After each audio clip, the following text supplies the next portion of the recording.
and passion for the field of secure cyber computing and communication. I extend my warm welcome to the esteemed Chief Guest of this occasion, Professor Narendra Chaudhary, Vice Chancellor of Assam Science and Technology University, Guwahati. Sir, your gracious presence is truly an honor and a blessing for all of us. We are privileged to have a distinguished personality like yourself among us, whose remarkable contribution and leadership in the field of science and technology have left an indelible mark. It is with utmost joy and profound pleasure that we extend a warm and prestigious welcome to our esteemed guest of honor, Professor Moinuddin, former Director of NIT Jalandhar, and Professor Abdul Ansari from Jamia Millia Islamia, New Delhi. A warm and heartfelt welcome to Professor Ajay Kumar Sharma, Director, National Institute of Technology, Delhi. We are truly honored to have you join us today. Your esteemed presence adds immense value to this gathering, and we greatly appreciate your participation. I extend my warm welcome to the worthy Director, Professor Vinod Kumar Kannojia, NIT Jalandhar.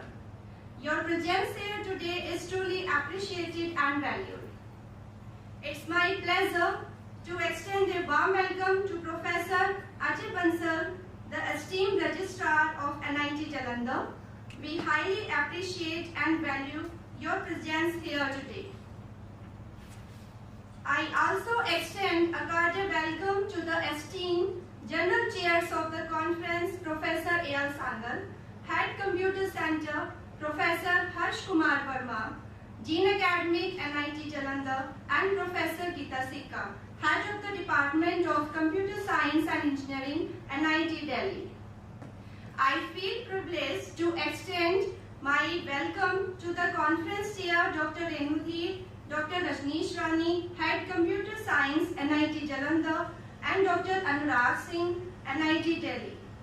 Also, would like to welcome the conference conveners and secretaries, Engineer D.K. Gupta, Head Information Technology, Dr. Samirveer Singh, Dr. Urvashi, and Dr. Karan Verma, NIT Delhi. Faculties, staff members of CSE department, students, and their participants from the various institutes to ICSCCC 2023. Now, I would like to kindly request all the esteemed dignitaries to come forward and take their respective seat on the dais. I invite our chief guest for today's occasion, Professor Narendra Chaudhary, our guest of honor, Professor Moinuddin and Professor Q. Ansari, Professor Ajay Kumar Sharma, Director, NIT Delhi, Professor Vinod Kumar Kannojia, Director, NIT Jalandhar, Professor Ajay Bansal, Registrar, NIT Jalandhar, and Conference General Chairs, Professor A.R. Sangal, Professor Harsh Kumar Verma, Professor Geeta Sikka, Dr. Rajneesh Rani, Head Computer Science, to kindly take their respective seats on the dais.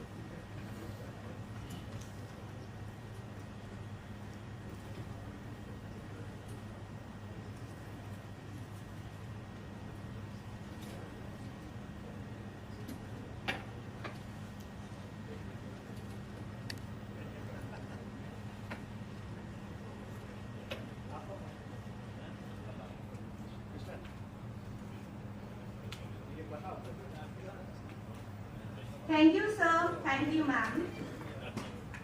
A ray of light, a symbol of hope, illuminates our path.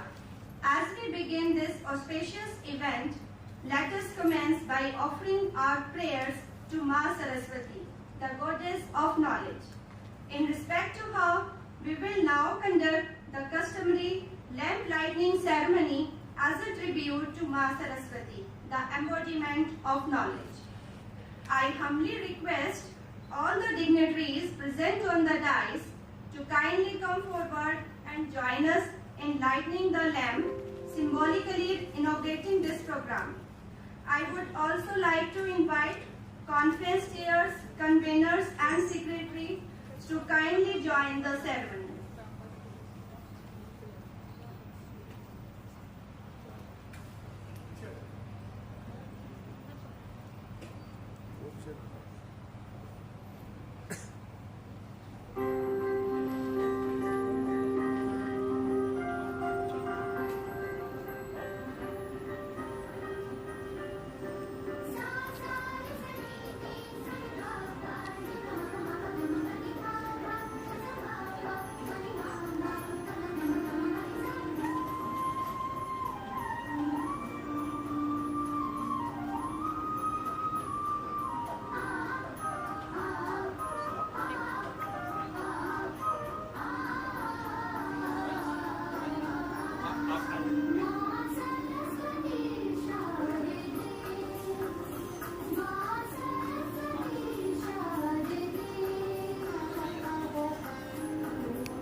Thank you, everyone.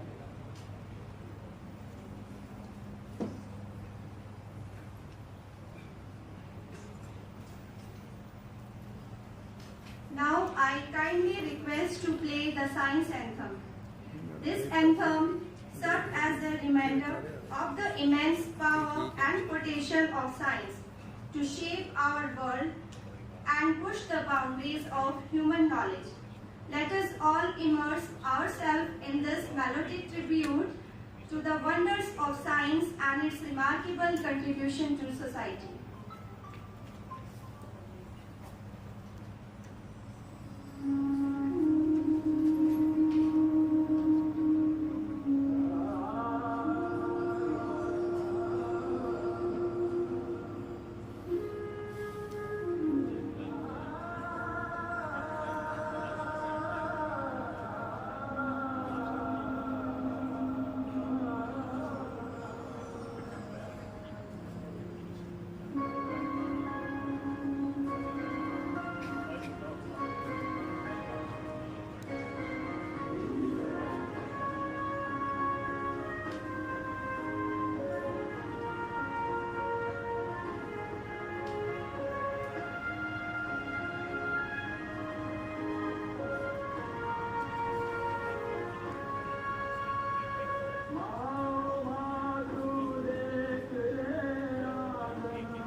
kindly request our esteemed Director, Professor B.K. Kanodia, sir, to extend the floor.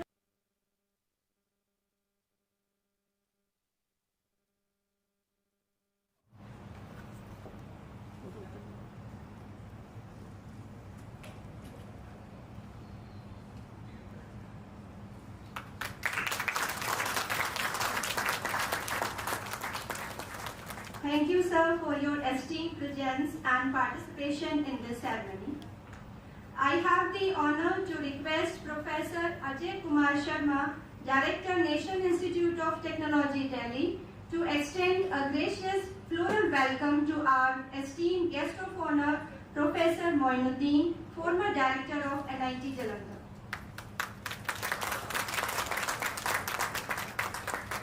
Thank you, sir, for your participation in this ceremony. Now, I have the pleasure of requesting Professor Geeta Sikka to extend a floral welcome to Professor Abdul Q. Ansari from Jamia Millia Islamia, New Delhi.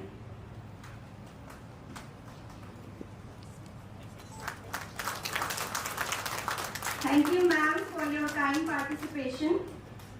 Now, I kindly request Professor A.R. Sangal to extend a gracious floral welcome to our esteemed Director, Professor B.K. Kanodia.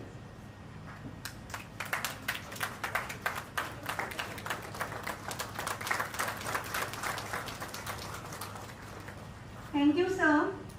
Next, I would like to request Professor Harsh Kumar Verma to extend a gracious floral welcome to Professor Ajay Kumar Sharma, Director, NIT Delhi.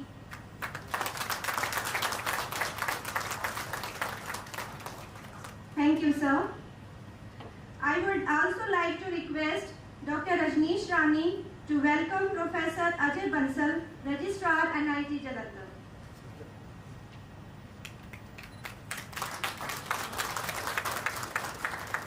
Thank you, ma'am.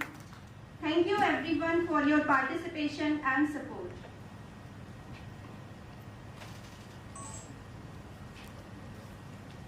Furthermore, I would like to invite Professor A.R. Sangal, Conference Chair, to provide an overview of the conference. Please, sir.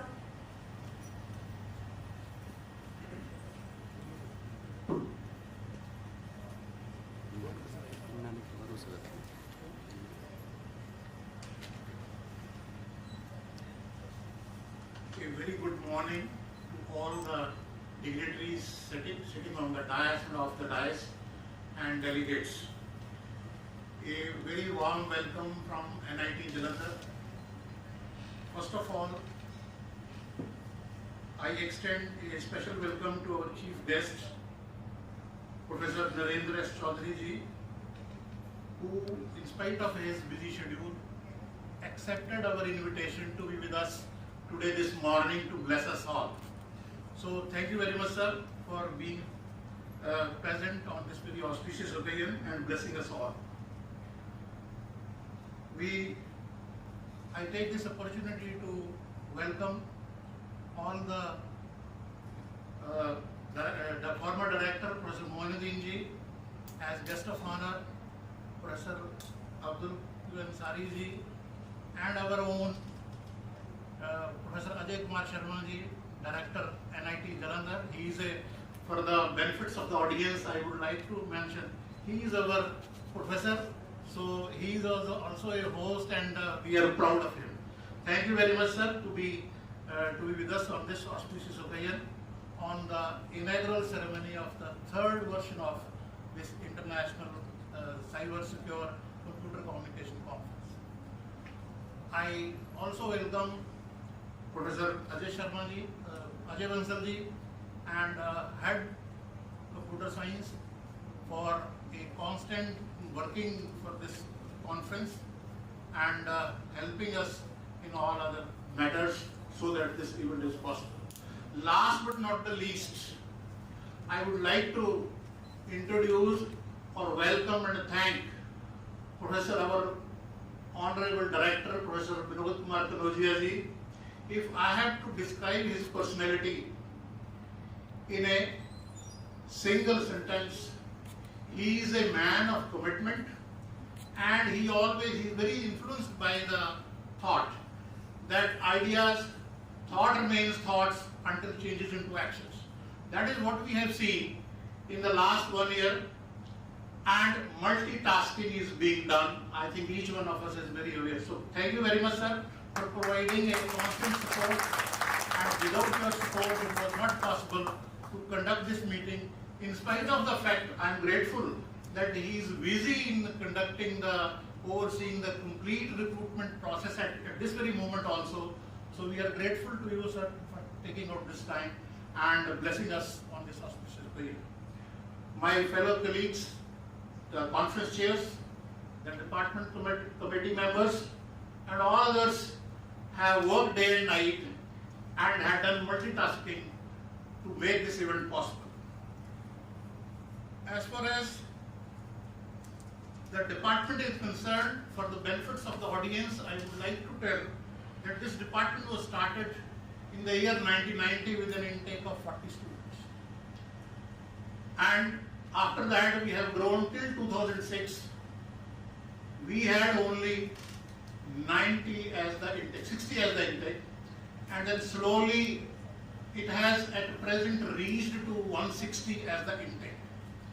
And in 2006, with the blessings and our former director, Professor Moinuddin, took a very major initiative in the academic verticals. They were extended, that the postgraduate program and doctorate program were started in the year 2006.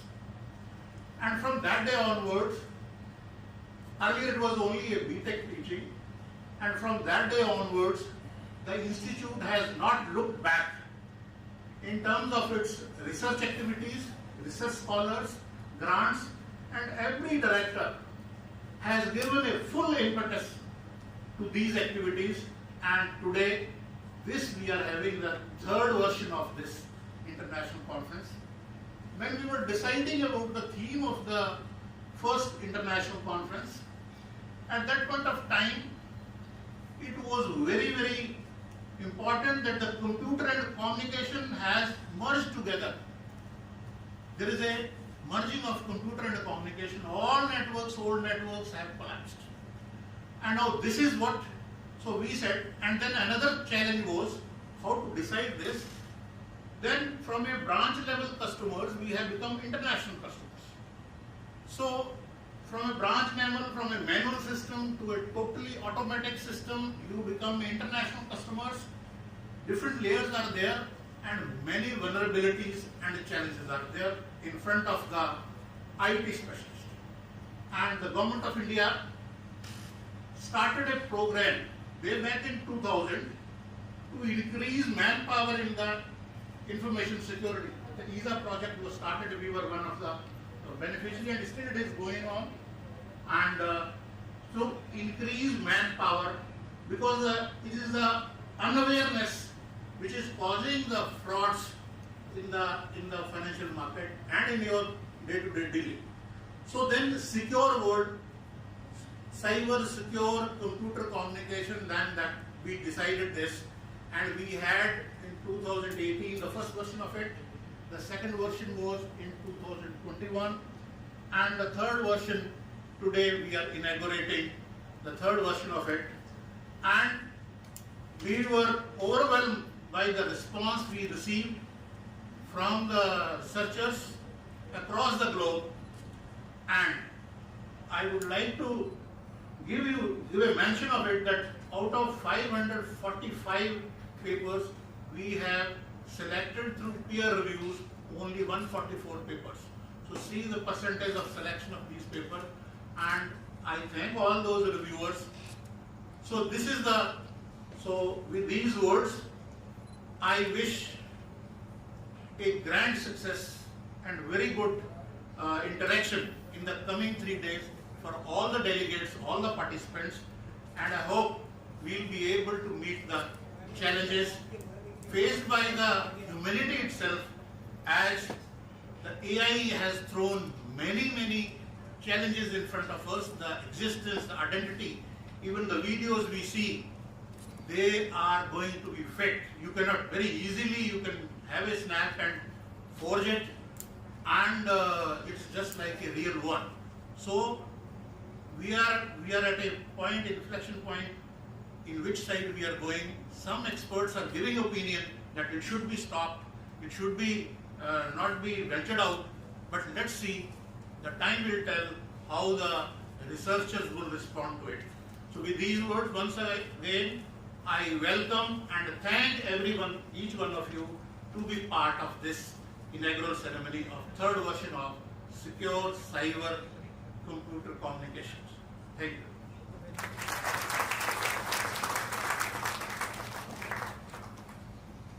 Thank you, sir, for your valuable information. It gives immense pleasure to me to introduce the esteemed patron of this conference, Professor Vinod Kumar Kannodia, the Director of NIT Jalandhar.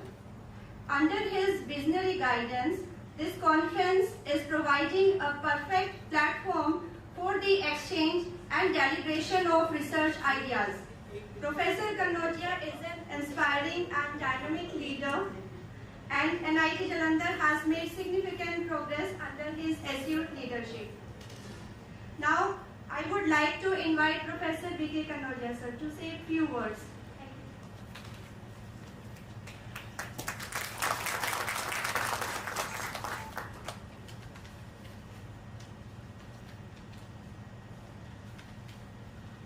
Thank you and good morning to everyone. So this is a occasion we have seen that in a dais. So two different director is there, na? So on the behalf of Dr. B.R. Ambedkar National Institute of Technology, we extend the warm welcome of our conference delegate and third additional IEEE International Conference on secure cyber computing and communication. So on the presence of this, so our chief guest, Professor N.C. Chaudhary, currently he is a Vice Chancellor in Assam Technical University, Guwahati, and former Director of VNIT Nagpur, and former Vice Chancellor of Uttarakhand Technical University. So we welcome in a NIT Jalandhar, sir, and our former Director, Professor Mayuddin. So yesterday we have discussed that what transition he has bring from a REC to a NIT. So he has faced a lot of challenge to convert of this actual shape of this institute in a NIT Jalandhar. So welcome, sir. Professor Ajay Sharma is currently director, but in the morning we have discussed that you are a owner of two institutes, one of NIT Delhi, another is a NIT Jalandhar. So great pleasure, sir. Professor Professor A.Q. Ansari. So we have already worked together some of collaborative work in our field. So we are well known that he is a very active and he is a very active in a IEEE section. So we will take a opportunity, or we should encourage our faculty as well as a student. So we should take a opportunity to start off that IEEE chapter in a NIT Jalandhar. I think that previously we have, but we should continue with the help of Professor A.Q. Ansari. And our different people is connected with this conference. So organizing team of computer science and IT and NIT Delhi, and our team and head and colleague and different participants. So welcome to all of you in NIT Jalandhar. So regarding of a conference, Professor Sangal has already discussed that we have started off this international conference. So in a recent year, our institute has become a dynamic avenue for a technical and cultural events. We take a pride in this rank 52nd amongst the engineering institute of a country. We have achieved a band excellent in a Atal ranking of a institute on the innovation and achievement. recently we were also ranked in a band of 351 to 400 by the Times Higher Education Emerging Economy University Ranking 2022. So recently, when I joined this institute, I have seen that in our project, we have discussed that Professor Sangal has discussed that journey of this institute and department. So we have find out that when we have joined that external funding is 3 crore around in 1 year. So currently we have seen that in around of this external funding is exceed up to 13 crore up to till now in 1 year. So it is often said that we do not use technology, we live in a technology. The themes and title of a conference embody the idea of fostering a new innovation in the world of technology. It aims to showcase the collaborative effort of motive researchers from around the globe. The conference is going to focus on a various areas of security and computing. There will be a multiple sessions and track which will cover topics related to a computer engineering and software engineering and network and information system and artificial intelligence and many others. The building of a success of a previous 2 editions, the 3rd edition of a conference is sure to be a path-breaking event which shall encompass various aspects of a technology. So I congratulate the entire Department of Computer Science and Engineering for nurturing this idea and meticulously executing it. The department has been leading the institute with its accomplishment in the field of academics and placements. This conference serves as a feather in their caps. I welcome the researcher and academician who would deliberate upon cutting-edge ideas for 3 days during the conference and suggest potential solution to a global challenge. I am sure that the event will be informative and engaging and offering valuable insights.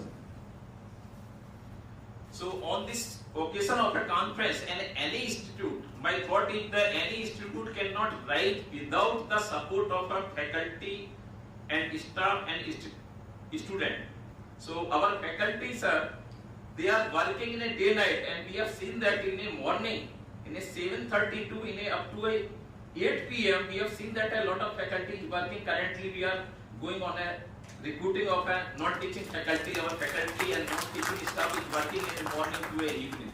So I appreciate of our NIT Jalandhar faculty as well as staff and student. So I would like to congratulate the entire organizing team of the conference for their unwavering commitment and dedication in making this event possible. So on this note, we would like to begin the event, and we look forward to insightful discussions and knowledge exchange that lies ahead. So I wish this conference should be successful, and we will find out of a meaningful thought for a solution of some challenge. So all the best from my side. Thank you.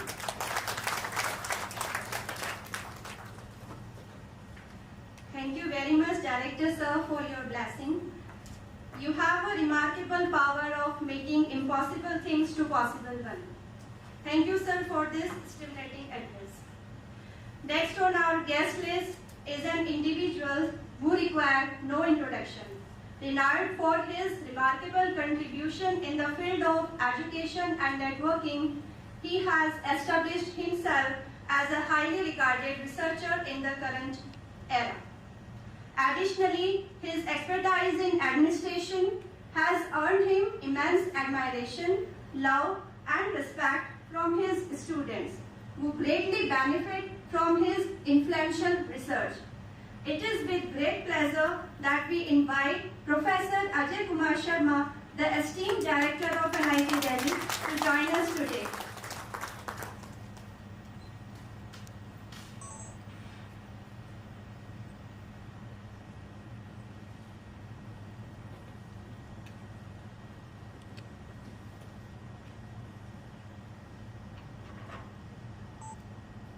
Good morning to all of you.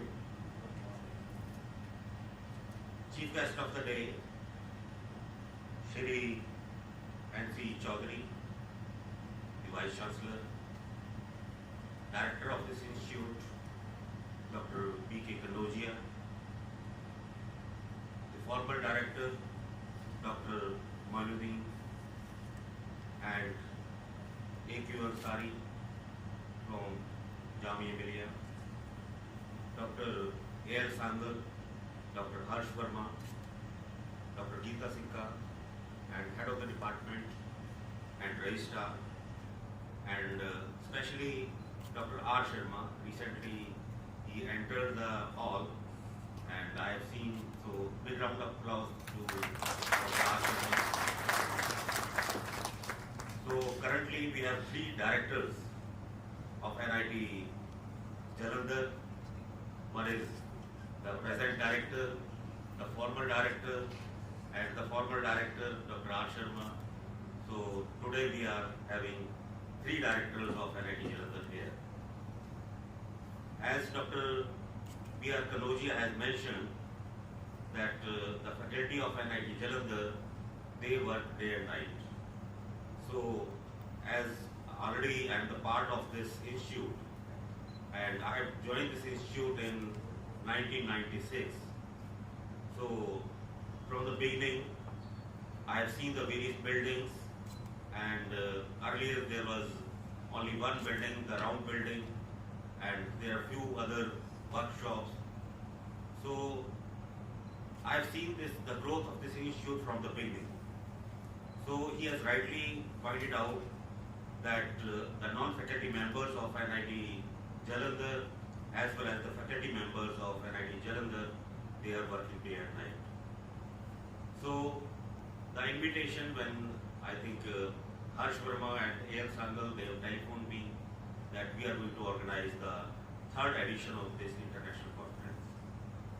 I think we are the participants in the 2nd conference also, and even the 1st conference, I think when I was in PTU, so then even then we have sponsored at that time.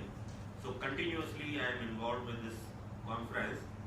So I am proud that especially the organizers, they are continuously doing the efforts to organize this event. And I have gone through the agenda that what are your 3 days program, and I have seen that more than 4 to 5 expert talks or the keynote speakers, they are going to speak on the related topics, and I have seen the various tracks, and those are more than 20 different tracks has been organized in this conference. And I have seen there are the various participants, and as Dr. A.L. Sangal has mentioned, more than 500 papers have been received in this conference, and you have only chosen 144. So I can understand the rigorous the peer review that has been done to select the papers. So with the peer review selection of these papers and the presentations which is going to happen in the next 3 days, I think all the participants from various organizations, they are going to be benefited by this conference. And I request the director of NIT Jalandhar that next edition should be given to NIT Delhi so that we can organize this conference at NIT. So we will invite all faculty members from NIT Jalandhar to NIT Delhi so that you can see, because we are the just growing institute, and even you can visit what we are doing there in NIT Delhi, because we are going to develop the state-of-the-art infrastructure and state-of-the-art buildings. So the modern infrastructure is there, so you can see those buildings. And as everybody knows that Dr. Geeta Sikka, she is with me there at NIT Delhi. She has joined as a professor there in NIT Delhi, and before that she has worked here, I think more than, I think she has also joined in 96. So now she is contributing at NIT Delhi, so whatever experience she has gained here, she is going to deliver that experience at NIT Delhi. So I feel that this conference will be useful to all the attendees, and at the end I would like to congratulate especially the organizers, Dr. A.R. Sangal, Harsh Verma and Dr. ICSCCC, because they have taken this initiative, and I hope that all of you are going to be benefited by this conference. Thank you very much. Jai Hind, Jai Bharat.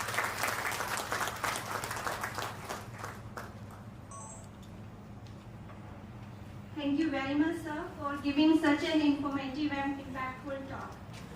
Now, let me allow to introduce Professor Abdul Qayyum Ansari, Executive Vice Chairman, Delhi Section. He is highly respected and accomplished individual in the field of fuzzy logic and neurosophic logic. With a wealth of knowledge and expertise, Professor Ansari has made significant contribution to his area of fuzzy logic and neurosophic logic. His dedication and passion for his work has earned him a reputation as a distinguished scholar. We are honored to have Professor Abdul Qayyum Ansari, sir, among us today.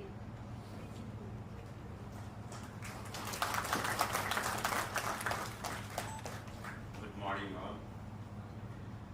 Chief guest of the function, Vice Chancellor of Assam Technical University. We have met today after a very, very long time.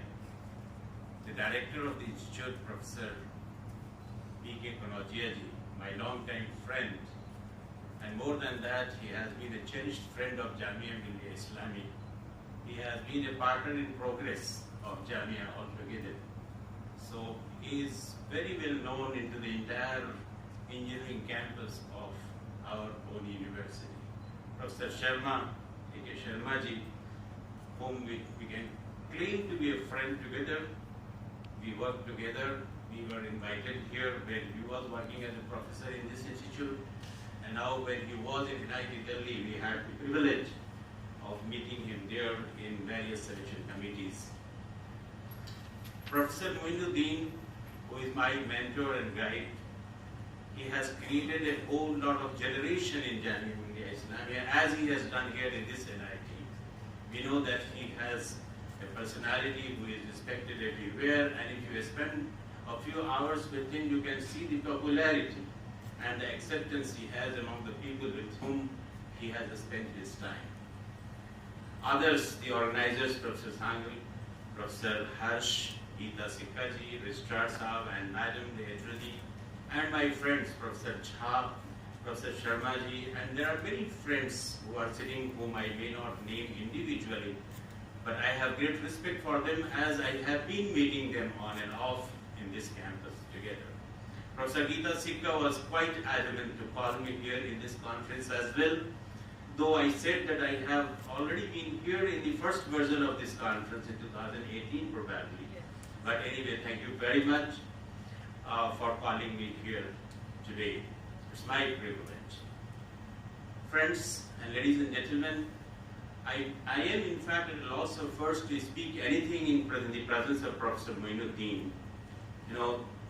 He has been my PhD guide, and more than anything else, he has nurtured us from our childhood to this level of accomplishment. So, we can only pray for his good health, his progress, long life. As we pray for everybody else here, we pray for the entire nation to grow. We pray for our leaders to grow and be more sensitive and sensible in respect of the science and technology. Friends, today we are celebrating this conference. It was a huge conference earlier, a huge success earlier, and we wish that even today, when we have got so many keynote speakers from abroad, and especially Professor Lee, with whom we have collaborated in many respects in our researches on the neurosophic areas. I wish I was there to listen to him, but anyway, I will try to connect with him when he speaks into this conference. They are in fact the pioneers in the field of computational intelligence, the computational science, and security systems. I, on behalf of IEEE, as the chairman of the IEEE Delhi section, I congratulate the organizers for organizing this successively, and also I respect the demand of Professor A.K. Sharma that this conference should now go to the NIT Delhi, and therefore we can always try sending this conference to NIT Delhi. Sir, we have some other conferences which belong to IEEE Delhi section, IEEE India Council. One of them is IndiaCon, then DelCon. See, they are also the IEEE conferences, so we can decide among ourselves to rotate them at various important places so that not only the institutions benefit out of it, but also the conferences get more and more popularity, and we get more visibility into the international community which we largely belong to. Now on this occasion, when we are, the entire nation has been celebrating, the Azadi Ka Amrit Mahotsav, and then the presidency of the G20 has come to India, and the entire nation is in the celebration mode. Our Prime Minister, having visited the G7 countries, where he has put the strong foot down, the technological development that the nation has been making, and we, at every corner of the world, we have been putting on footprints in order to establish the credibility and the importance of the Indian scientists and the technologies wherever they have been working. And G20 is an important occasion to showcase our developments. And each and every citizen of the country is responsible to participate into that showcase. These conferences are a symbol, an embodiment of those progress and developments. And we would be able to put in front of the entire world, who would be coming on this occasion in the September, in which the entire G20 will be culminating, we would be able to showcase our technological development into that. On this occasion, I would also like to take the opportunity to thank the organizers for inviting the IEEE representative and also giving me an opportunity to deliver a keynote address which will happen just after this session. I hope that the youngsters who are the backbone of this entire development would be benefited from all the keynote addresses that we will deliver. Friends, the entire nation believes that the population of the youths which is there in the country, we are the highest percentage of youths in the world, and therefore Professor Moinuddin, who talks about the VUCA, that the world has come into the VUCA situation, with the volatile, uncertain, complex and ambiguous.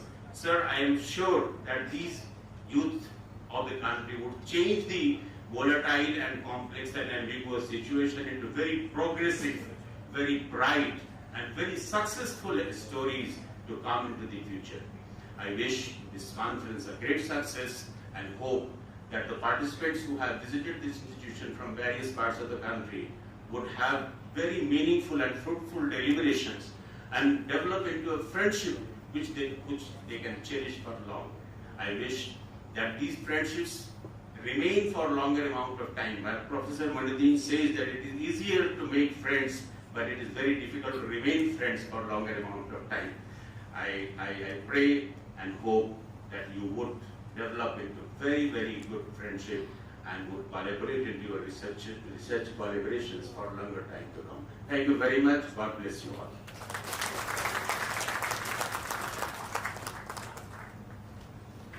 Thank you, sir, for your words of wisdom and valuable insights. I now invite Professor Moinuddin, Distinguished Professor, APJ Satya University, former Pro Vice Chancellor, Delhi Technical University, and former Dean Faculty of Engineering at Jamia Hamdard. He has been a member of several advisory committees, and he also advises on pedagogy-related science and technology. He is also the former director of our institute. We welcome you, sir. Thank you very much for this kind of information.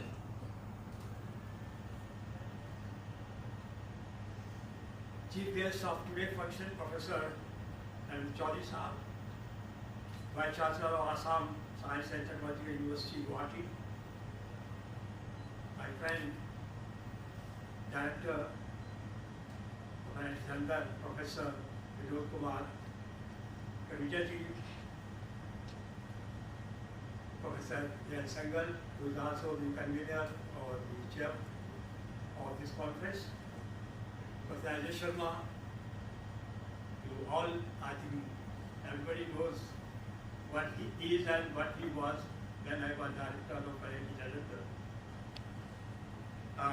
Professor Ajay Sharma, who is registrar of the university, IIT Jalandhar. Professor Ansari has already given a lot of introduction about my relationship with him. Professor Geeta Sikka, Professor Harsh, my old colleagues, friends, of course, delegates. Very good morning to all of you.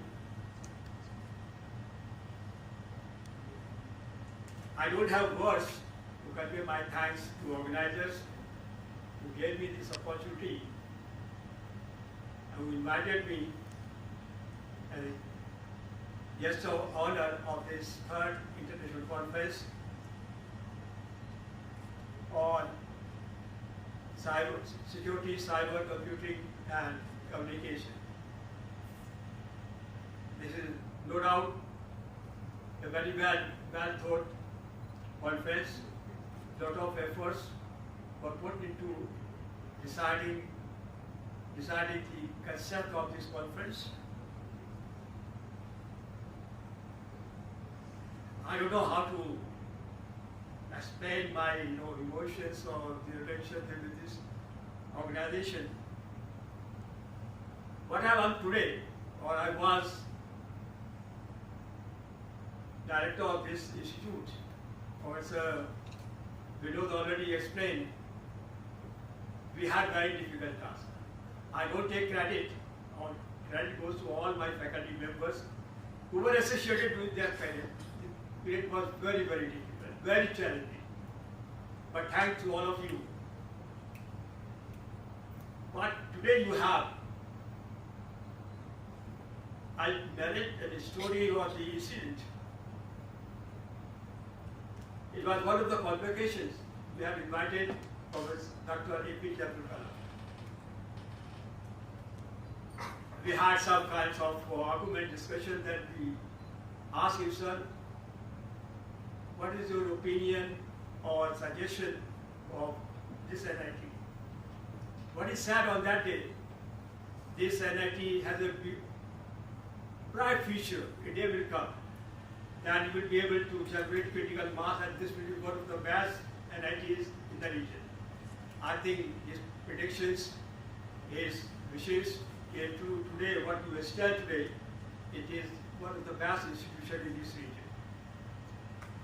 If you see that index of the institute, it is the research publication per faculty. If you think, for example, just Professor Vinod told me, conveyed this, that this year you received a grant of 13 crore rupees.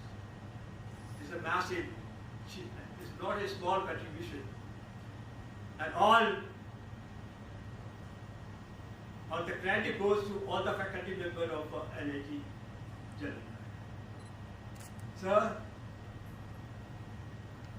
IIT Jalandhar has extraordinary faculty. Their contributions are what we talk.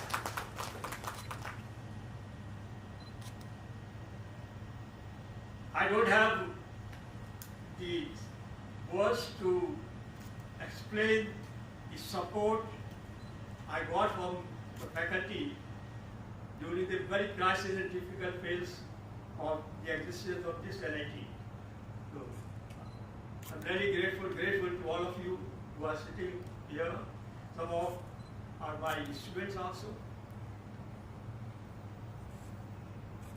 So this is a difficult phase, difficult part that is called fourth industrial revolution. Now if you see the dynamics of this industrial revolution, this phase is also called VUCA world. This phase is also called the waves of lot of opportunities. This phase is cyber physical space, disruptive technology, chat, GPT. This fourth industrial revolution brought of created or generated new technologies. The technologies which are the forefront: IoT, artificial intelligence, machine learning, new machine learning, robotics, flying and surgical robots, autonomous vehicles. In communication technology, you have a holographic communication, digital healthcare, big data analytics, blockchain, cloud computing. All these are the emerging technologies. And I'm happy to note that NIT Jalandhar faculty and research scholar, they are equally interfaced with the development of new technology which are essential for nation development. You are playing a key role. I've seen some of your contribution. Only recently, I got a mail from Dr. Harding. He published a paper whose impact factor is at 13 point something. Congratulations, Dr. Harding, for your remarkable work, for good work. This is going to reshape the image of NIT Jalandhar. We have excellent faculty, research-oriented faculty.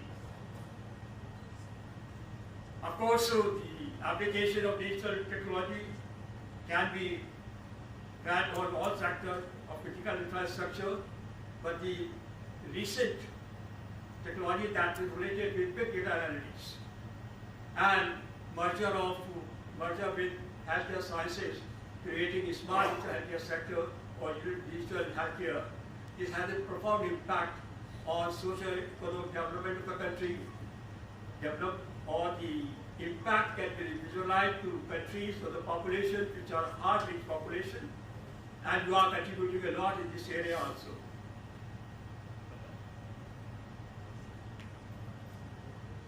I would like to mention one of the recent achievement of NIT Jalandhar.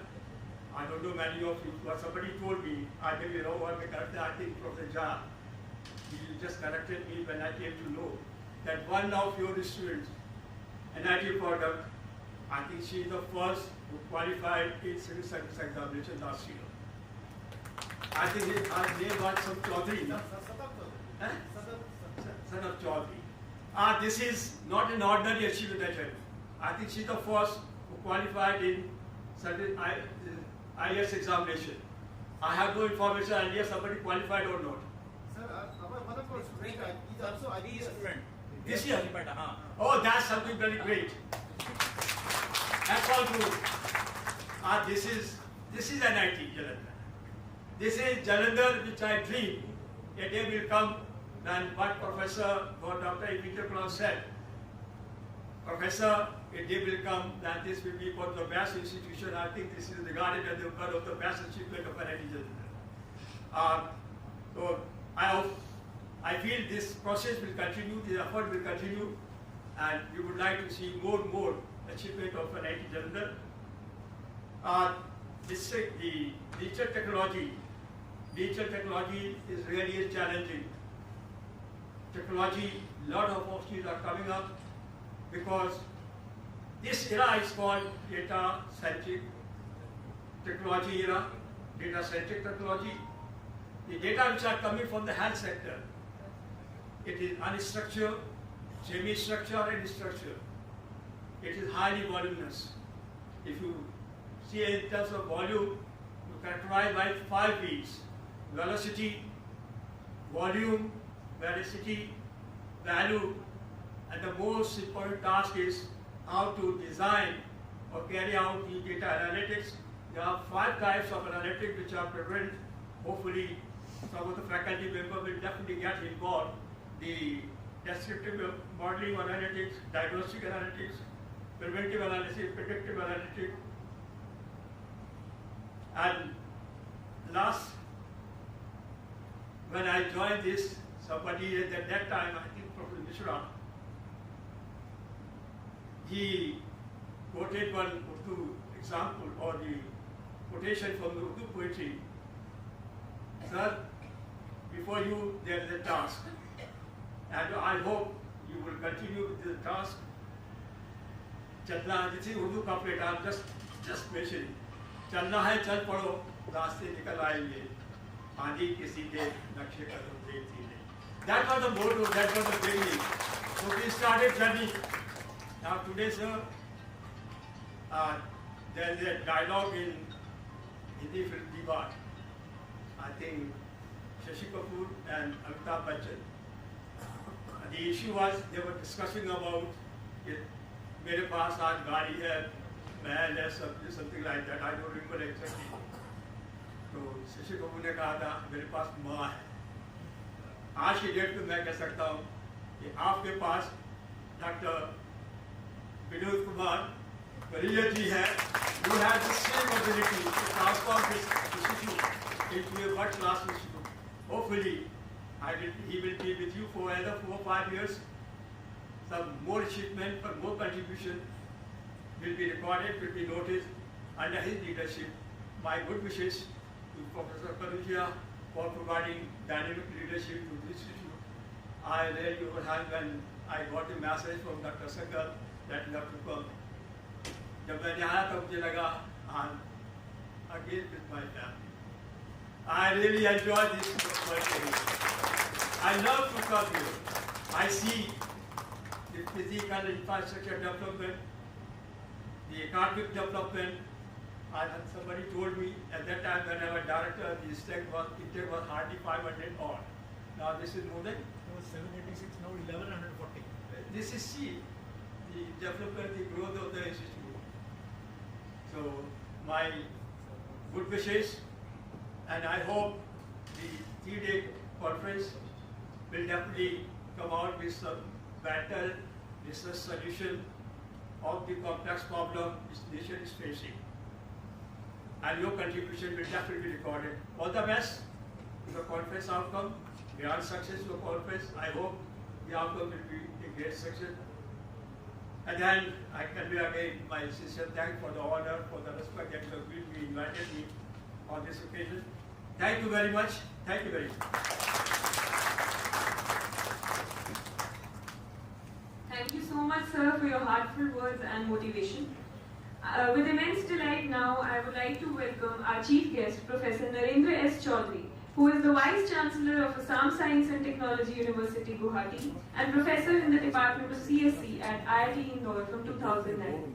Professor Chaudhary was with Nanyang Technological University, Singapore from 2001. He has also served as the Director of VNIT Nagpur and the Vice Chancellor of Uttarakhand Technical University. We welcome you, sir.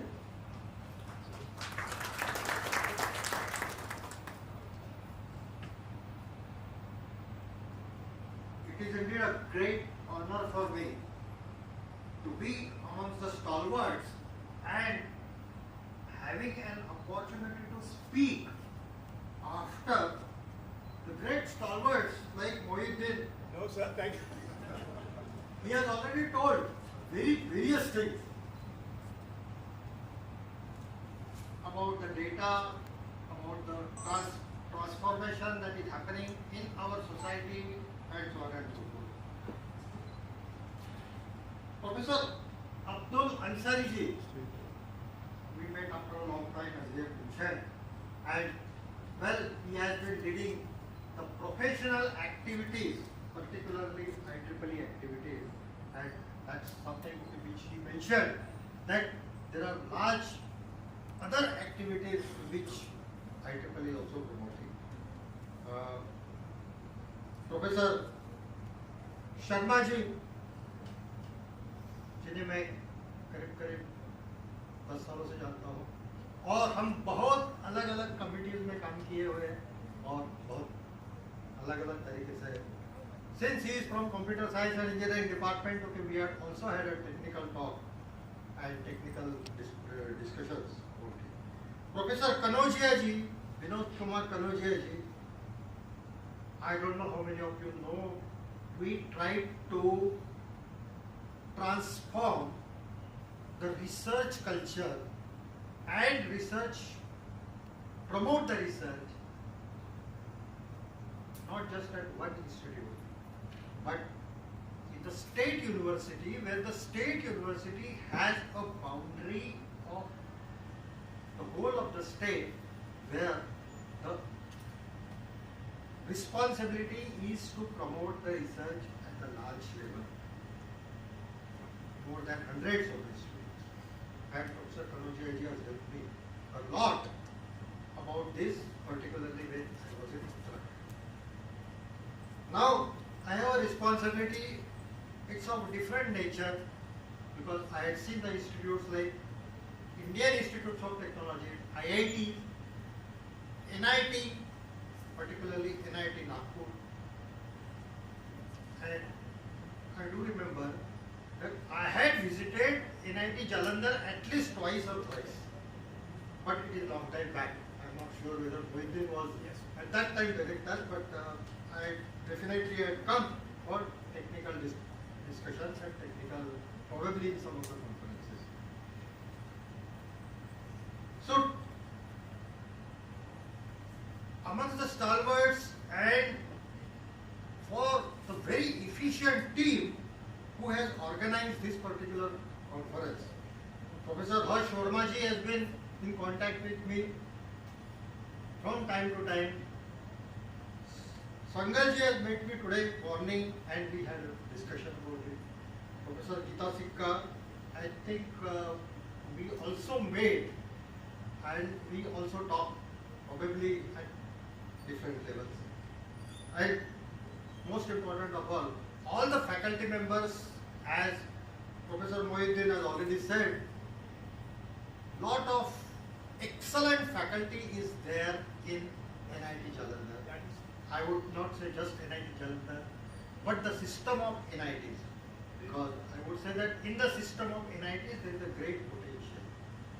What happens is sometimes is igniting the minds, in the words of Professor Dr. Abdul Kalam ji, is something which was required, and I think it did happen in the system of NIT in the last decade or so. So today we are actually seeing that the transformation is taking place.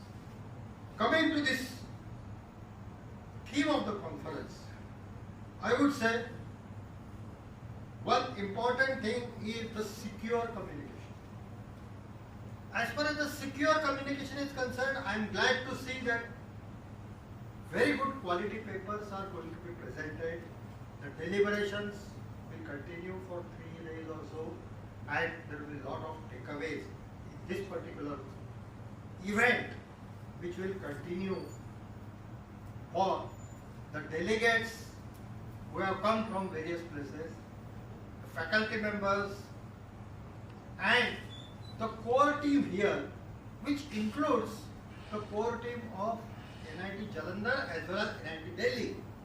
And that's something which is very interesting.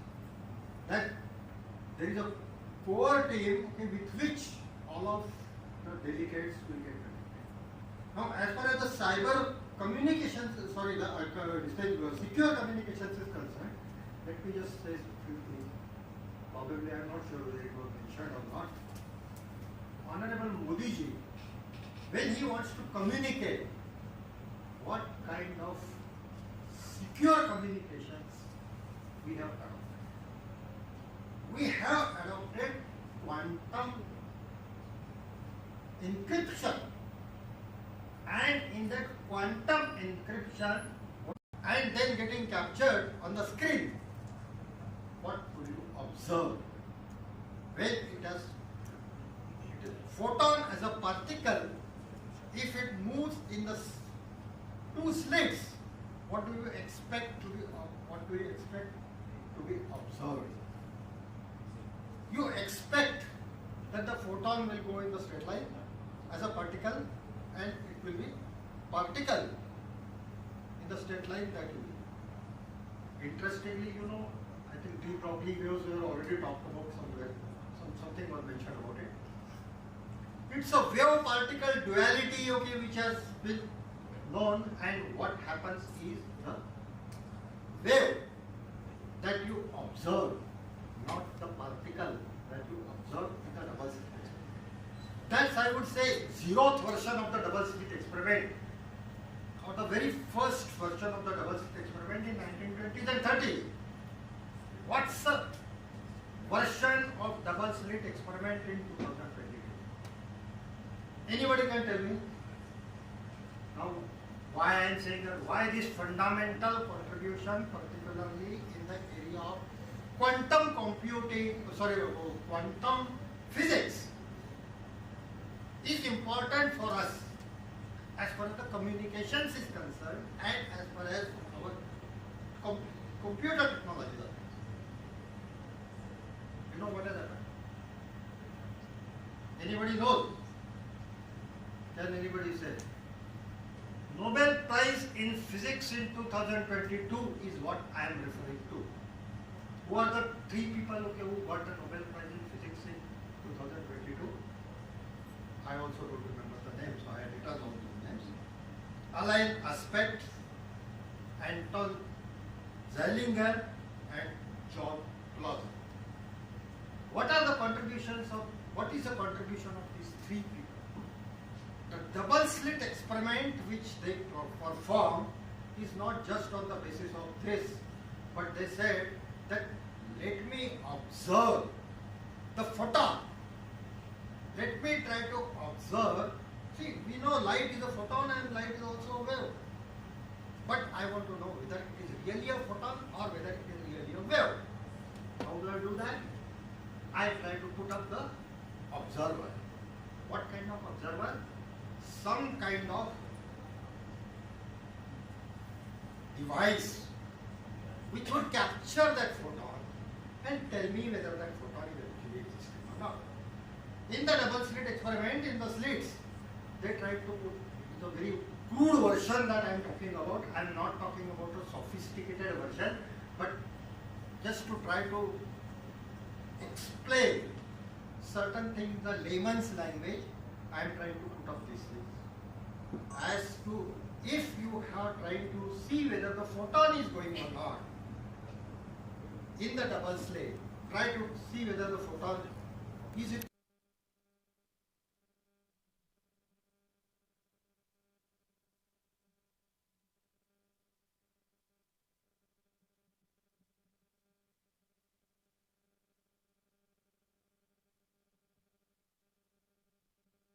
Observe the wave, you observe the scattered particles, the things there. That's a starting point, right? Then you may say that certain interesting thing might happen. Now you see, in quantum computing, there is a concept of quantum entanglement. In the quantum entanglement, what happens is there is a particle and it's a dual particle which is an entangled particle which can in fact reside millions of light years away, but after being present in millions of light years away, the information about the particle gets transferred to the entangled particle instantaneously, and that instantaneously is something very important. Today we are talking about Wi-Fi, then Li-Fi, 5G, 6G, and so on and so forth. IEEE has lot of standardizations and so on and so forth. But I am talking about a basic science, and I am saying that in the basic science, certain things are happening. Okay. Particularly, I am saying beyond Li-Fi, can we have something? And that is the quantum entanglement, where information gets transferred instantaneously. Can we harness it? To some extent, we have been able to harness it in the quantum. Now, coming back to the security aspect. Why quantum security is important? Because all the NP-complete problems, etc., that we are aware of in the computer science theory, difficult problems, get solved practically very fast using the quantum. The security is also important. I am not going to discuss too much about it. Coming back to the double slit experiment that I was talking about, what these three pioneers, Alain Aspect, Anton Zeilinger, and John Clausen, proved is when there is a observer, the particle, rather the photon, changes its behavior. Now what kind of behavior that it changes? Okay, one thing is when it is being observed, it behaves like a butterfly. When it is not being observed, it is like a wave. Right? Now, as far as the computing aspect is concerned, what happens as far as this particularly the tomorrow's computing based on such kind of film? I would say that one needs to go slightly beyond what they have proved. They have given at least 5 different versions of double slit experiment in which they prove that it's not just the observer, it's not just the passive observer. Here again I am now jumping ahead too much by saying that it is the conscious observer. It is the what we call it as a witness consciousness. And when I say witness consciousness, okay, where it is going to? I am talking about Vedanta. I am saying that there is a principle in the whole universe because of which the universe starts existing, and universe exists because there is a conscious observer. And in our Sanatana Dharma, we call that it as the Brahman. So Brahman is different than Brahman and other things. So that's the principle which is a witness consciousness. If witness consciousness exists, because witness consciousness exists, okay, everything exists. And that is something which is fundamental to this. Now, how this is going to change our secure computing is something which is a challenge, I would say. And to what extent we can harness the future technologies for such kind of. A lot of things have already also been talked about. There is another part in our conference today, and that is about the cyber computing. I would say that today, interestingly, say for example, our graduates, our students, undergraduate students in IIT Indore, for example, I have seen that where are they getting jobs? Google, right? Technology. What kind of technology? We already talked about blockchains. Distributed blockchain technologies is something, okay, that we are talking about, but are we able to see what happens in this particular technology? Is the technology changes very fast. What are the kind of packages that the students are getting today? More than 50 lakhs, 60 lakhs. 1 crore package is not at all an uncommon thing today because these technologies are changing very fast, but these technologies do require very much learning. Interestingly, this conference is focusing on such technologies as well. And I'm glad to see that out of 114 papers, a lot of papers are devoted to various such kind of aspects. So, I think I can keep talking because as a professor, when you give a mic to a professor, he keeps talking for 8 hours, 10 hours and so on and so forth. So, I think I should stop here with just a note saying that I am really glad to see that NIT Jalandhar has taken a lead. It's not just this conference, but I was also told that the series of conferences, not just in this team, but various other things also that NIT Jalandhar has been doing. At the same time, my request would be, as technologists and scientists, keep our eyes wide open, particularly what is happening in the sciences, basic sciences, how it is going to affect our present technologies and how the present technologies are going to affect our society and how in particular we are going to contribute to the development of the mankind. And that is something which we have witnessed. It's not that okay, we have not witnessed, we have been doing it. In fact, our India, as the whole nation, our contributions for the development of the mankind, if you look at the manpower that we have in the Silicon Valley, I still believe that most of our real innovations which are changing the life, including the design of mobile, which keeps changing every 3 months or so, is coming originally from Silicon Valley. Then it gets implemented, it gets translated into making multiple copies in Korea, and finally gets assembled probably in India. And that is the situation that we are facing. And Modi ji ka Atmanirbhar Bharat jo hai, okay, that requires in fact the fundamental changes and contributions at the fundamental level, so that we are able to do. Fortunately, we are at such a kind of threshold, and within the next, I would say, just 5 years or so, 10 years, I hope that with the demographic dividend that we have, we will be able to achieve this. Thank you. Jai Hind, Jai Bharat.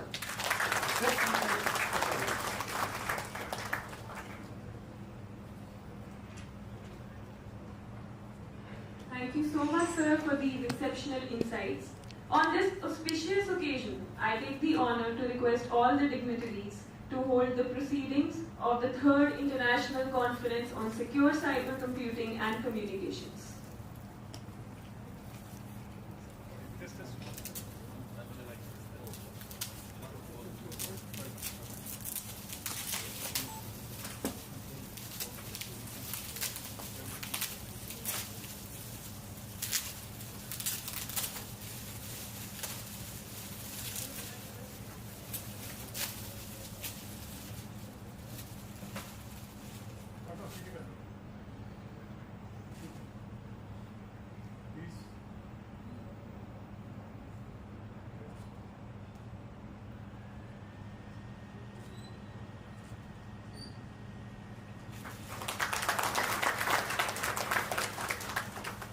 Thank you so much. I would now like to invite Professor Geeta Sikka, our conference chair. She has served in the Department of Computer Science and Engineering at NIT Jalandhar for the past 26 years and is currently the head of the department, CSE, and professor at NIT Delhi. We are glad to have you back, ma'am, and I would also request ma'am to commence the honor ceremony.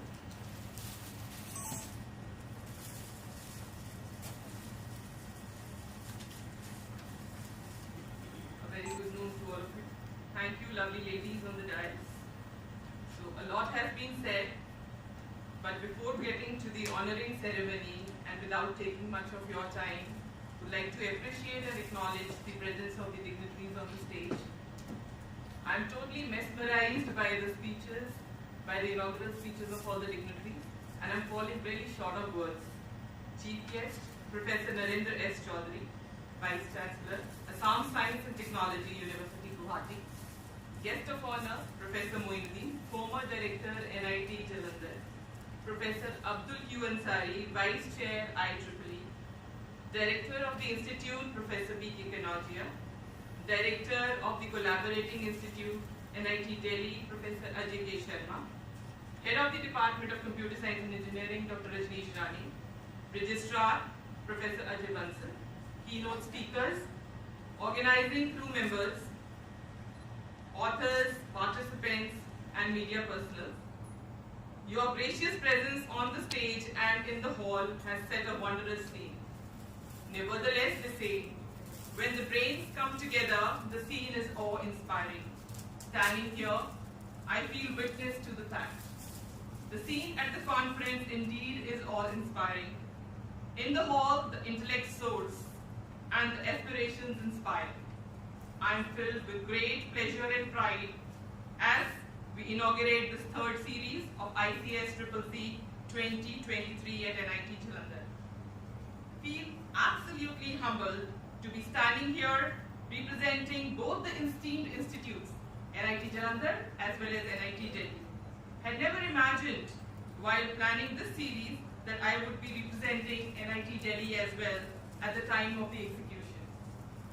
Gratitude to the Director of NIT Jalandhar, Professor B.K. Kanodia, for extending all the support in the planning of the conference. You have always been supporting, sir, and encouraging throughout. It was a big yes when we decided to plan this conference from here. Thank you for your faith and confidence. It is under your leadership do we see an exceptional growth at NIT Jalandhar. Round of applause, ladies and gentlemen. Collaborations between institutions is crucial for fostering innovation, expanding perspectives, and tackling the complex challenges we have in the realm of technology. Whenever the department planned a conference and looked for collaborations, one support that always came our way was through Professor Ajay K. Sharma.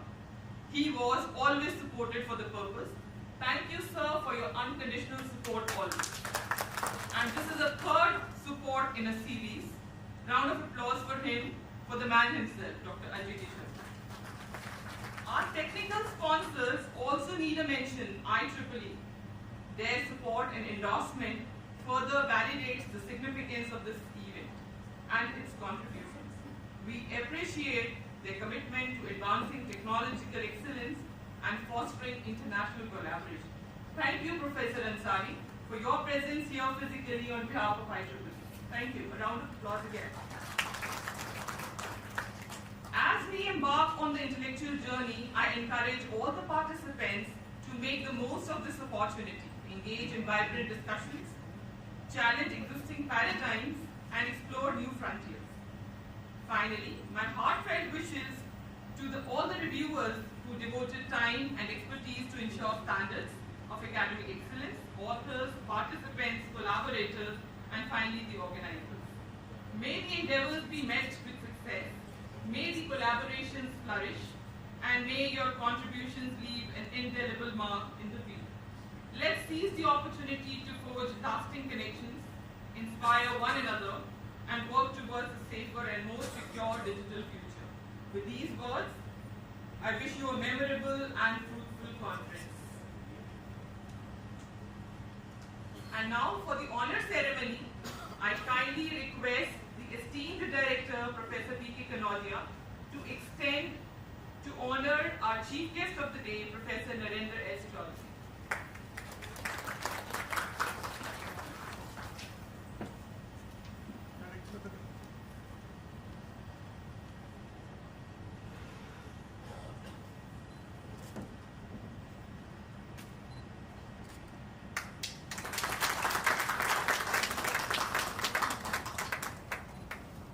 Thank you, sir, for your esteemed presence and participation in the ceremony.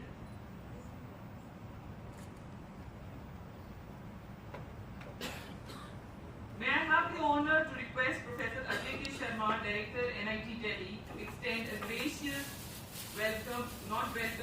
the honor to our esteemed guest of honor, Professor Moinuddin, former Director, NIT Jalandhar.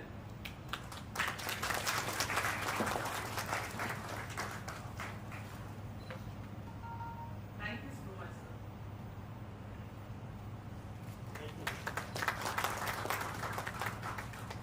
I now take the pleasure to invite Professor Geeta Sikka to extend the floral welcome to Professor Abdul Q. Ansari. To present the honor to Professor Abdul Q. Ansari.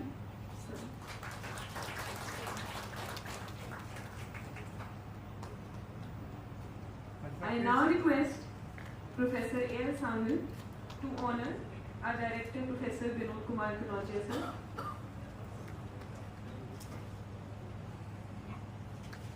आपको नहीं आता बोला भाई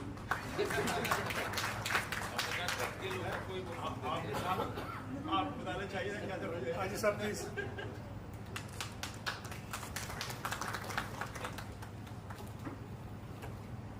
I now request Professor Harsh Verma sir to honor Professor Ajay Sharma sir.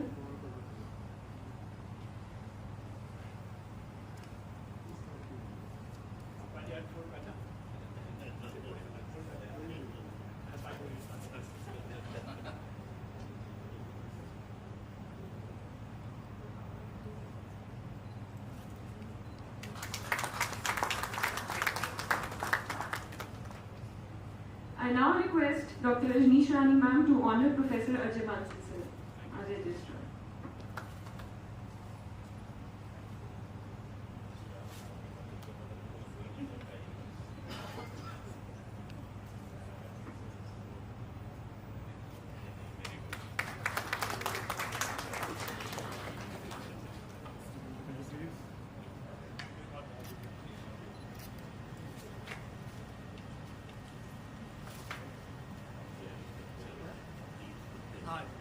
Thank you so much.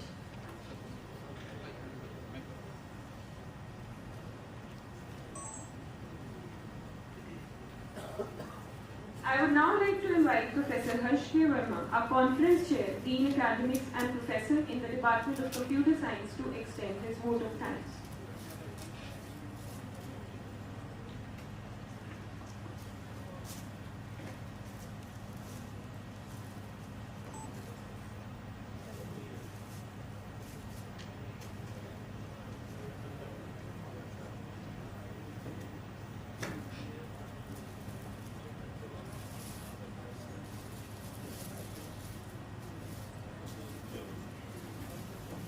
Good morning, everyone. A warm welcome to all the guests, delegates, and participants to the 3rd International Conference on Secure Cybercomputing and Communication. We feel truly enlightened by the valuable insights shared by our eminent speakers, guest of honors. Your presence at the event gives us immense delight, sir. First of all, I would like to thank our chief guest, Professor Narendra Chaudhary, Vice Chancellor of the Assam Science and Technology University, for being part of this conference and sharing his vision with us. A heartfelt gratitude to Professor Moinuddin, APJ Satya University, and Professor Abdul Q. Ansari, Jamia Millia Islamia, Professor Ajay Kumar Sharma, Director NIT Delhi, for enriching the conference with their perspective despite their busy schedule. And a heartfelt gratitude to our distinguished keynote speakers, Professor Abdul Q. Ansari. He will deliver his keynote talk after the tea break from Jamia Millia Islamia, and then we'll have another keynote speaker, Professor Kokshek Wong, Monash University, Malaysia, and Professor Chia Chen Lin, National Chin-Lik University, Taiwan, and then we'll have final talk by Professor Manoj Mishra from IIT Roorkee. The experience and knowledge of these speakers will prove to be an asset for the participants. A heartfelt gratitude to our director, Professor Vinod Kumar Kanodia ji, for his able guidance and leadership under which we have been able to hold this conference. I would also like to thank our registrar, Professor Ajay Bansal, for always administering an environment which is conducive for well-being of the students. I will be failing in my duty if I do not thank Professor R. Sharma for his gracious presence in the conference. It was a surprise for us. Thank you for visiting us on this occasion, sir. And also will be failing my duty if I do not thank all the reviewers who has done a meticulous job shortlisting of 140 papers out of 540 was a tedious job, and I thank all the reviewers for their reviews. Let us give them a big hand. They are behind the scene who has done a meticulous job. I acknowledge the entire organizing team for their sincere dedication throughout and planning and execution of the event. Many thanks to the chairs, Professor Sandra, Professor Gita Sika, and Head of the Department, Dr. Rajneesh Rani, for their invaluable support throughout the event. Gratitude to print and media and social media teams for active publicity of the event. Once again, I welcome you again all and look forward for an exciting journey for the next 3 days. Thank you. Thank you very much. Thank you, Professor Harsh. Just one different change is there. I request Professor R. Sharma, who was our former director, to come on the stage, and I will request the director sir to honor Professor R. Sharma.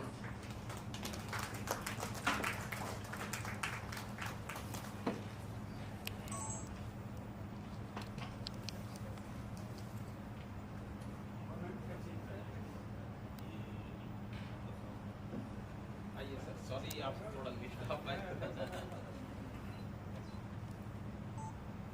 हाँ जी sir, आ जाइए please.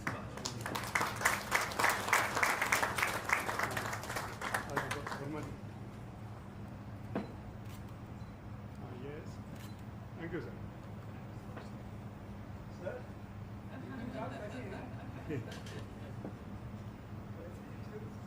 पकड़ा नहीं होगा, पकड़ दीजिए।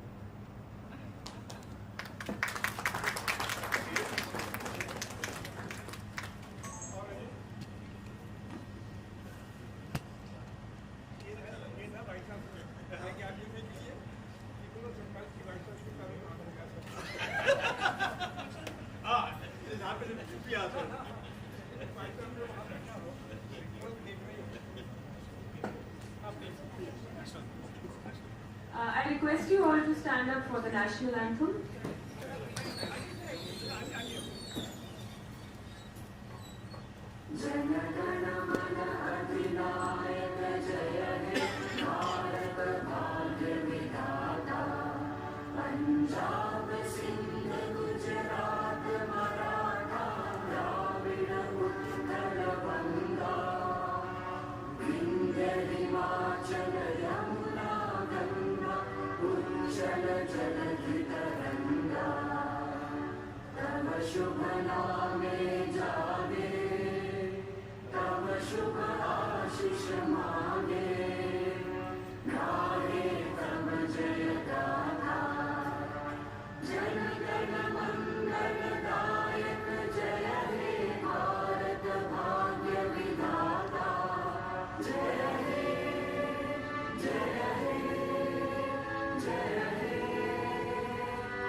After this remarkable start to the event, it is now time to commence this amazing 3-day journey which would be full of ideas and innovations.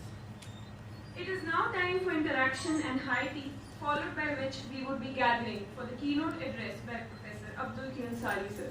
Thank you so much everyone and wish you an amazing journey.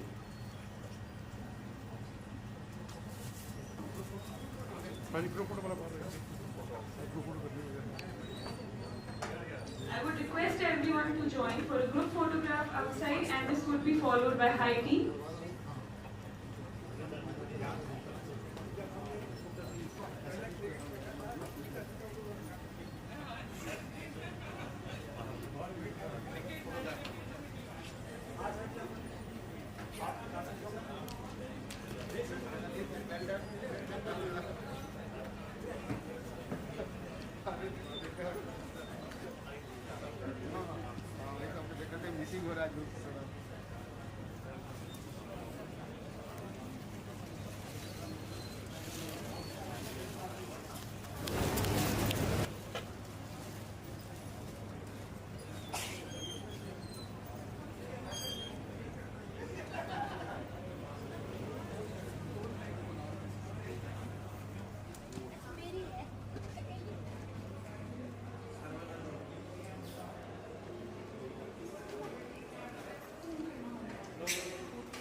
ideas.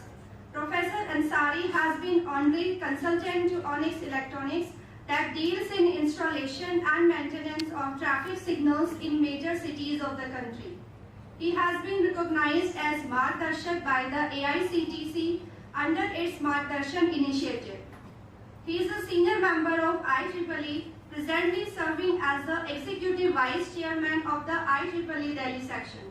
Professor Ansari is a Fellow of the Institution of Engineers India and the Institution of Electronics and Telecommunication Engineers India.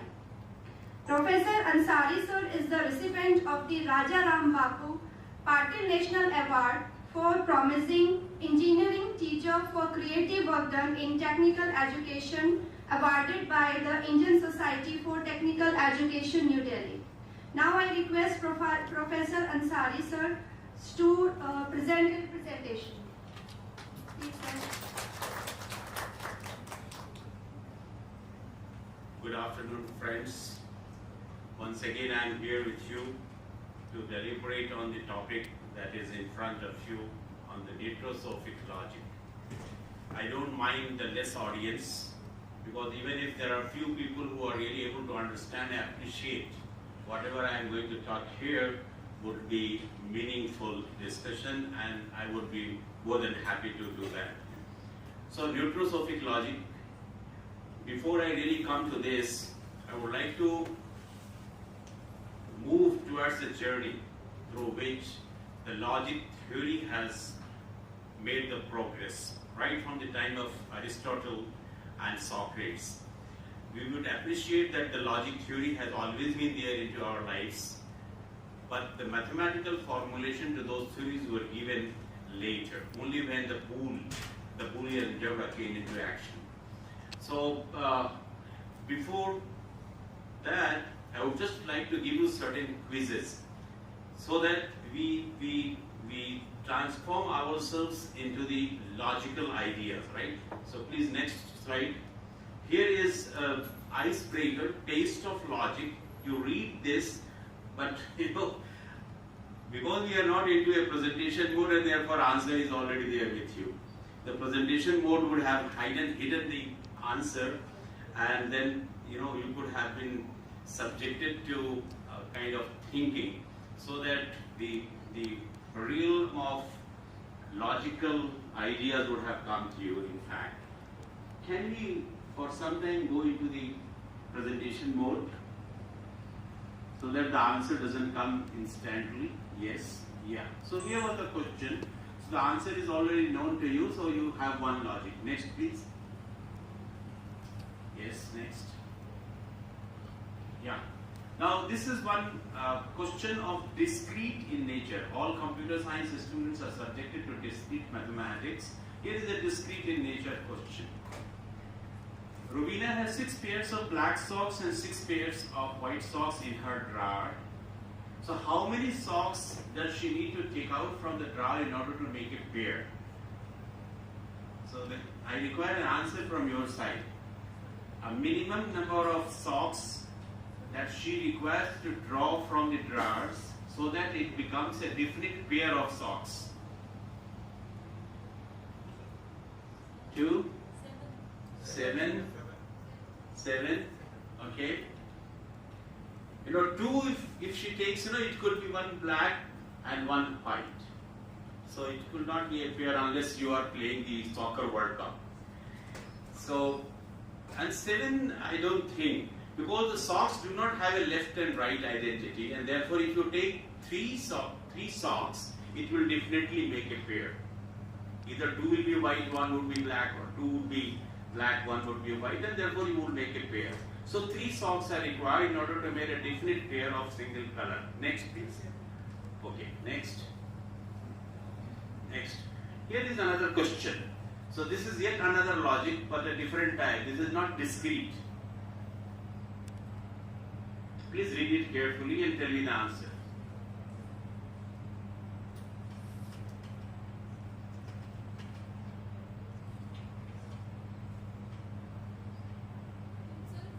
Yes, please go ahead.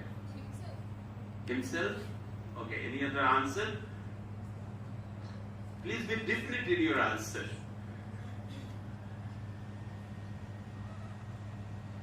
I don't have a brother or sister, but this man's father is my father's son. So whose picture is he looking at? He's not talking about himself, he's talking about the picture. So he says, this man's father is my father's son. So this man, who is that? So next please. Jan's son. Okay, next. So this is a taste of logic. This is neither discrete nor philosophical, but practical in nature.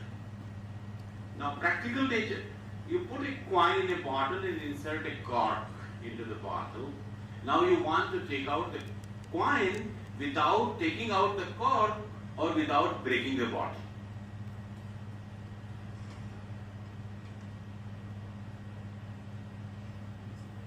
Could you get the question from here?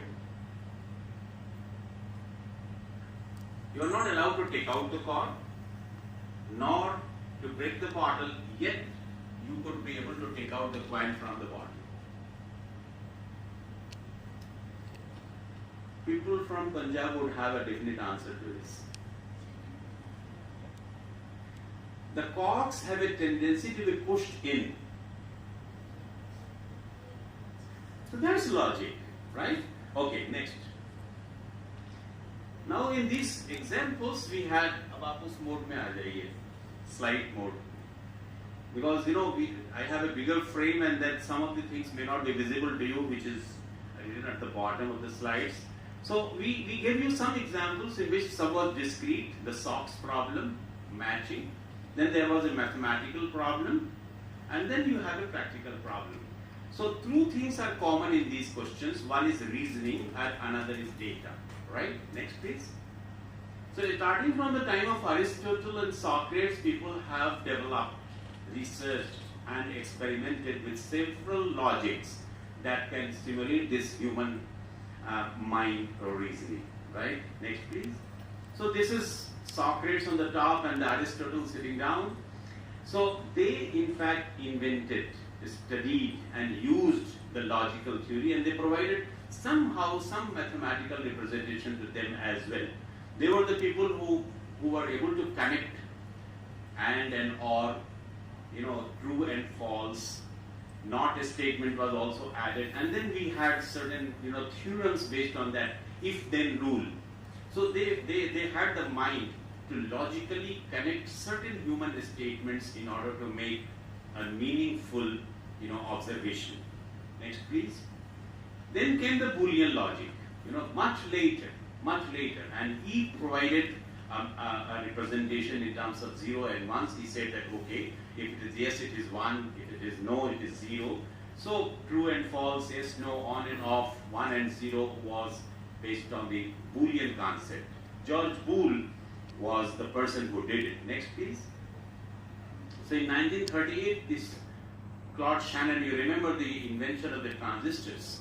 So when the transistors were invented, the circuits were made in order to realize the Boolean mathematics. And that Boolean algebra altogether came into being, and we could create the computers out of that. 1854, the Boolean algebra was conceptualized, but it found an experimental reality and implementation as late in 1938, when the transistors were invented. Next please. Now what we do in Boolean logic, we given a situation, either it is considered to be true or it is considered as false. There is nothing that can discriminate a difference between true and false. So if there is a given element, it either belongs to a set or it doesn't belong to a set. If it belongs to a set, you give a value of 1. If it doesn't, you give a value of 0. So that is what Boolean logic is. Next please. If suppose through Boolean logic, if you are an electrical engineer, you want to define that a bulb glows at a voltage of 220 volt. And if you represent that statement through the Boolean logic, on the x-axis we have the voltages, on the y-axis we have glow or not glow. So if it is not glow, it is 0. If it glows, it is 1. So at 220 volt it must glow, and therefore we have a delta function. Now if the voltage is anything less or more than 220, according to Boolean representation, the bulb should not glow, and that is what it is. But in the practical life, it doesn't happen like that.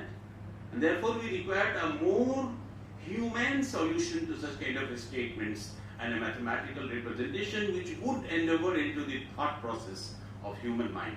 Next, please.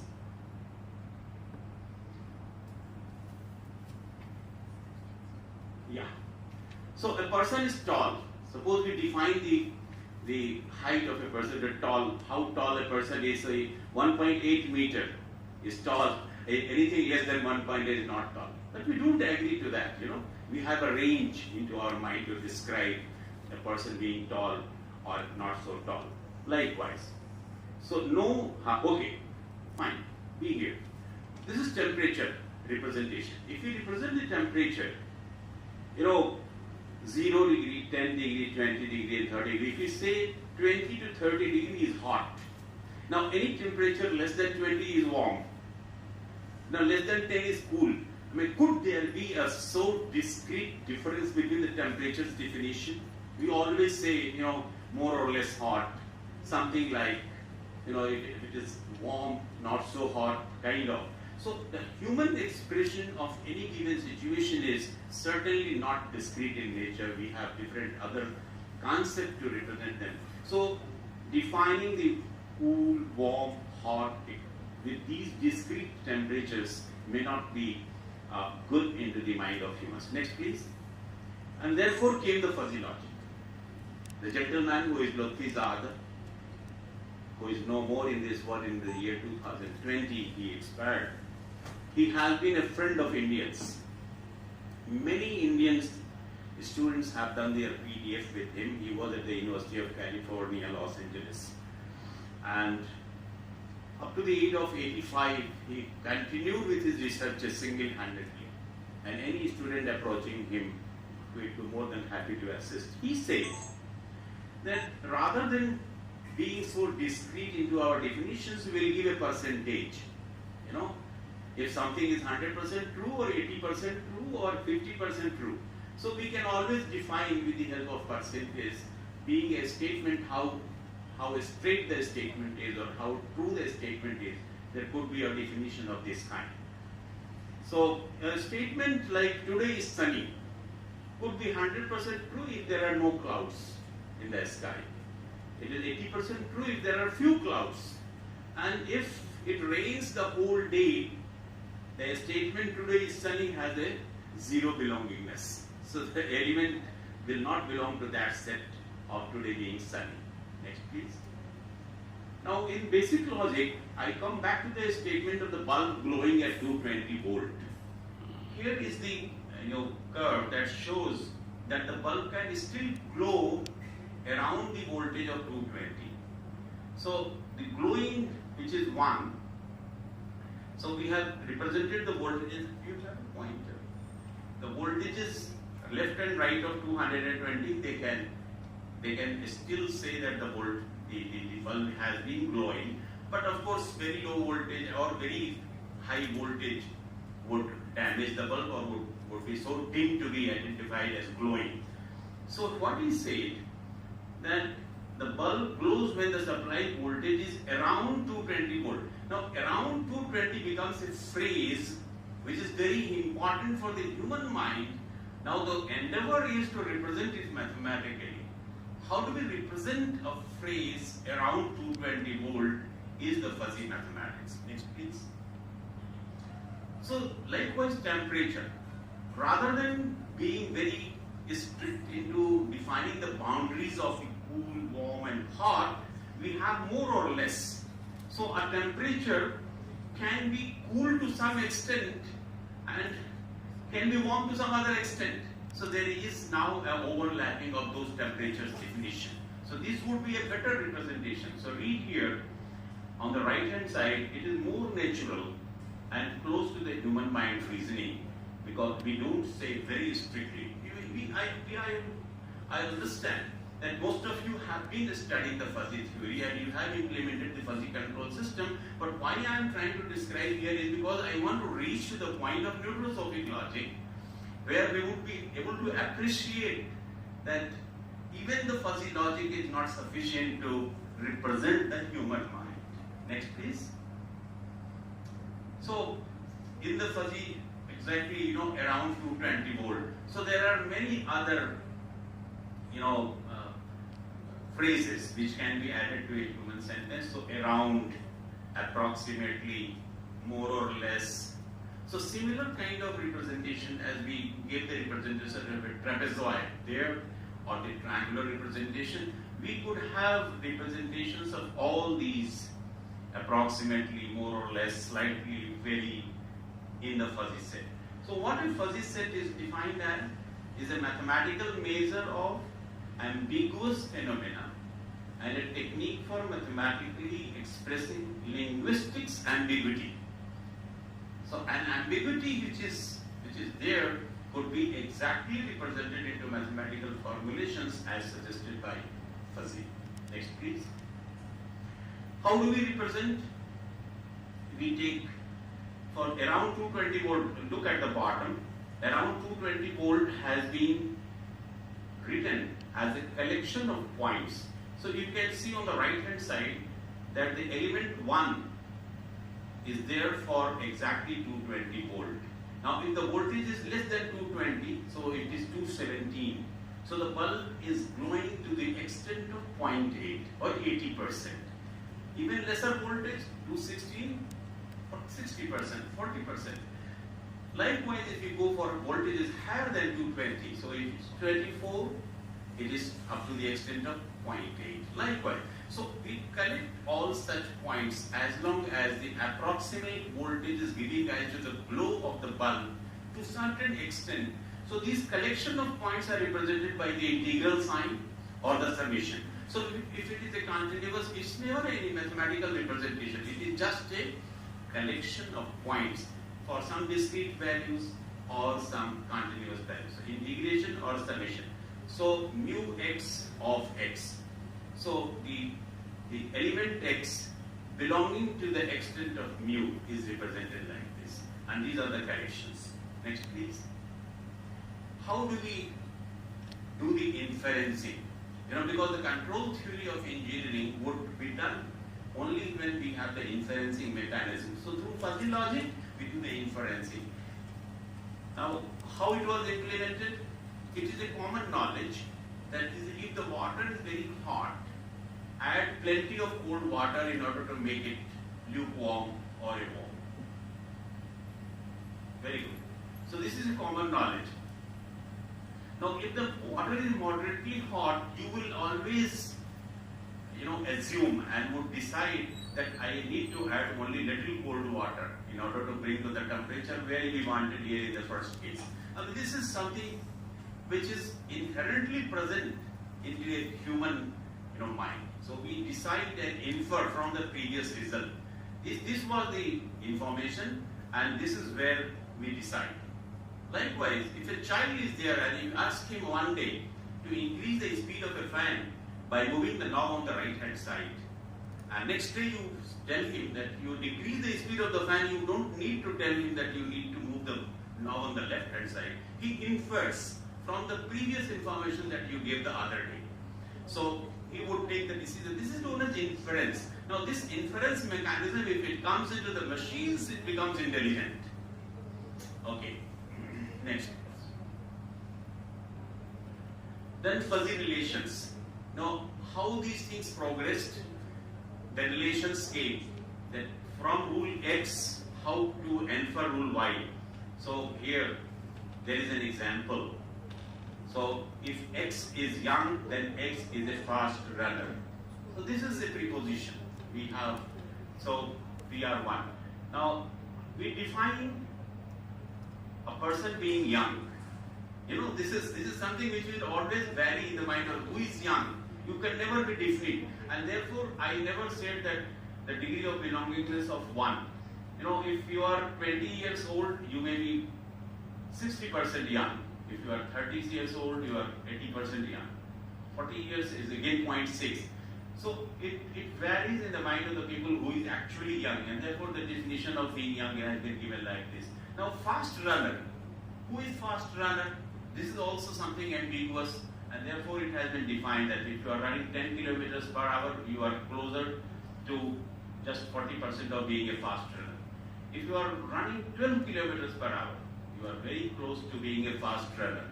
So 0.9 belonging there. Now, if these are the two mathematical representations of being a young man and being a fast runner, now with this proposition we can infer some other information. For example, next please.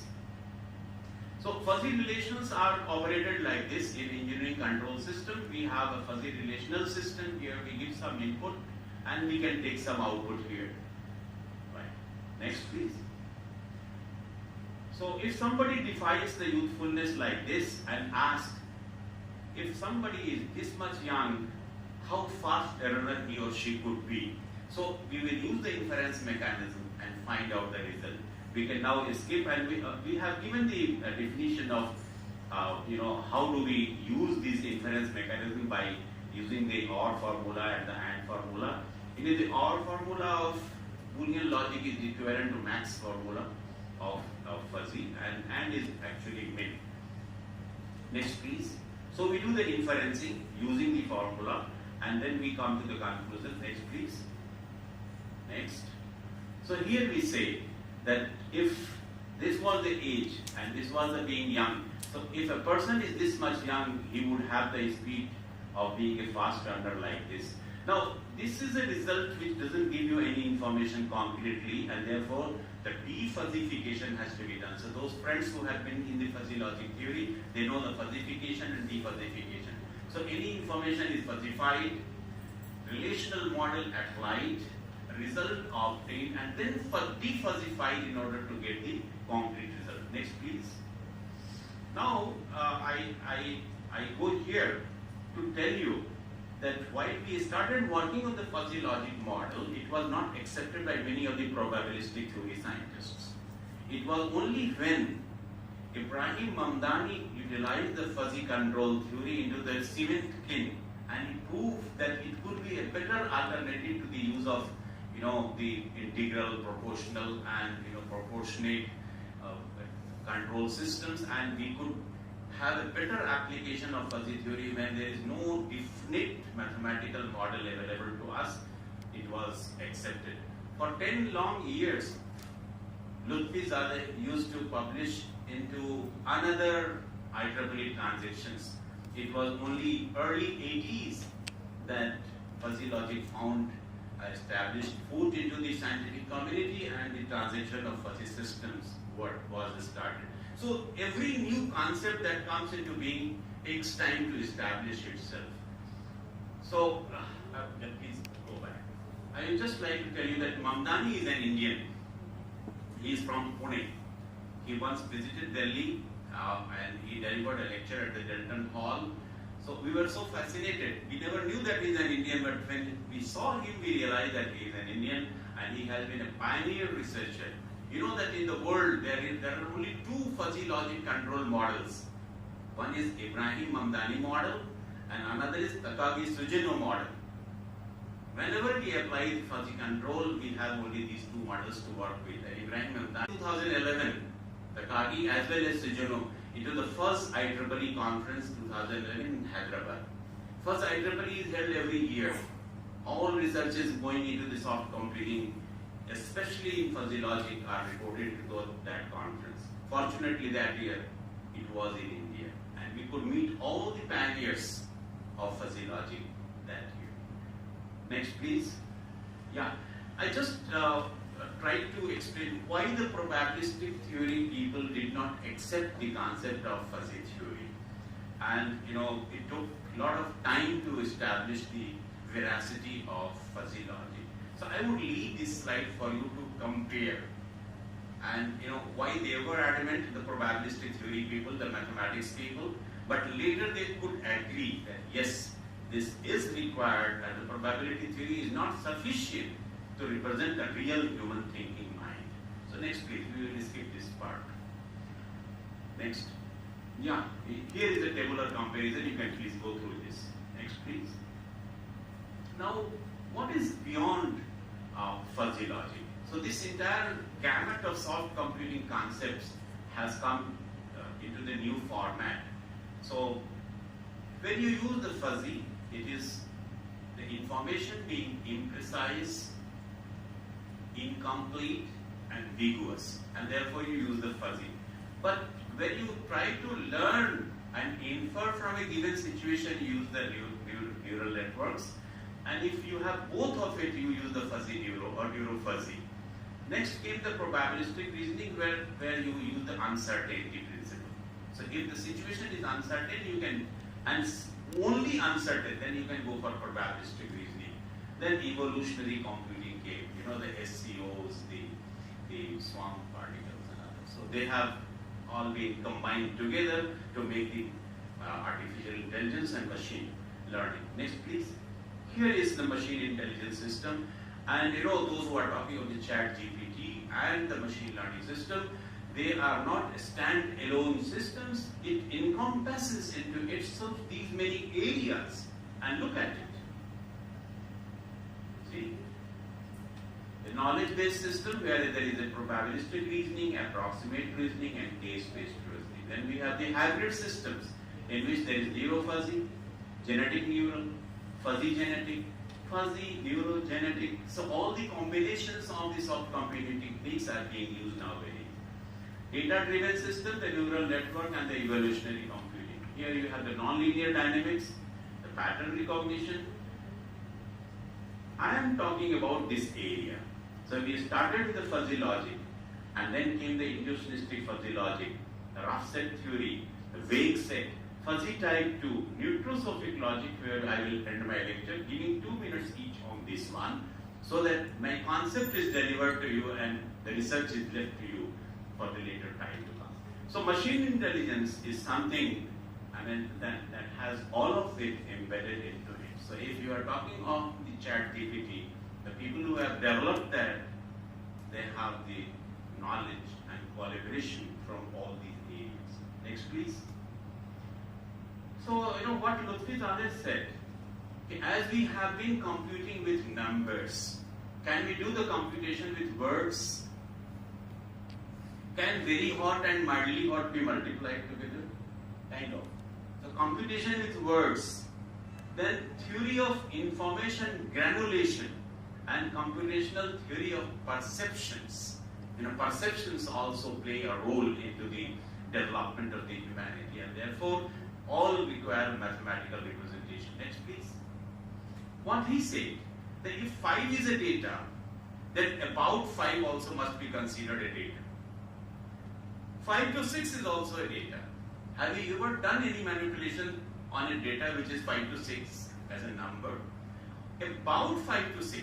So more and more complex the situations would come as the ambiguity of the life increases.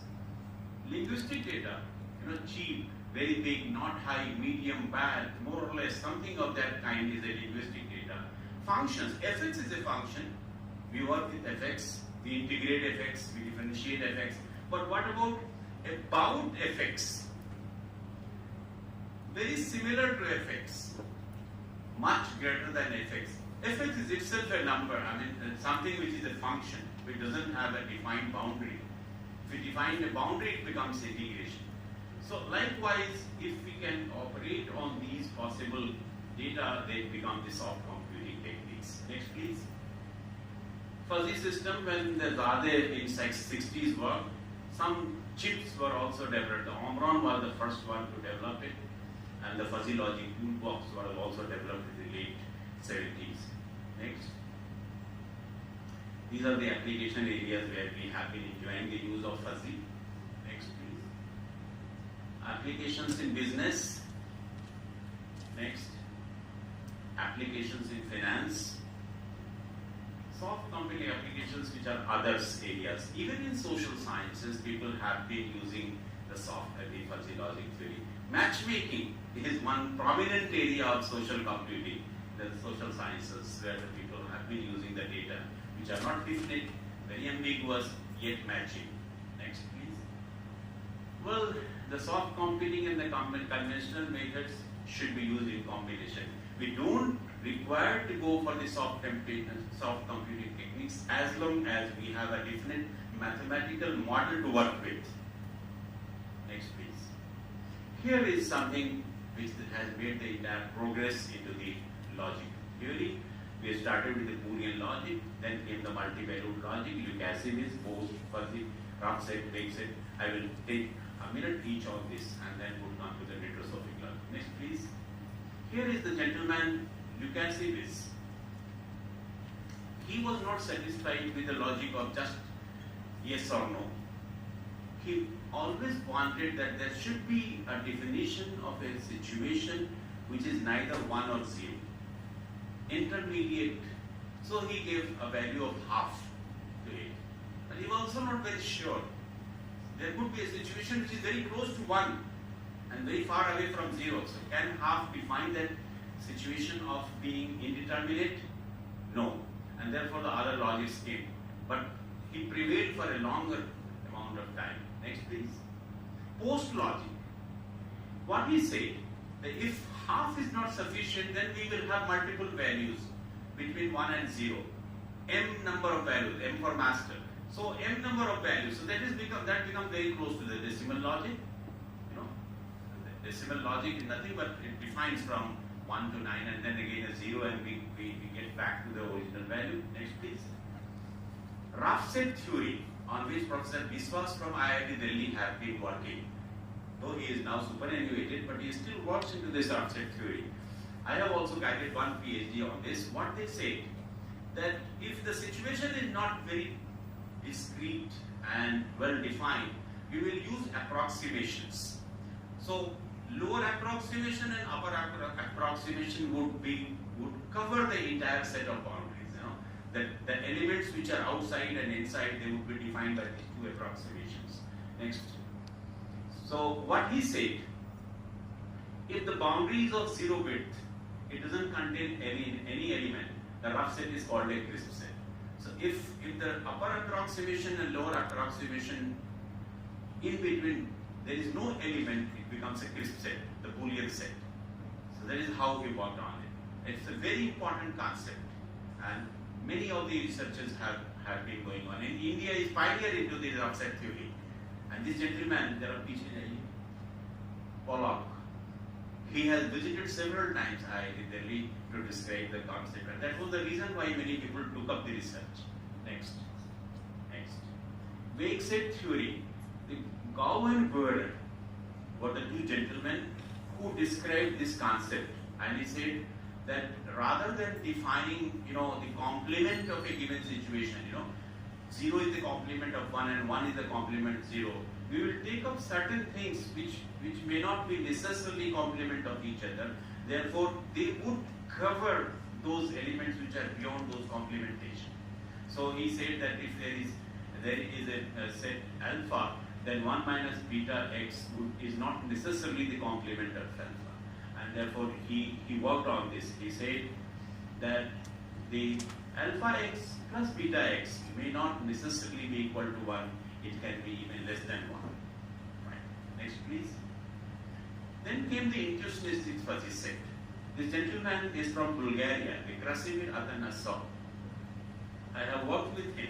Several concepts of intuitionistic fuzzy theory here.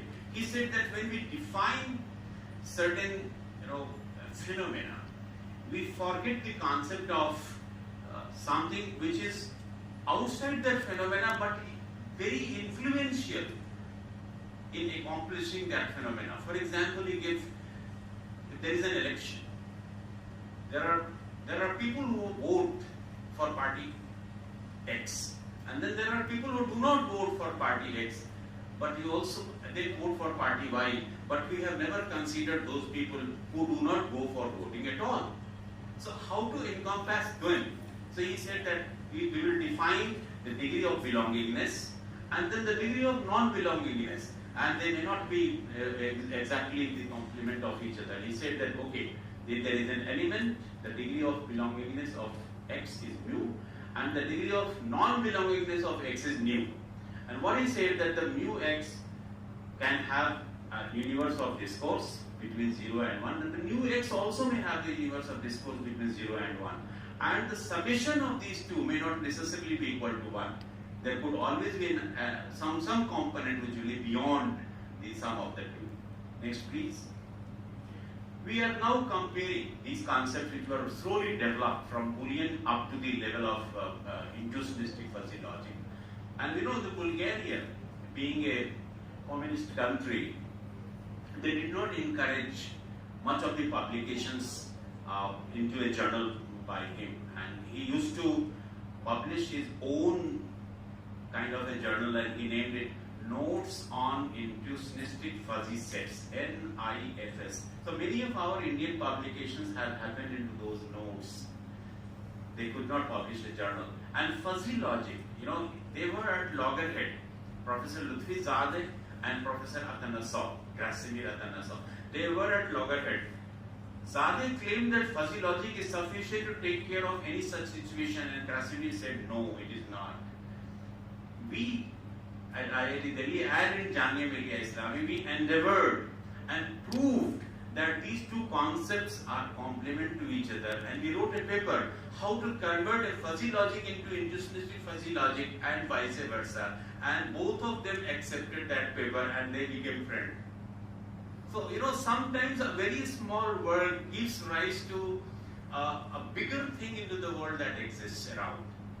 And, they were both encouraged, and both of them visited India together, Krasimir Atanasov and Lutfi Zadeh. So, friends, once we are deep into any research, we enjoy working into that area because we know the people around, and they are the people who have devoted their life. And therefore, I am here to encourage you to enter into this mathematical yet philosophical area of research. Next, please. So, यहाँ पर देखिए,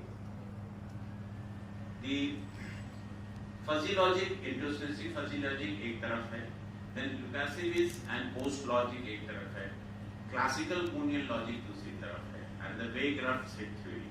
इन सब को अगर एक साथ connect किया जाए, it becomes the neurosophic logic which I am going to talk about now. Next, please. This is the gentleman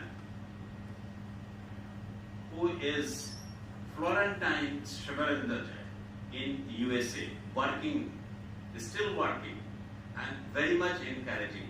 And he has created a directory of the people who have been working in the neurosophic logic area. And he says that, just yesterday I received a mail from him saying that we are now going to publish the 5th volume of the researches into the neurosophic logic. And there have been around 4,000 researchers working around the globe. So I will tell you the concept. What he says, fuzzy was there in the early 60s. Human categorization tries to bring all the logics together in the neurosophic logic. तो एक बार और press करिए. Okay, ये चला गया. यहाँ पर थोड़ा मैंने animation दिया हुआ. Now I will try to just bring out the concept that he tried to include. चलिए next चलिए कोई भी. Next please. Yeah, पीछे आइए. What he said, पीछे आइए. Yes, what he said, that the fuzzy logic does not describe the paradoxes of life. And also, if we are talking about the truthfulness and falsehood, there are certain situations for which the truthfulness may not be sufficient to describe the truthfulness. For example,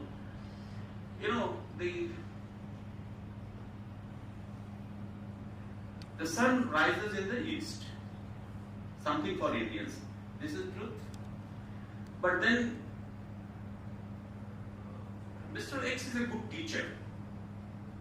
You know that he is a good teacher. But then there is a difference between the truthfulness of the two statements. Good teacher, fine. But sometimes he may not be as good, he or she. But the sun always rises in the east. And therefore, there should be a different value of describing the truthfulness as well. So there could be something beyond 1 and less than 1. Yet they are both truthfulness. Likewise, there are certain paradoxes of life.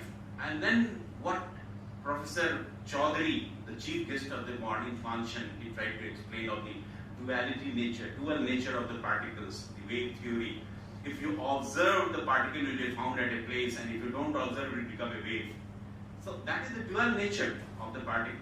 So what the Schrödinger-Cat theory explained was, that a particle, a quantum particle, could be present at two different places at the same time. So how do you explain? If you want to explain the position at place X, present and not present, 1 and 0 both here, and at the other place, the element will have the value of 1 and 0 again. So those are known as the paradoxes. So how to find a mathematical representation? Though Schrödinger created a wave theory, he wrote a very, very difficult equation. But for engineers, we require a simplified mathematical model that can be used into our real application life. And therefore, we went for the neutral-sophic logic. Next, please. Quantum mechanics I have already explained, but then in order to define those situations, what Severanta just said is that we will have the truth value, indeterminate value, and the falsehood value, and all the three could be one at the same time. So that's what he said. So they say, T, I, and F, and he said that all these three values for any given situation could be one together or could be zero altogether at the same time. Next, please. This is the gentleman Epimenides from Crete Island, very close to Greece. He was a philosopher like Socrates and Aristotle. What he said once, all Greeks are liars. He gave a very generic statement, and the people became furious. They came after his life, and he then tried to explain them. Listen to me carefully. What I have said is not wrong. All Greeks are liars. So people asked him how. He said, I am also a Greek, so whatever I say is a lie, and therefore you are not liars. So any given statement was true and false at the same time. Unless he is a liar, whatever he said could not be a lie. So that is the ambiguity. And this is a very prominent phenomenon. The neutral-sophic logic people they cherish this phenomenon, and they always talk about Epimenides from Crete Island. And there have been multiple such situations. Now I will try to explain as to how they have been represented. Next, please. What is it? So we will find three elements: T for true, I for indeterminate, and F for false. And what we will say that T, I, and F are the real values from the ranges, the universe of discourse of T, capital I, and capital F, with no restriction on T, I, and F for the sum. So the N could be T plus I plus F, which could be 3 or even greater than 3, because even all the T, I, F are true. Some of the truthfulness could be greater than 1, and therefore he said that we will not restrict our truthfulness to a value of 1 alone, it could be even 1 plus. Next, please. So what he said, that the degrees of belongingness would be from 0 minus, कोई ऐसा झूठ जो कभी भी सच में तब्दील न हो सकता हो, उसके लिए 0 माइनस दीजिए आप, और ऐसा सच जो हमेशा सच रहने वाला हो, उसको आप 1 plus दीजिए, and the open-ended boundary. So these brackets are not wrong. So these brackets are open-ended brackets, meaning that we can have values from 0 minus up to 1 plus. Next, please. So why the neutral-sophic logic needed? For a very simple reason, so that we have a definite mathematical representation for the paradoxes that are there into our life, and they exist, and they do exist, and very much exist. Next, please. इसके बाद ये उसको representation के लिए mathematics में value लगाई गई. The super of t is maybe small t infinitum. So the two values of t, super t and infinitum t. इसको मैं ये slides को आपके पास छोड़ कर ले जाऊँगा. Those who are interested, they can actually go through them. And then there are multiple papers. I have given certain references also. You can go through it and have a grasp of the subject so that you can really work on it. Next, चलिए देखता हूँ कहीं कोई important point हो तो मैं आपको बताऊँगा. Well, ये election की बात हम पहले आपको बता चुके हैं. Next. Now tomorrow it will rain.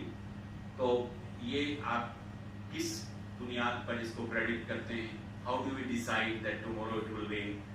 You know, either you depend on the forecasting of the meteorological department, or you see the past history.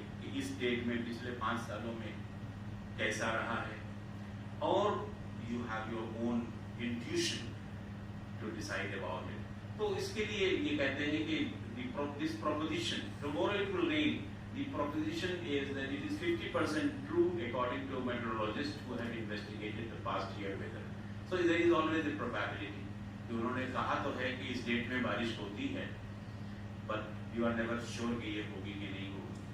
तो ये इनको cover करने के लिए, इन situations को cover करने के लिए, we have to develop a model, and we have been working on it so that you find a definite solution. Acquiring data from various resources, from experiences, from meteorological, from the past history, and intuition as well. Next, please. So, cloud is a neurosophic set. This cloud is a very different cloud. This is not a cloud at all. Cloud is something where you can always find some part of the cloud, and you may be failing to decide as to this part is a part of this bigger chunk or the other bigger chunk, you know, small clouds. So उनको decide करने के लिए जहाँ पर the rough set theory was used, वहाँ पर neurosophic logic को बहुत ही appropriately define किया जा सकता है, and they can provide you appropriate model for that as well. Next, please. Next. Okay. As I told you that in the rough set, an element on its boundary line cannot be classified neither as a member of the rough set nor of its complement with certainty. तो उस ambiguous situation को cover करने के लिए the neurosophic logic plays an important role. Next. I would just like to say the neurosophic logic per se transforms itself into the various other logics that we have defined. So when is the neurosophic logic going to become the Boolean logic? When the indeterminate value is 0. Boolean में क्या है? It is true or false. There is no indeterminacy. So if I is 0 and the true value and the false value lie within 0 and 1, and the value of n means the sum of true and false is becoming 1, it becomes a Boolean logic. If it is a multiple valued logic, that the T and I, the truthfulness and indeterminacy are between 0 and 1, and the sum is never equal to 1, n is not equal to 1, it becomes a multiple valued logic. Because here the acid is divided the values between 0 and 1 into m values. Fuzzy data. What is a fuzzy data? If n is equal to 1, n means the sum of the value of true and false. So t plus f should be exactly equal to 1, and intermediate value should be 0. There should not be indeterminacy, and that is how it becomes a indeterminate data. Into statistic fuzzy logic, here again, it is sure that we consider the people who voted for party X, the people who voted for party Y, but we did not consider the value people who did not go for voting at all. इन सबको जोड़ करके भी total हमारा एक से भी ज़्यादा नहीं होना चाहिए. So t plus I plus f must be equal to 1. What neurosophic says that under the given ambiguous situations, the t plus I plus f can even be greater than 1, and in given situations it could be 3 or even more. Next, please. So how we could describe the neurosophic logic? What he said, the Florentine several that it is primarily the fuzzy logic, but neurosophic logic is something beyond that, wherein we describe the situations which are ambiguous in nature and the phenomena which are not defined. So next please. I have tried to describe the classifiers.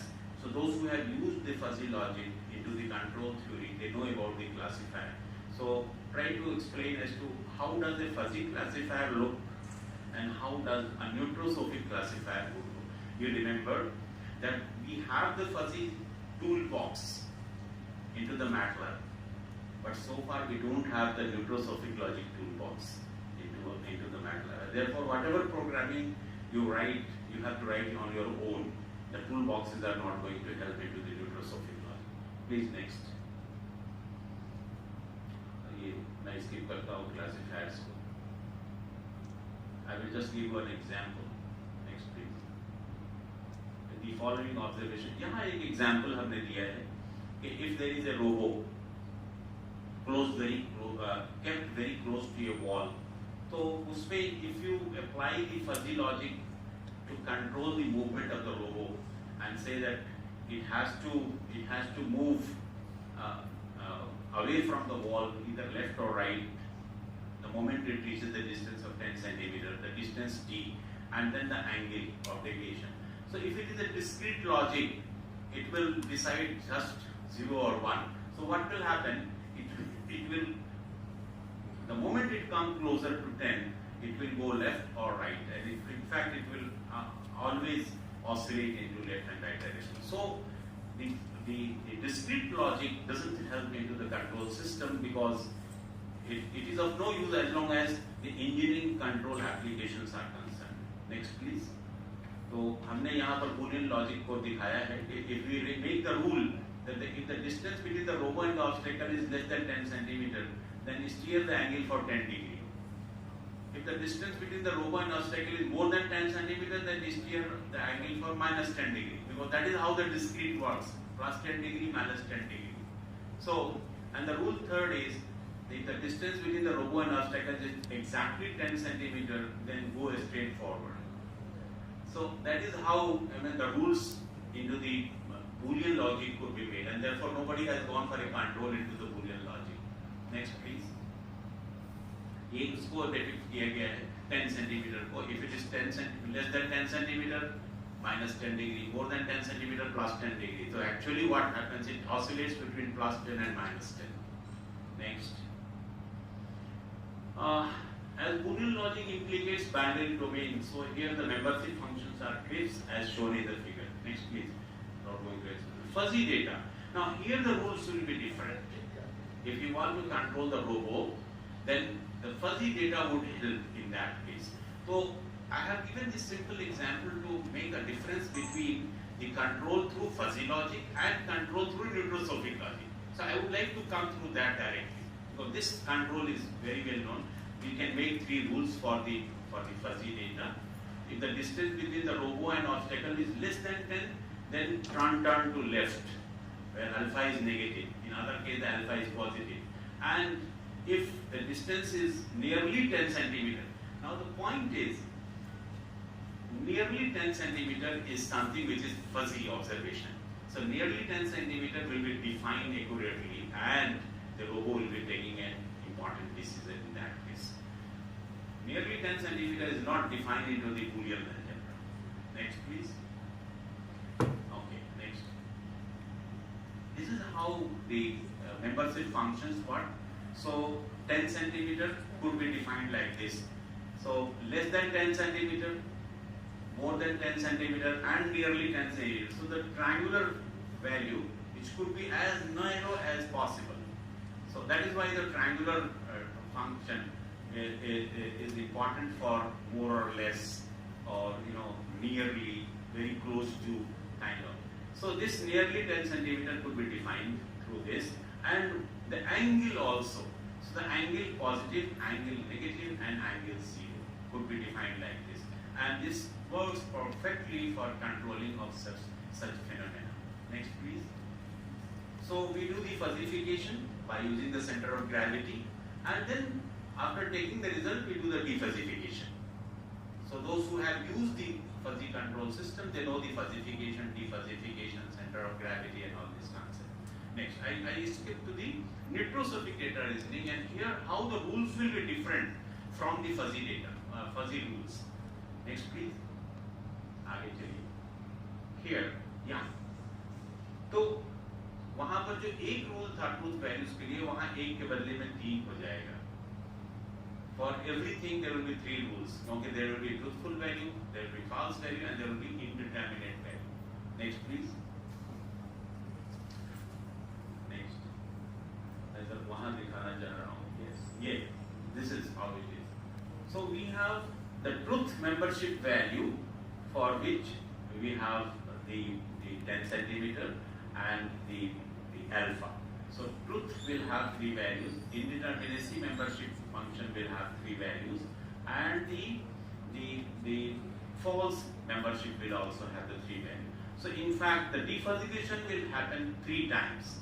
So work increases, the programming effort increases, but the situation becomes very easy for us to tackle such situations of life which do not find normalcy into the life.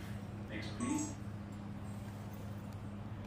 So if you are working through the nitrosophic data, you may have to be careful.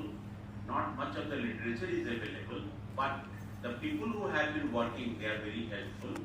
I can give you the contact of Florentine Samarandaji, and I can tell you that most of the students working with him are from the Asian countries, many Indian students, Bangladeshi students.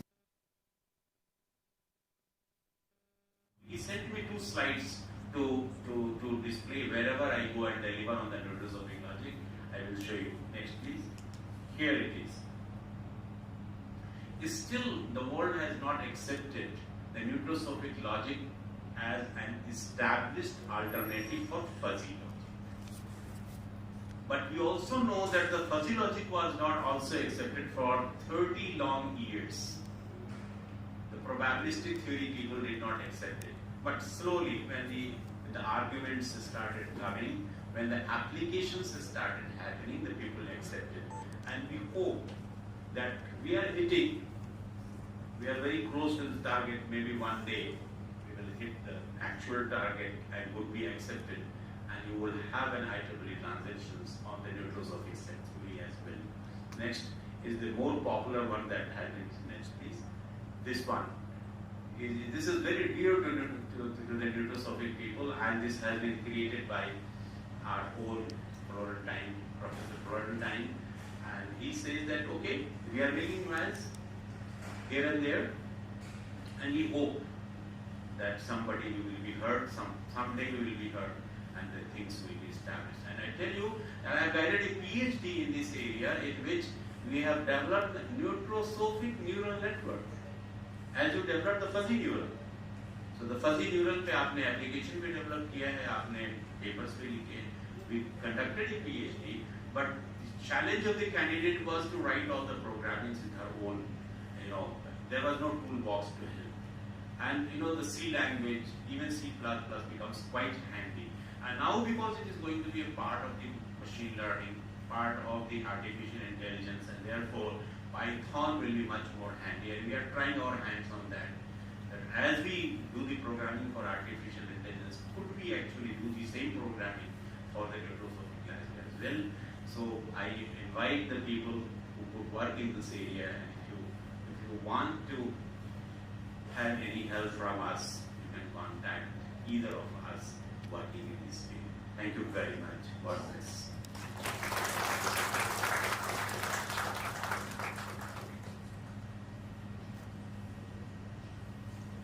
Questions, if at all you have, that remains a part of the lecture. If there are any questions in your mind, please go ahead with that so that I can respond here itself.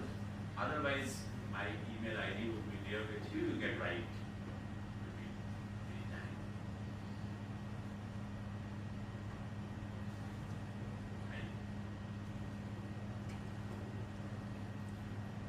Thank you very much, sir, for such an informative and impactful talk. I appreciate your professionalism and want to thank you for the points you made and the question you asked. Looking forward to hearing you speak again. So once again, thank you very much, sir, for giving your valuable time.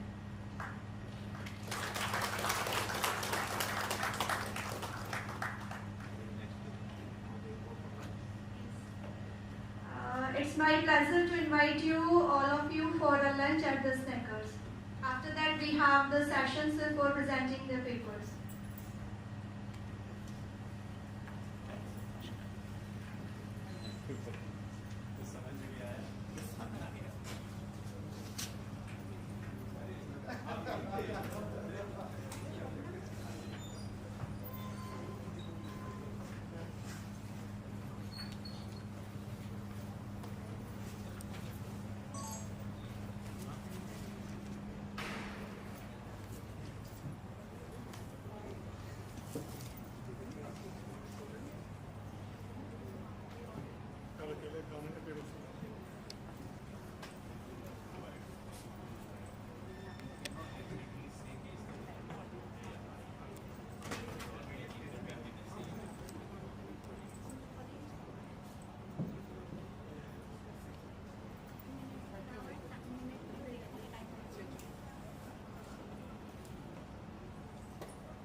In this paper, intent and permission are taken combinedly, then various ML algorithms are applied.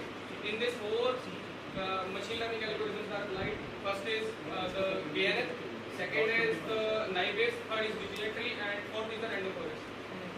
So in this random forest was the best classifier among the algorithms. So what are the limitations of this? The limitation is that we can also test this paper with the new data set, which is 2020 data set. Now, talking about the third paper, was developing the digital writing and also to generate the benchmark Android malware data set and classification. So the limitation of this paper is that network traffic alone is taken as a classifier. No other classifier is taken in this research. As there are multiple features, here memory network, battery lobes API, but only network traffic is taken in this paper. So in the next paper, extensible Android malware detection and family classification using network flow and API flow. This paper is published in 2019, and again the limitation of this paper is small data set. And talking about the future scope, again they plan to extend their work with the massive sample size in future because the data set is small. Now talking about the fifth, I have worked with the static feature, but I also read the dynamic paper. So this is the last dynamic, first dynamic paper that I have read, dynamic Android malware category classification using semi-supervised learning. So it is published in 2020, and the future scope is only ML algorithms are applied in this paper, but we can work with CNN and RML also. And talking about the limitation, there is less labeled data and more unlabeled data. So finding of this paper is we can work with IoT and Raspberry in future in this paper. So what is the research gap that I have find out by reading this paper? So I have seen that every paper is trying to find out the malware, that there is malware in Android or not. But no one gives the category classification of the malware, like it is ransomware or not, it is scarware or not, it is binning or not. So I have done the work in this field where I have classified which type of malware is in the Android system.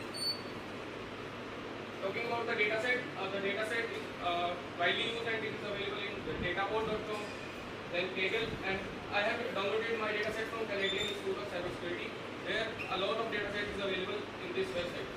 So dataset name is CICI-based Android Volume 2019.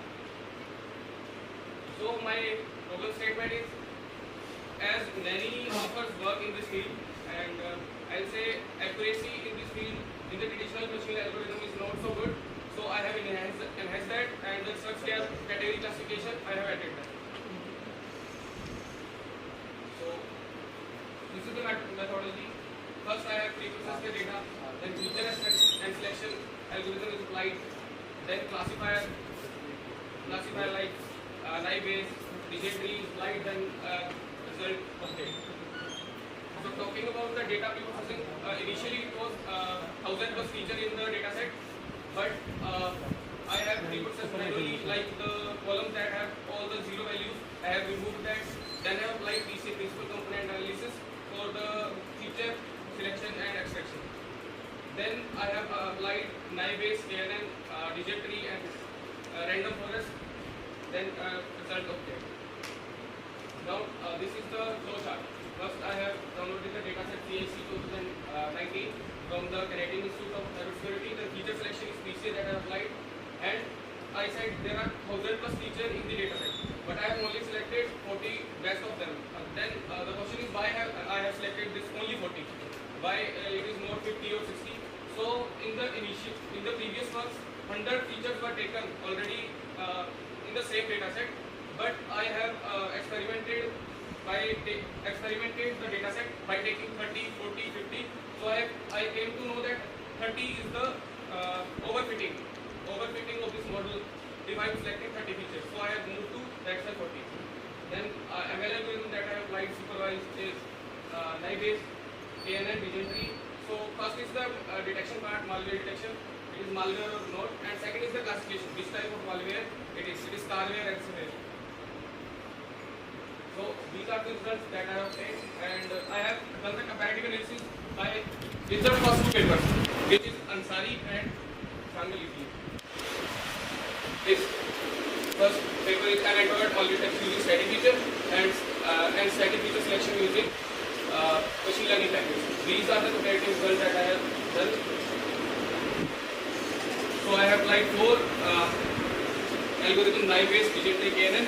So in the proposed, I have given nearly all the algorithms that I have already applied. Now the new thing that I have done is I have given the malware category, which type of category the malware is, and what is the what is the finding rate, that which type of malware. For example, it is a SMS, then what is the percentage of finding the SMS malware in the Android system. So hardware and software requirements is like hardware Windows 7, 8, 10, and the RAM is 16 GB is sufficient. And talking about the software requirement, we can do this by using Vega tool, or we can also do by using Stylon Panda libraries. And these are the references.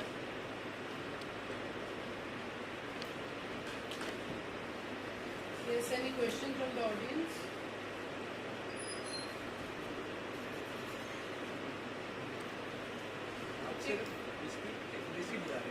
No, I have increased the accuracy also, but I have also done the work of category classification, which is not being done earlier. Initially आप कह रहे थे जो आप research review कर रहे थे उसमें आप मेंशन कर रहे थे उनके ड्रॉबैक्स थे, स्मॉल डाटा सेट यूज कर रहे थे, ये डाटा सेट की प्रॉब्लम थी। यस सर, आपने उसके रिलेटेड ये सर एक्यूरेसी बढ़ाया, मतलब प्रीवियस का डाटा सेट सर आपने जो किया है वो आपने अपना एक्यूरेसी बढ़ाया,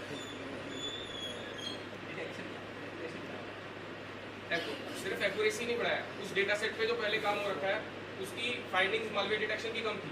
एक तो उसको इसकी एफिशिएंसी को इंक्रीज किया और न्यू एल्गोरिथम्स लगाए। जो मेरे बेस पेपर में एल्गोरिथम्स लग रखे थे पहले से, वो नहीं लगाए, मैंने डिफरेंट लगाए। उसमें नाइव बेस था, एसवीएम था, एंड मैंने वो डिफरेंट लगाए। एंड सेकंड थिंग जो मैंने इसमें नोवेल्टी लाई है वो कि कैटेगरी क्लासिफिकेशन दिया हर एक मालवेयर का, जो कि कहीं पहले नहीं हुआ।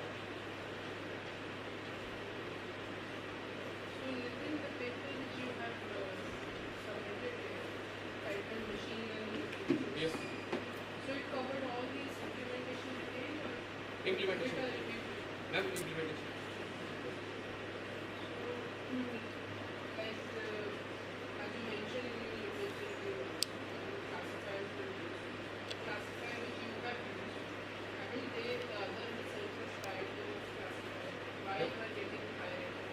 The other also tried, like I'll show. In the second paper, they have used the same data set and they have taken intent and condition both. No, it's a conflict paper. Second.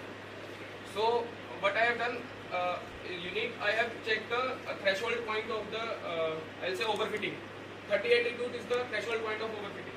Like overfitting will come if you select only 38 attributes by using PCA. And second thing is, they have applied RFE, recursive elimination, recursive forward elimination technique of feature selection, but I have used PCA. I have not used the same techniques that they have used. What is random forest? Random forest, it is a classifier for training and testing. For example, if we have to predict there will be a rain or not, then we will simply give the data to the classifier and they will divide into training and testing. How it is different from decision tree?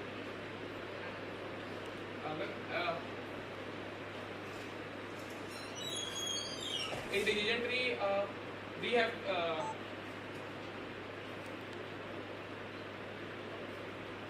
So ensemble techniques. yes.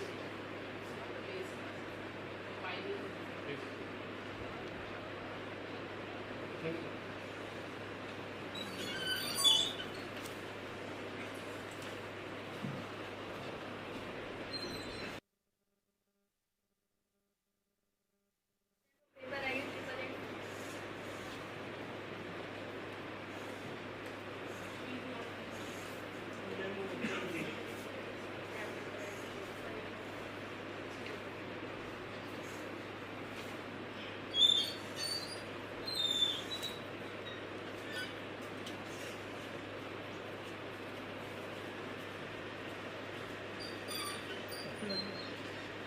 Yes, no. Yes, no.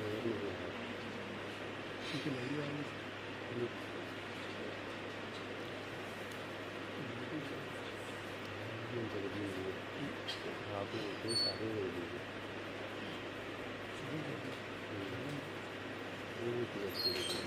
नहीं चलती नहीं है खराब नहीं चलती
name is and I'm a PhD scholar of CS department at ICSCCC. Today I represent here my paper as a local neighborhood average pattern. This one is a handcrafted feature descriptor, and now first all the contains are these are the introduction, now literature reviews, and now the proposed methodology, results and discussion, conclusions and future works, and the references.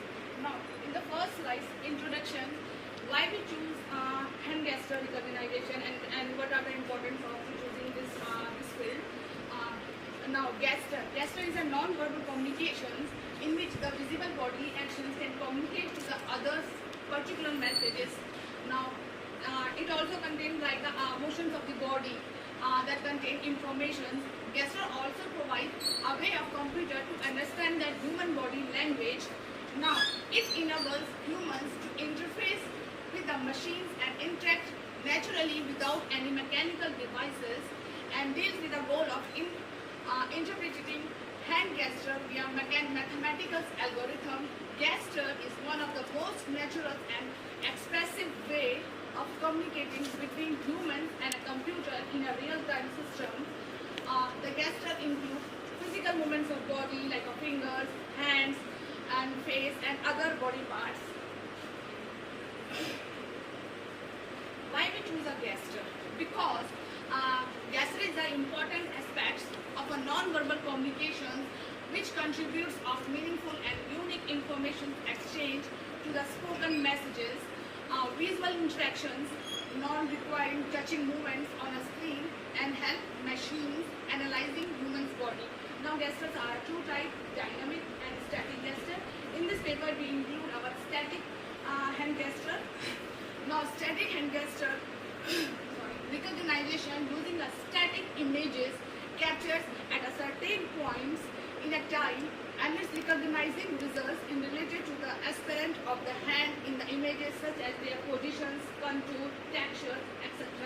And in the dynamic gesture recognition use an image sequence captures on a dynamic and a real-time movement with the times, and it is appearance on the hands, but also the temporal feature describing the trajectory of the hand in a sequence, like a video of some movement of the hand and other body textures. Now this one is my proposed workflow of the proposed system. First we take the input image. Now we can resize the image. In my coding we resize the image into 50 by 50. After that we convert it into the grayscale image. Now we provide our own local feature descriptor is applied on that hand images. After that, the image is divided into the blocks and histogram is calculated of each blocks, and after that we combine all the blocks of histograms, and then we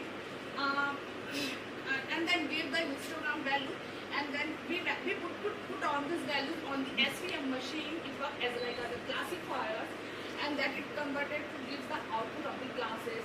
Like suppose we have used three types of data set in this paper. First one is MUGDI data sets.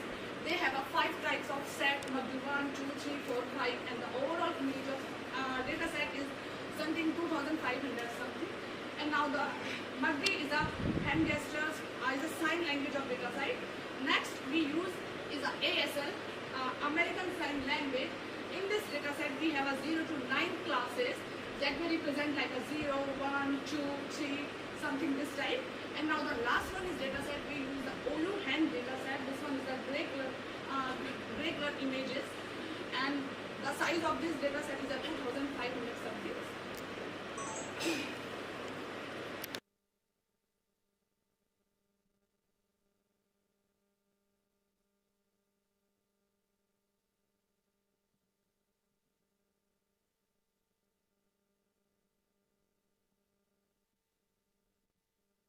Task, the most successful local appearance of the feature descriptor algorithm is based on the concept of spatial histograms of a local pattern descriptor that include as a like LBP, LBGP, LNIP, TLBP, Quest. Multiple descriptors are invented already in these fields, and so on. Now, the main goal of the local pattern descriptor are used to extract the image features that are distinct and stable under different conditions during the image acquisition process, like the image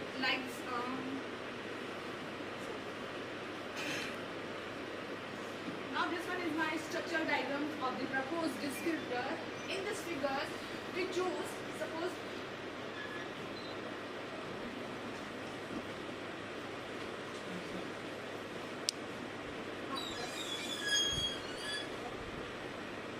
now this we take a matrix into 8 by 8 matrix. Now these are the I0, 1, 2, 3, 4, 5, 6, 7.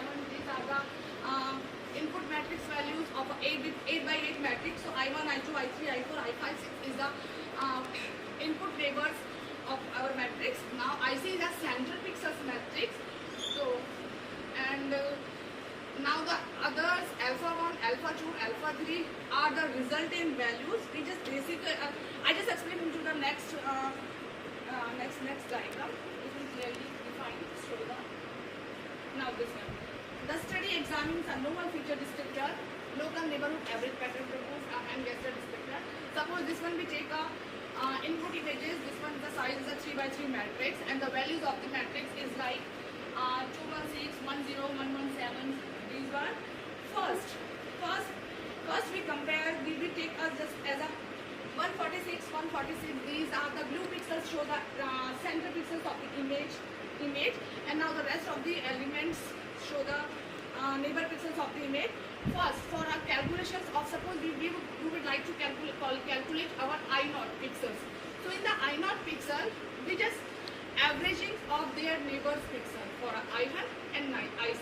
We just average their pixel and now the subtract from the current pixels, and now last we just compare into the central pixel as just like we use LBP. Just work this one. Now this one is a formulas of our descriptor pattern by that will say that LNAP encodes the pattern by taking the mean of the immediate two neighbors pixels and computing the intensity variations considered with each neighboring pixel. Since it captures small texture variations in the images, the different relations increase the descriptor discrimination's capacity. Now the formula I of alpha into beta, where alpha into beta is the size of the image. Now sigma is equal to I tends to 0 to p minus 7. That means the range of the pixels value I0 to I7, because we take the 3 into 3 by matrix, so the overall pixels is 8. Now the formula is 2 to the power I into sine of S of I minus I of I, where S of I is the corresponding adjacent neighbor and I of I is a particular neighbor. Now in this field, suppose I0 is a particular neighbor, I1 is a particular neighbor. So this one I will calculate, suppose in a 1, where we write out 1 in the matrix. So this one calculate the this one calculate the I0 pixels value. For in the input pixels 2 matrix that show the orange pixels, this one calculate the I2 pixels value. This one. And last one is the pattern image we generate 0, 1, 1, 0, 1, 0, 1, 1, and now the given last value is a pattern value. That we can, after that we can replace this 105 is replaced with the 145 central values. And here we choose the sign of x is just marked as a threshold value, where we can choose a value. If the value is less than 0, so we put here 0, and if the value is greater than 1, so we put the 1. That way we encoded the other pixel value in the binary format, 0 and 1. Now these are the results of our proposed descriptor, and we just compare to other descriptor like the LBP, Quest, LNIP, TLBP, LBP, and LNDP. The performance of the based on accuracy and F1 score. These are the data set. Multi 1, 2, 3, 4, and 5. Now the next one is ASL. I already have told about this. ASL is Arabic American Sign Language. And now the last one is a OU hand data sets. These are some results. Is a graphical representation of my descriptor and descriptors. Now this just is a comparison of feature performance by using LBP by using existing descriptors and our descriptor LNAP, local neighborhood average patterns. Now conclusions. The conclusion is say that these gas stars are useful in variety of situations for effective communication between the deaf and hearing impaired, for developing visions, and human gas star based technologies are something as basic communicating between two individuals in a noisy atmosphere. Second one is LNAP incorporates the connections between neighboring pixels and the central pixels. And now the next is a focus on improving the descriptor for processing performance to enable real-time or almost real-time applications. And the future work, we have a vast work of this in this field. This model is presently limited to static gesture recognition. It may be extended to identify dynamic movement in a real-time environment. So we use some deep learning algorithm in this method. And now the second one is the study may be expanded further by employing deep learning approaches such as modified convolutional neural network, as well as improving feature selections utilizing quantum computing and evolutionary algorithm for feature extractions. And now the testing other machines and deep learning models on the data. And these are my references. Thank you so much. Is there any question from the participant, audience? Why are you sitting so quiet? यहाँ आ जाओ आगे. Come to the forward.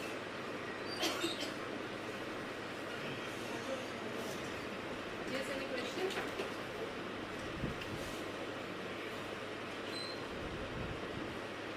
Okay, Arpit, this is your PhD work? Yes, this is just a starting of my work. Okay, Not yet. not yet. Now, first one is we just work in a handcrafted texture descriptor. So I have already wrote 2 papers on this, and one is journal is already approximately done. Now we switch into the deep learning method. So we do some other. We don't evaluate my own deep learning models. That's what I want to ask, that there must be some deep learning method also to write for the same thing that you must be having some better results. Of course. So you should try to use those techniques also. Interesting into machine learning only. Sorry, no machine learning. You need to try the deep learning techniques also. Other researchers might be using this. Yeah. So you have to refer to the state of art techniques or whatever is there. And then only you can say will feature disciplines. Yes. And there are Indian Sign Language data centers also. And that is quite a hot topic of research now. Yeah. You can include I have Indian Sign Language. I have a few data set also. You can go to that. Okay.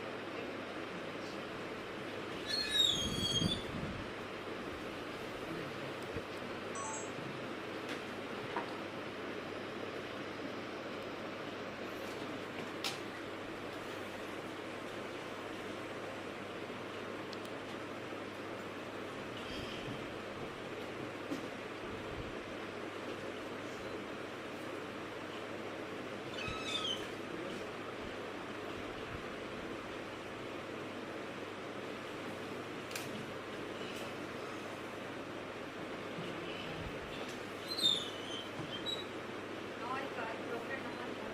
Display number 1 for the present paper number 3.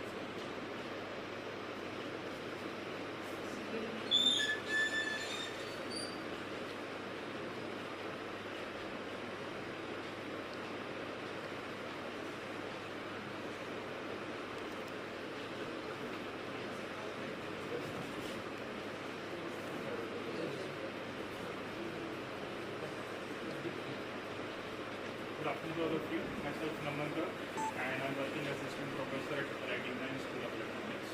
So today I'm presenting in front of you the simulation of quantum filter for estimating the spin of an electron. Okay. So these are some of the outlines which I will cover. So as an overview of this, so So basically, we are going to use the Blafton filter as a quantum filter here. Okay, so it is a real-time filter for dynamically estimating atomic observables and states based on the non-demolition measurements and the measurements that commute at different times with their future values of the observables. So the filter is a generalization of classical Kushner-Kalyankar filter based on the quantum mechanics, and we propose to simulate it by using the HP stochastic differential equation and the Blafton equation without randomness. So randomness here enters only when we consider the distribution of observables in specific states of the system and path. So we apply the Blafton filter to estimate the spin-off and electron. So basically in the signal processing, if we talk about the primary aim is to remove the noise from a signal by estimating it. Okay. So basically we'll be having a dynamical system and we are going to see how we can remove quantum or classical noise from a system. So here we are taking HP quantum dynamical system that is given by Epsilon Parsati, and we will apply then the Blafton filter over that. Okay, and then we are going to use that particular in the field of estimating the spin-off and electron. So here the noise, it may be classical or it may be quantum in nature. So basically, if we talk about the classical noise, so it do not commute, and in the case of quantum noise, it commute basically. Okay, so it can be represented only in the form of differentials. So noise in the quantum system, it can be modeled as classical, and in classical noise model, differential of the quantum grounded motion and quantum Poisson process noise terms added to the Schrödinger equation. So here, in the case of quantum noise, which is commutative in nature, so it is modeled by first introducing a boson fog space and then defining noise operators as A, dagger and lambda. So these are the creation, annihilation and conservation processes. And then we will define the Hilbert space. So basically it is a vector space equipped with an inner product and an operation that allows length and angles to be defined, and furthermore these Hilbert spaces are complete in nature. The fog space, the term we use here is it's a algebraic construction used in the quantum mechanics to construct a known number of identical particles from a single particle Hilbert space. So basically here, as a quantum noise in the quantum system, we talk about the system Hilbert space is defined as a complex function, and the noise path space is defined in the form of lambda, and that consists of a function varying from T1 to Tn. And these noise operators, as we talk about, these satisfy the quantum Ito formula and satisfies these particular conditions. It is as per the quantum Ito formula. Then the next thing that is going to be used here is coherent vector. So coherent states are an important class of states that can be realized by any system, which can be represented in terms of harmonic oscillator. And these state defines the state of polarization basically, and it can be defined by the exponential vector in this form that is given here.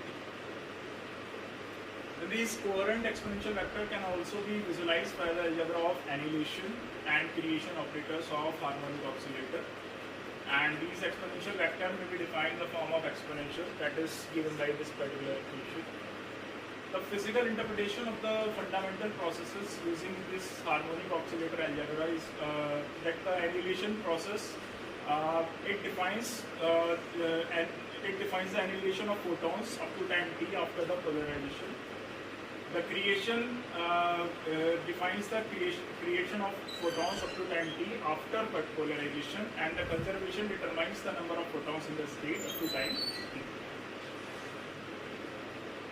So next, our system model. So it is given by this HP noisy Schrödinger equation. So we have added some noise term here also. So the HP noisy Schrödinger equation is defined by this particular equation, where this H0, Q, L1, L2 and S, these are all the system operators. Here A and A star can be visualized as quantum version of Brownian motion, and lambda as a quantum version of Poisson process. So the coefficient matrices, these are the system operators and define the coupling strength of the system to the bath processes. So this Brownian motion represents here the continuous part of the bath noise, while the Poisson process represents the discrete part of the bath noise.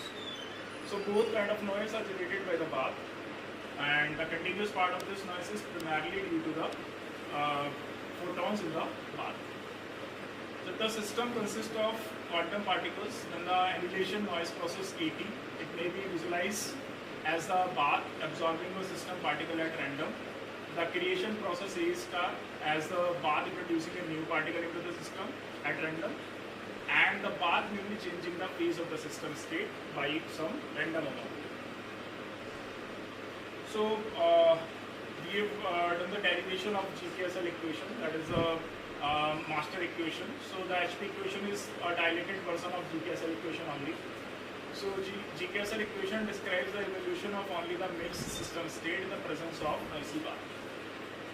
So this leads to suspect that the system Hilbert space can be enlarged, that is dilated to include the bath Hilbert space in such a way that the overall evolution of system and bath is described by a unitary evolution operator, which when applied to an initially pure state of the system and bath, and then average out over the bath via partial trace, that will yield the GKSL equation.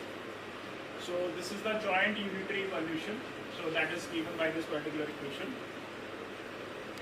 So next, the derivation of GKSL equation. So the system operators HP, L, M and S are chosen so that quantum Ito formula ensures the unitary for all time t.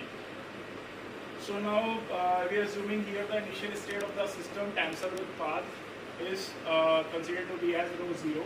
So that is given by this equation in the form of exponential. So then after time t, the state of the system will be considered as rho st. That is the partial trace of the joint unitary evolution. Then combining all these relations and using the arbitrariness of the system operator x, that results finally in the master equation or the GKSL equation in its most generalized form, that is given by this rho s dash t. So this type of general master equation arises from a dilation to a unitary evolution using fundamental quantum noise processes. That is perhaps one of the pinnacle achievement of the Huxley-Parsati theory. Now the need of the non-demolition measurements. So in the case of Wilapin filter, general type of measurements are not allowed, cannot be done. So only non-demolition measurements can only be done. So for obtaining a filtering theory for a quantum noisy system, in which the state at time t is considered to be as JTX, we need to calculate its conditional expectation with the measurements given up to time t. So Ys for s less than equals to time t is set of the measurements up to time t, and that we must be in the position to define the conditional expectation by tx, that is the estimate of the state. So to define the above conditional expectation when the system tensor with bath is in a given state and observables evolve with time, we must give meaning to the joint probability distribution JTX over time t, and this is possible in view of Heisenberg uncertainty principle if and only if all the observables commute with each other. So in other words, the measurement algebra, the measurement that is given the form of sigma Ys, that must be abelian for each time t, and the measurement must commute with the future state, so that on making a measurement, the future value of the state do not get disturbed. Okay. So whenever such measurement exists, we say that they follow the non-demolition property. So basically the thing is that all the measurement, they commute with their future values. This is how we are going to go in the case of quantum mechanics. An example of such measurement was first constructed by Wilapin, and it is then given by the Grove and Kossler in more refined form. So the idea of constructing non-demolition measurement proposed by Wilapin was to first define an input measurement process YIT as a linear combination of fundamental noise processes that are A, dagger and lambda t. So this input measurement process is defined in the form of this summation, and then pass this input process through the HP system, HP noisy system, to get the output measurement in the form of this Y naught T. Okay, that is UT star YIT and UT. So it was first measured by Jalandhar and then used this measurement to obtain a real-time filter that generalizes the Kushner-Kalyanpur classical filter. So the Jalandhar filter has this type of generalized form in the form of differential equation, that is the estimate of state, where this Ft and GKT, these are the measurable with respect to output measurement Y0, and the coefficient Ft and GKT are linear function of the system observable X. So this can be determined by applying the quantitative formula to the orthogonality relation, that is a conditional expectation of JT with the estimate pi t. So it is given by the GO, and here the CT can be defined as in the form of differential summation, and the coefficient C0 is considered to be as here 1. So next is for simulating the Jalandhar filter. First we have to simulate the HP noisy Schrodinger equation. So as overview of this, the HP noisy Schrodinger equation here that we have considered is an infinite dimensional differential equation, where noise operators takes value in the boson Forest space. So we choose a finite truncated basis for the purpose of simulation of exponential vectors for the boson fog space and obtain the unitary evolution in a truncated orthonormal basis. Then this unitary evolution is used to obtain the approximate evolution of the system state by tracing out over the path space. So HP Schrodinger equation has this type of generalized form, where we define the following operator value processes. AT, that is the annihilation operator process, AT star creation operator process, and lambda T, it is conservation operator process. So when we solve this, using the mathematical operation, we get the approximate evaluation equation in this form. And we also compute the derivation of the GKSL equation by partial tracing over the path space, and we get this derivative of rho st. And for checking whether our system is performing good or not, we compute the NSR, that is noise to signal ratio, noise to signal energy ratio. So for that we compute system density operator at time S0, that is given by this rho s S0. So we also compute the system density operator in the pure form when noise is absent in the HP equation, that is the system density at time S0. And then we compute the NSR, that is given by this. And when we plot this in the MATLAB, so this type of result came, and we see after a sufficient time the value is less than 1. So that confirms that noise cannot corrupt our system. Okay. So the simulation of Jalandhar filter, in our overview, infinite dimensional system, namely Jalandhar filter, it has been truncated to finite dimensional approximation. So non-demolition measurement has this type of general form in the form of output measurement, that is U star D, I denser with Y input, and this input measurement is defined in the form of these operator processes AT star. So we define then the filtered state estimate at time t. So the estimated state pi t is defined by taking the conditional expectation. So this Jalandhar has designed a Kushner-like quantum stochastic differential equation for estimate x, that is given by d pi tx, and also for the measurement, the input measurement is given as AT and AT star. Here we have not considered the lambda t, the Poisson process. In our work we have done that part also. So for simulating the Jalandhar filter, we first simulate the input noise processes AT and AT star, and the Balafkin filter estimate at time t is projected onto the signal space, and after taking the partial trace, we compute the NSR, noise to signal energy ratio. Okay. So the plot here shows that after sufficient time, the value is much less than 1. So basically it shows the convergence of the filter. Okay. So next we use this application as an application to spin estimator to estimate the spin of a vector in 1 or 2 minutes. In 1 minute, in 1 minute and 20. So in application to spin estimator, we consider the application of the Balafkin filter to determine the classical stochastic equation satisfied by the spin estimate, then perturbatively solve them to determine the approximate mean and covariances of the spin estimate in a coherent state of the bar. So basically we have defined this under the complex vector space of 2 by 2. Then the Balafkin filter is considered to be as a stochastic differential equation for the commuting processes and given in this particular form.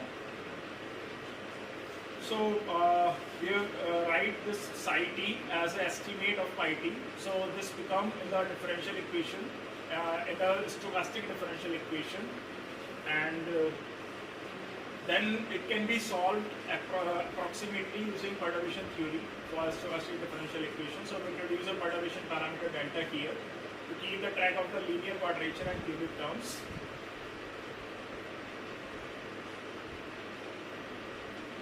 So basically, for the purpose of simulation, we have truncated it up to the order of 2 only. So we have calculated 0, 1 and 2, d psi k 0, d psi k 1 and d psi k 2.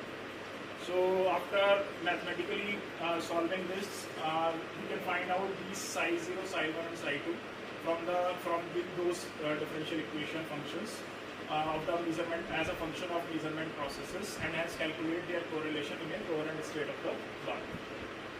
So as a conclusion, the spin estimator satisfying the Balafkin filter formalism, a system of the 3 classical commutative stochastic differential equation driven by the output non-determination measurements, namely Brownian motion passed through the Schrödinger equation.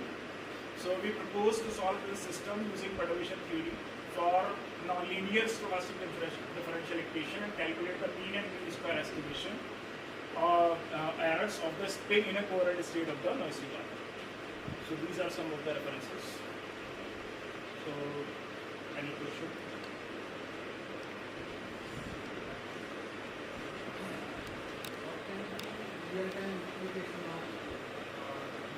So here we are basically calculating the spin of an electron. So it can be defined in only 2 states, whether in upper spin or down spin, plus 1 by 2 and minus 1 by 2. So it can be used in various ways. Firstly, in the case of quantum computing. So as you know, in the case of classical computers, we have a digital bit either 0 or 1. But in the case of quantum computing, we have a few bits. So value can be simultaneously 0 and 1. So we can use this spintronics or spin of the electron to define those qubits. Other than that, we can use this particular spintronics in the form of spintronic sensors. So for the purpose of precisely measurement of the magnetic field or position and momentum, so we can use this spintronics.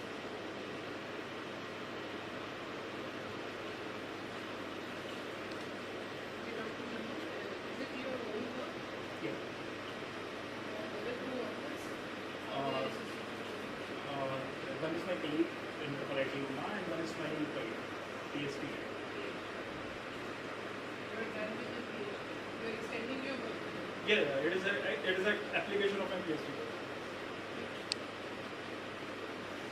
So this current state of art and quantum computing, this is not yet achieved, this field. Ma'am, actually the work is started in this field. Right now, in our country or in the world also, we have not done some extraordinary or some good work in the field of quantum computing. Actually, we are starting to make some quantum computers. some IBM has started out and they have given some Qiskit environment, some Google, some cloud platform to compute these quantum algorithms. So right now we do not have much work in this field. How you were simulating? This time actually what we have done is that we have for the purpose of simulation only, we have truncated the infinite dimensional equations and we have simulated those on the MATLAB, and that code goes some 1 or 2 days actually, because we do not have the supercomputers in our lab available. So it is quite difficult, but right now the Qiskit platform that is launched by IBM, so it has options to simulate these quantum algorithms. So you PhD work, you have the access to No, at that time we did not. find out, although it's not directed to my brain, it was.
Good afternoon to all of you. I am Dr. Mrityunjay Singh from IIT Una. I am working as an assistant professor in the School of Computing. So today I am going to present a framework based on machine learning for the cryptocurrency price prediction. So basically we all know that these are the content of my presentation. First we will talk about introduction, then related work in order to read the useful of this work. Then we propose one framework, related, then result in discussion and conclusion. So as we know that cryptocurrency is the is a kind of digital currency in the current era. And it basically uses the concept of blockchain technology. And most of the time we used to for the cryptocurrency. And Bitcoin and Ethereum is the most of the popular cryptocurrency that are used as a exchange of media to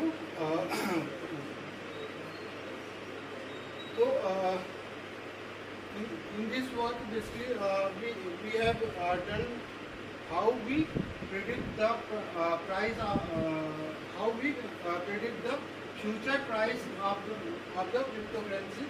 As price prediction of any currency is a kind of time series analysis problem. So if we see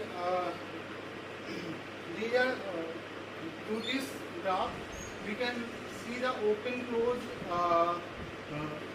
Means when we analyze the open close value of Bitcoin cryptocurrency for the year up to 2021.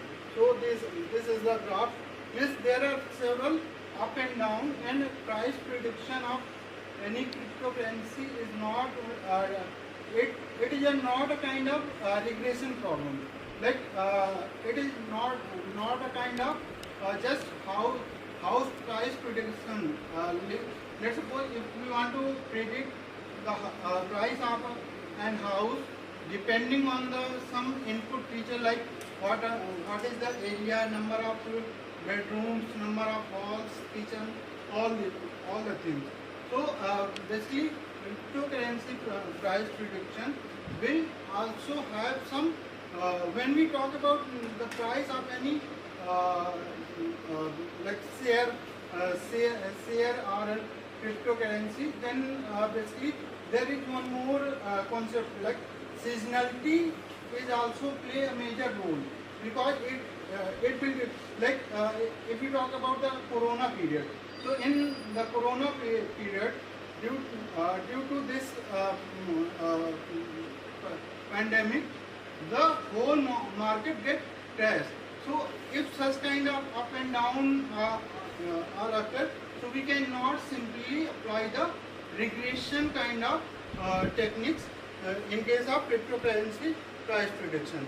So if we talk about the related work, means whatever the various researcher has done. So in case of cryptocurrency price, the researcher has divided this task in either in classification problem or regression problem. So in case of classification problem, most of the researcher has done either profit analysis or risk analysis.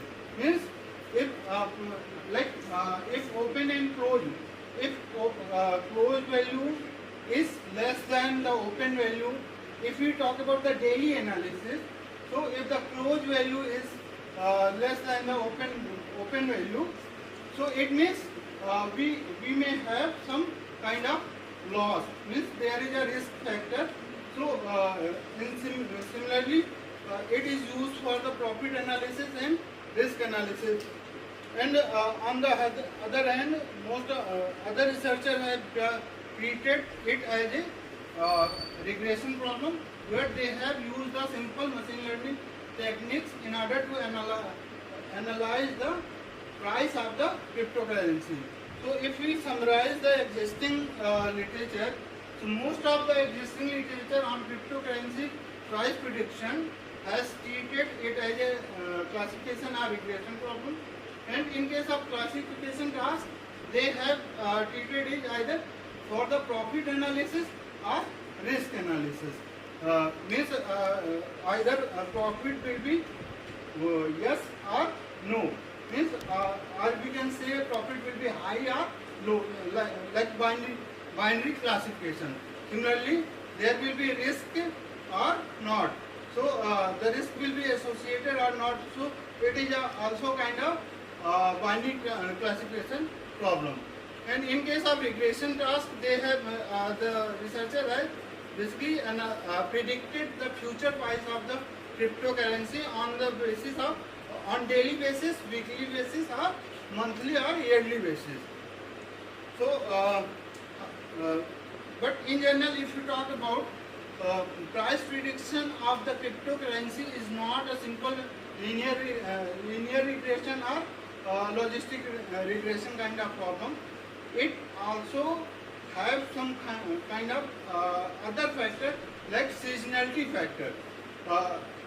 If you talk about the market trend, so in market there are various up down or occurs in the market. That is not a simple regression kind of problem. So in this work we have basically analyzed the historical data of the cryptocurrency that and identify the significant trends, patterns and relationship in order to price prediction of the cryptocurrency. After that we have evaluated and compared the different machine learning algorithms for forecasting the future price of the cryptocurrency, and then we try to enhance the accuracy, or we can see we try to reduce the error, different kind of error by using different techniques. So So if you talk about the our framework, so initially we have tried to apply different machine learning algorithms in order to predict the future price of a cryptocurrency, and initially we have trained 10 different regression models that are based on the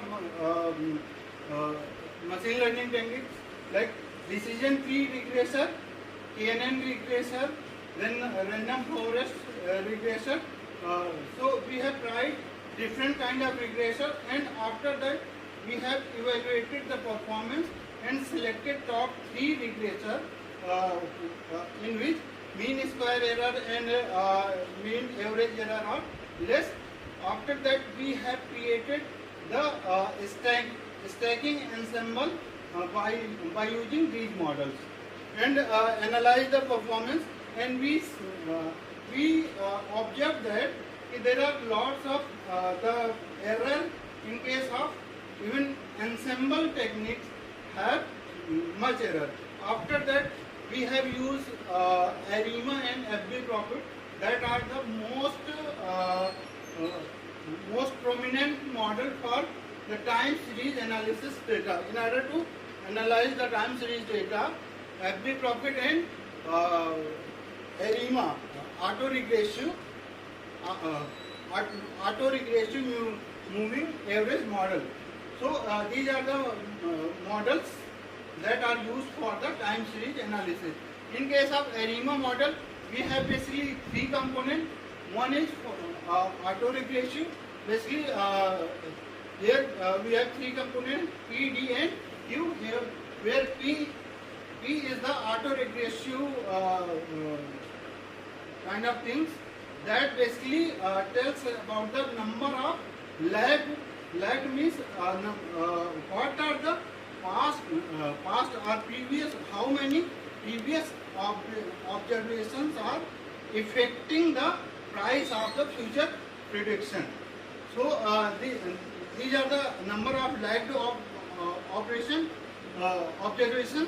that basically find out with the help of partial autocorrelation function.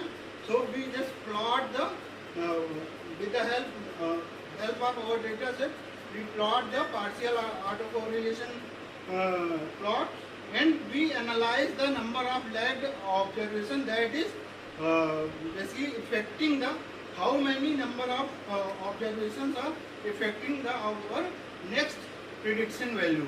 Then D is basically indicated in ARIMA, that basically tells about the non-seasonality of the different stationary. First we try to find out whether our data is stationary or not. If data is not stationary, then we try to make it stationary. Stationary means whatever data we have, so the mean standard deviation and variance should be constant for the whole data. But in case of cryptocurrency data, basically there are different. We have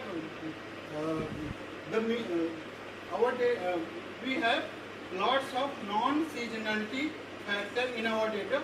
So first we have to make it stationary, and then we will try to use this data set for the future prediction. So in order to make it stationary, we apply the Dickey-Fuller test. With the help of Dickey-Fuller test, we find out the p value, and if p value is less than 0.5, then we say our data is, with the help of this flowchart we can understand. We apply the Dickey-Fuller test.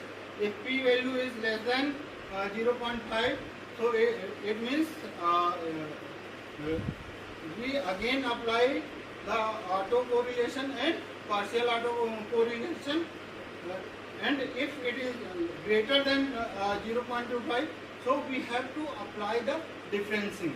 So differencing means we are just shifting the current data to the by one and apply the difference. And then again we apply the DT test. If p value is less than 0.5, then it is okay. Otherwise, again we have applied the differencing. So here I stand for the how many times we need to apply the differencing in order to make our data stationary. And the Q is the basically moving average. Basically, it tells about the residual past. How the past value of our data is affected our new future value. And so basically with the help of Q value we basically analyze the error. In case of autocorrelation, we basically see the how much the value get affected. So this equation basically tells how the ARIMA model works. So y hat equal to c. C is the in case of regression we have the equation y equal to mx plus c. If we have multiple variable, so our equation may be like beta 0 plus beta 1 into x1 plus beta 2 into x2 and so on. So in similar manner here the first portion C is the some biasing, and psi 1 is yt minus 1, yt minus 2 up to yt minus p is the past observation, and psi 1, psi 2 and up to psi p are the coefficient, and theta coefficient for the autocorrelation, theta 1, theta 2 up to theta q. These are the coefficient for the moving average, and et minus 1, et minus 2 up to et minus q. These are the residual errors that are affecting the final output of our model. And if we talk about the FB profit basically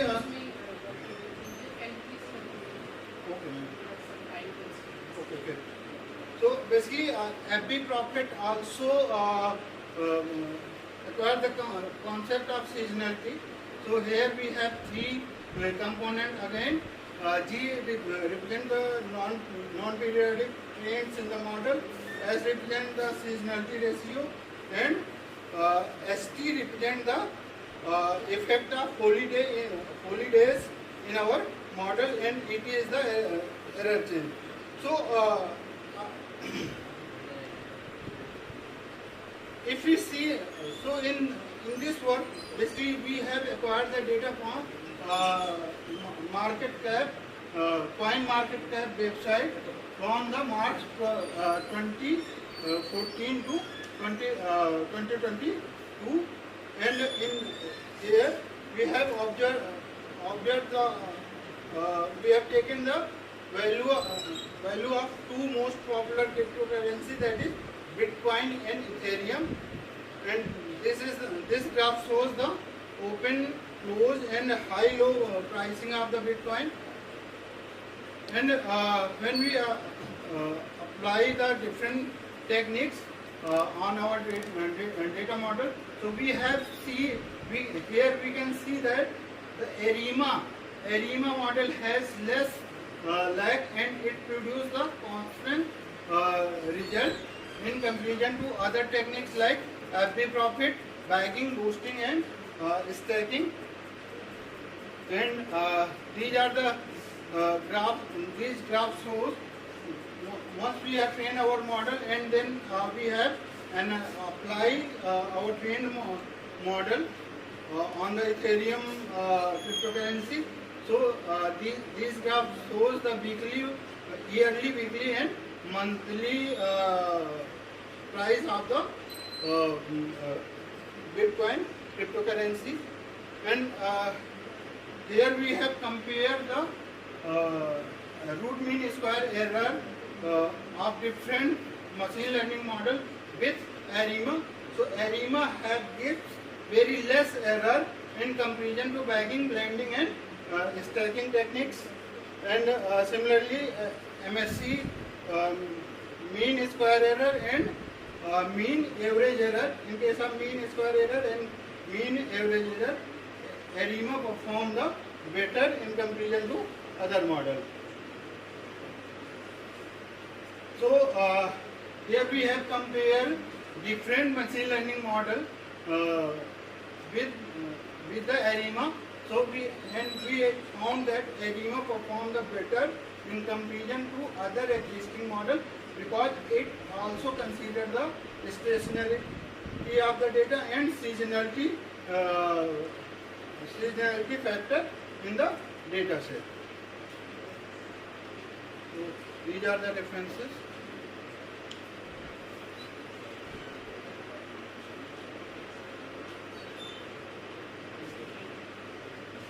Is any question from the audience? Be a bit participative audience.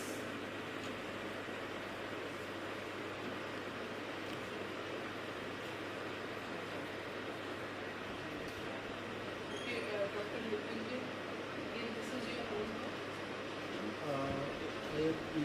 I have guided one intern learning. So this work is done by during the intern.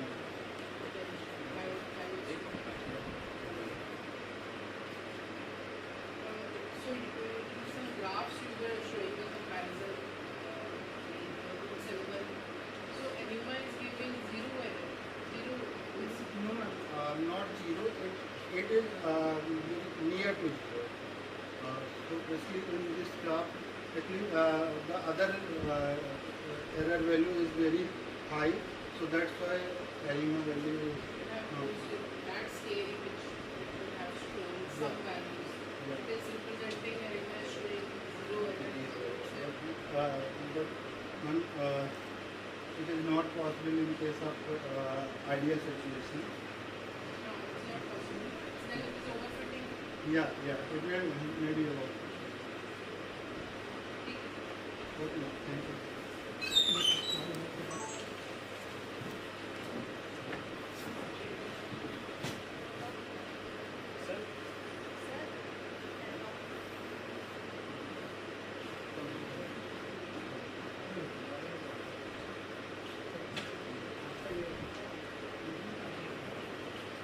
Now I invite Mr. Abhishek Rana for the presented paper 6cc.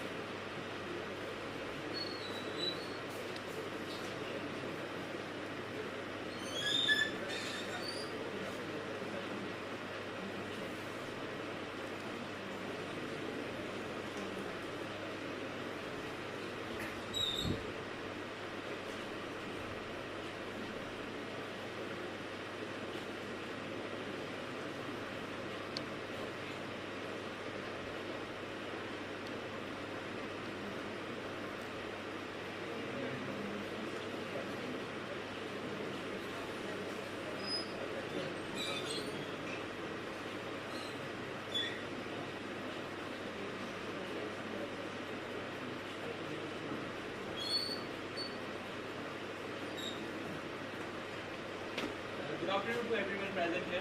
I'm Abhishek Rana and I'm today here to present my work on virtual channel attack by hardware Trojan in NOC TSMP and its effectiveness. In a simple word, I can say that there is now the hardware is not itself secure. We talk about a cyber attack from external. Now there are possibility that hardware itself consists of a Trojan. In today's present.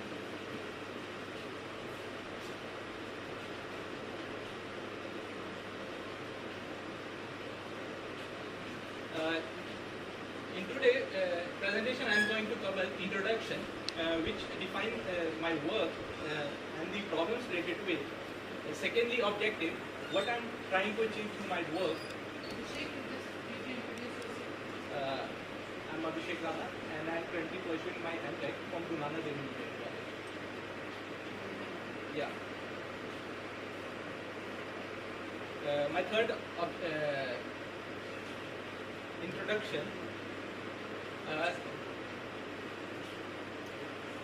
In today era, we are moving in a phase where we dependent upon electronic chips. In this particular room, we are surrounded by electronic chips, which can be in the form of mobile or IoT devices. It's, such as smart mobility, which is related to teleportation, the congestion monitoring systems, then the smart society, which is the waste, which include waste management, smart lights. Smart care refers to the patient, monitoring the patient details. The smart work related to work from home. Then the smart building refers to the automatic doors. And in all these things have made the human life easier. But the question here arises is that how exactly it is possible or how exactly it's done. It's possible through combination of a data and a technology. Data can be of any form depending upon requirement. Depending upon requirement. Example, in case of smart care, it can be of related to the patient, and the technology is a strong computation power which compute that particular data and provide results based upon it. This particular computation is possible through the processing units embedded into a processor. The time chip multi-core processor is a microprocessor consisting of 2 or more processing units responsible for computation. The multiple cores or a multiple processor has allowed to compute multiple tasks simultaneously. Example is Intel i5 consisting of 4 to 12 cores. In order to perform communication between a multiple cores, communication network is being used, known as the network on the chips, which is the package switch approach, which basically refers to that in order to communicate between a different cores or a tiles, the packets are being used, and these packets traverse through various components as routers, then before reaching its particular destination. Secondly is the links to channel to which the packet travels, and lastly is the network interface, which acts as a communicator between a processing element and the router. Whenever a request arises from a processor, which is if we say is a miss, it's received to a network interface in a form of a message, and that message is being converted into packet, and that packets are being divided into small segments known as a flit, and then these small bits are being transmitted into the network. Now, as I discussed earlier, we are being surrounded by electronic chips, and in the recent years there has been an increasing surge of this electronic chip in the field of automobiles, computer engineering, and military. Reason being the increasing demand or the other worldly events such as COVID pandemic, these US-China trade wars, Russia-Ukraine wars, resulting in these events has significantly impact on the semiconductor industry. But the problem, in order to solve this increasing surge problem, the designer or company come up with a solution that instead of designing all the components by itself, they are using a third-party intellectual property, which is basically refers to that they are purchasing components from third vendors and installing on their system. But this idea is time efficient and good. But the problem here lies is that these third-party components may consist of additional circuitry or malicious component whose purpose is to alter the performance of the system. And the possible attacks which can happen is delay of service, which is basically the packet is not able to reach its destination. Secondly, the information leak. The packets which are being transmitted, that information is leaked to outside world. Data corruption and the buffer overflow. Unwantedly resources are being used and wasted. This is a basic structure of hardware Trojan. That particular malicious circuitry is also known as hardware Trojan. And this is the structure consisting of two components, trigger and a payload. Trigger is basically a set of inputs which are responsible for activation of a Trojan, and the payload is a task which is assigned for a particular Trojan. And this is the structure of a simple time-chip multi-core processing having 16 cores, showing that the different components are being designed by different companies. And there is a possibility of additional circuitry being present in additional circuitry can be introduced at any stage of this chip. This is the real-time studies, research and the attacks which are happening. Deltec has researched the hardware Trojan, showing that there is a possibility of information leakage. The device consisting of Snapdragon chip are vulnerable to attacks and to various other attacks. As I discussed earlier, router acts as an intermediate for a communication between the cores, and at each router, multiple different stages are different combinations are performed before the packet is forwarded to next router. The different stages are synced. The buffer write, which is basically storing the packet at a buffer. The route computation is determining the next path in which the packet needs to be sent. Watcher channel location, which is basically refers to that checking whether the downstream router or the neighbor router have a free buffer or not. Then the switcher location is basically used to allocate resources to a input buffer of a router. And the crossbar is basically linking the input to an output, and the link traverse is basically sending the packets after computation to next router or a downstream router. Now, as I discussed earlier, the additional circuitry, my work assumes that there is an additional circuitry present in the input buffer of a router whose intention are malicious. The first objective is to propose and model a unique thread model that temper with the input buffer of a router. The additional circuitry purpose, payload here purpose is to temper with the input buffer state. The second objective is to study the impact of my threat model on the system performance. Methodology. Threat model. As I discussed earlier, the packet needs to be traversed through various stages into compute through various stages in a router before it's forwarded to next router, and at a particular router it is being stored into an input buffer. The purpose of my hardware the proposed hardware Trojan is to alter the state of the input buffer, that is making it is busy even though in actual it's an idle, making the packets arriving to a router unable to process. Example, this is the packet is being transmitted to 4 to 15, and according to certain routing algorithm, the packet moves from X direction then Y direction, assuming that the Trojan is activated, and whenever the packet arrives from router 5 to 6, the packets are unable to move forward due to the status being busy. मतलब basically यहाँ पे input जो है router 6 का show हो रहा है busy, and the packets are unable to use the resources which are being active. In order to make this detection of this type of a Trojan difficult, I am assuming the probability of 0.3, which states that the Trojan is not always active in a system. It is activated for certain period of time, then deactivate, and after certain time reactivates, which makes its detection difficult. And this type of attack can be categorized into a delay attacks. And this type of attacks have a significant impact on the time-critical systems. Example, autonomous vehicles. They are running depending upon our accepting the input from surrounding and making decision based upon that. If there is a certain delay in the processing of the information, they may have an unforeseen incident.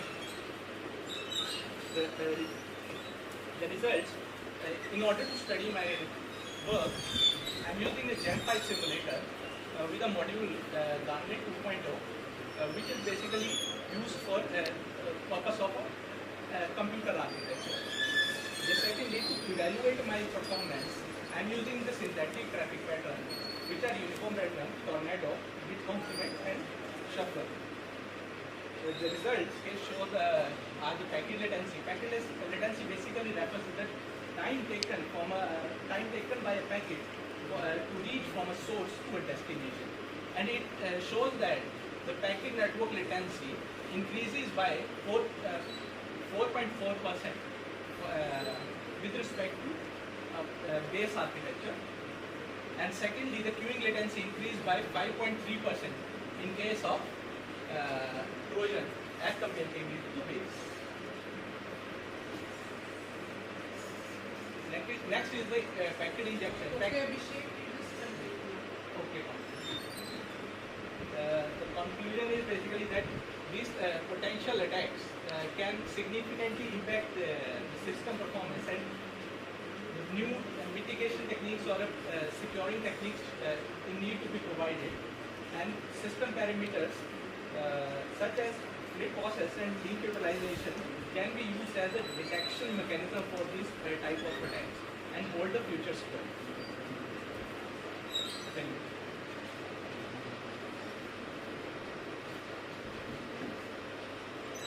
Any question?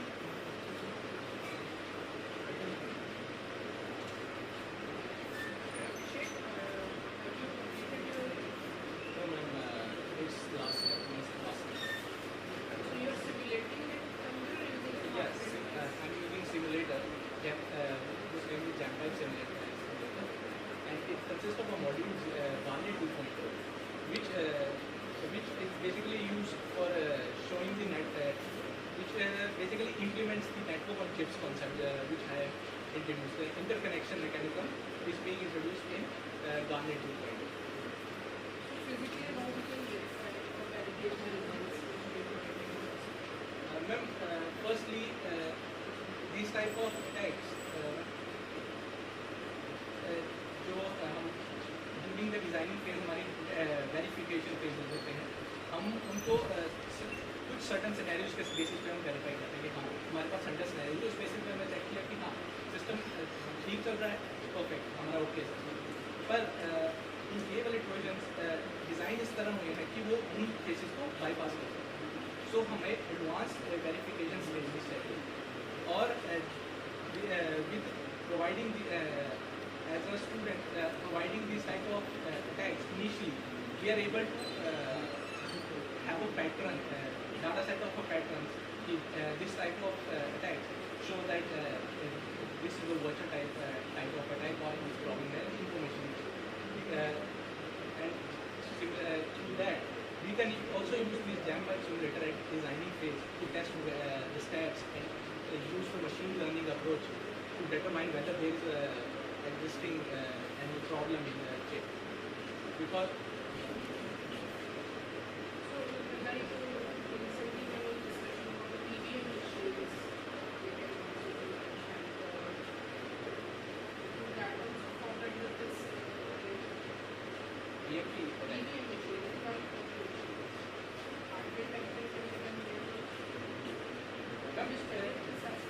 in any device consisting of electronic, there is a possibility of hardware failure. When we talk about this stucknet, these type of attacks are happening from external and through peripheral devices, exploiting the programming level information, or programming till where the programming is possible, and tampering with this. These type of attacks are also possible, which is basically exploiting the vulnerabilities of our hardware. And these type of hardware trojans are attacks which are already present on our chip. And these type of attacks cannot be directly removed from the chip. We have to basically throw a chip and study a particular chip. I must congratulate you. You are doing research on a different track. Mostly nowadays students are going towards machine learning and digital things. This is a good thing that you are exploring as hardware.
application of artificial intelligence.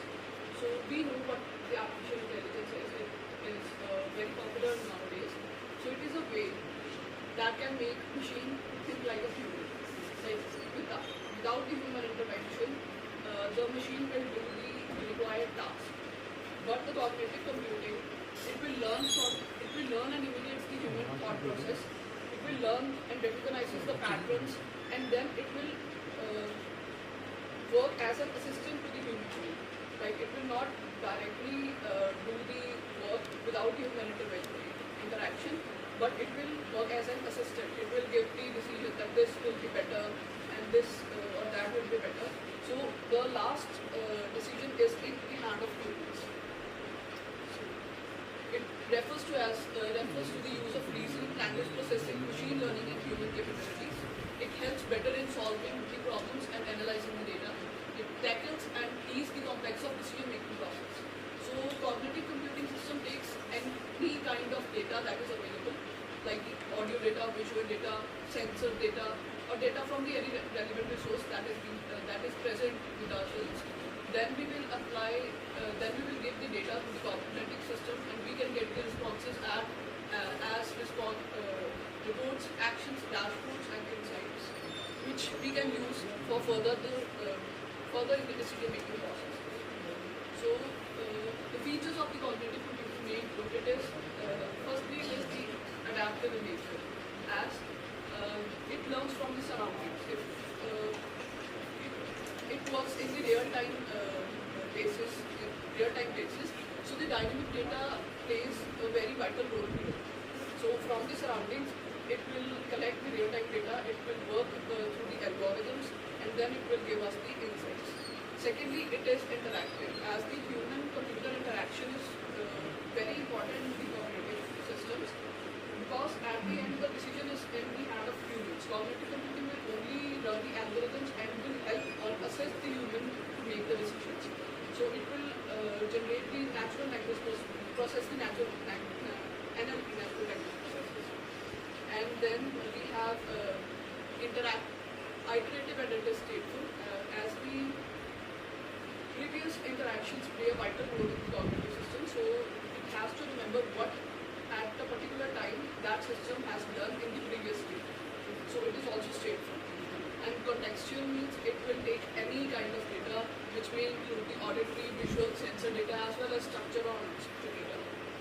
Then the application of cognitive computing may include the integrated industry. We all know the machine learning where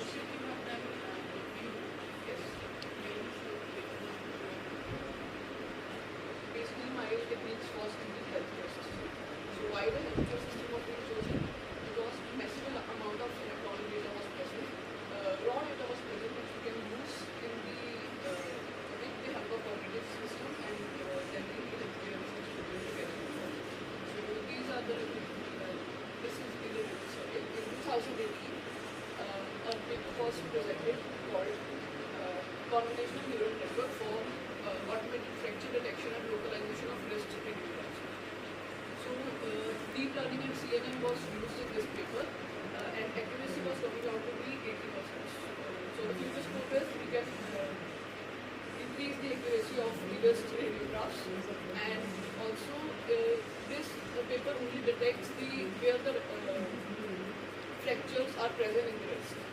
Secondly, in 2018, the dynamic allocation of resources in healthcare using cognitive computing was presented.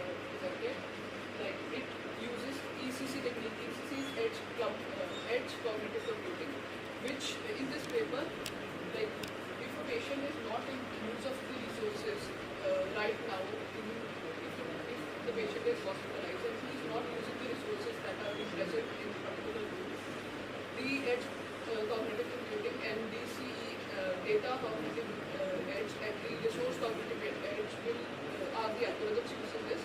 They will process the data and see if it is not he is not using the resources, another person can use the resources. So the future scope is we can also build an emotional recognition system using the same ECC, DCE and RCE. And then in 2019, heart disease and its monitoring using CC was presented. Like it will detect the heart disease using CNN approach, and the data set was the ECG of the heart, and it's monitoring like whether the disease is being healed or not. And then in 2020, improving the rib fracture detection, the accuracy of the rib fracture. Basically, this paper has it was presented earlier, but this paper has increased the efficiency of detection of the rib fracture using the deep learning techniques. So in 2020 itself, CC-based detection of COVID-19 was presented. It also uses edge cognitive computing and Internet of Things. With the IoT, we want the real-time data, and then on that real-time data, we detect if the COVID-19 was present in the patients or not.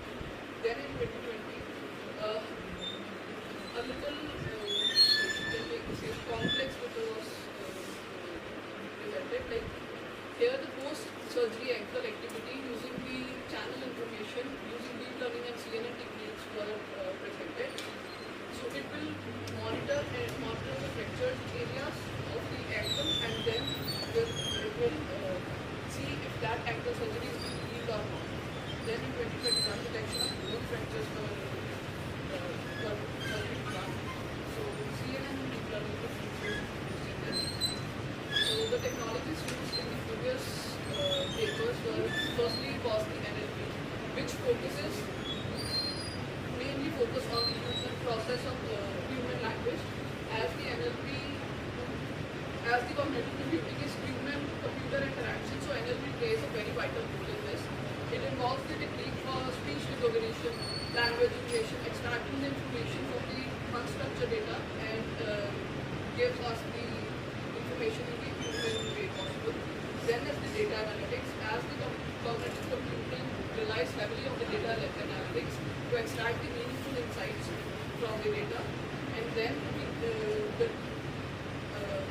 and advanced analytics techniques include the descriptive analysis, prescriptive analysis. Okay, have you identified problem based on the So this is my base paper, cognitive intelligence for monitoring the fracture of post-surgery ankle. So I am just for this particular, like I am doing the detection of fractures for wrist fractures, and then I am also seeing that this for the dislocation part or for the major fracture part, this thing is not being done. Like post-surgery effects are not being done for any part of the body. So I am doing both for the dislocations and for the major fractures. Yeah, I have applied for orthotics. According to the stipulations coming out as 70%, but I am also applying the rest of it so that the accuracy will be increased. I have taken the data set and I have augmented the data set, because the data set available for dislocation was very limited, because no work was being done for the dislocation part.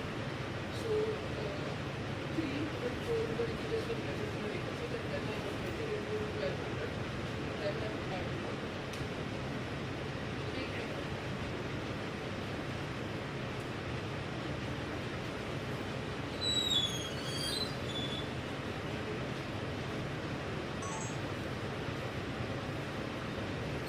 Heartily thanks to all the participants who participated in the conference ICSCCC 2022, which is conducted in NIT Jalandhar. Now I would like to invite the head of CSC department, Dr. Rajneesh Rani ma'am and Dr. Jagdeep Kaur to provide the certificate to the participants.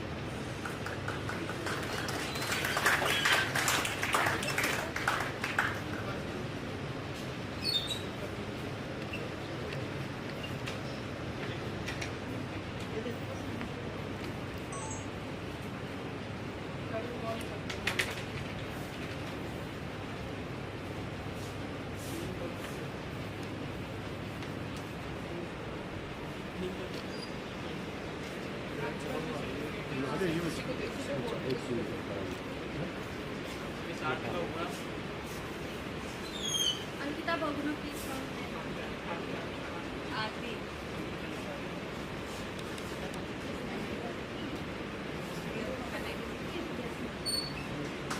Ankita, look at this. Yes.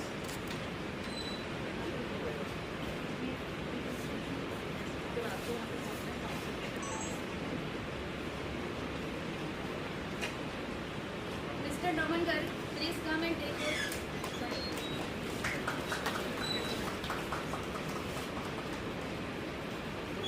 Aji sir, please.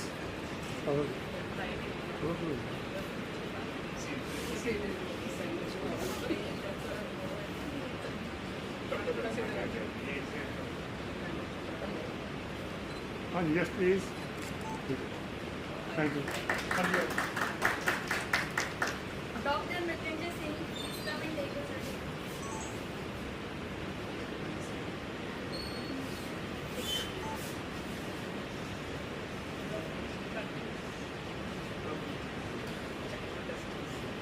Dr. Sir, please.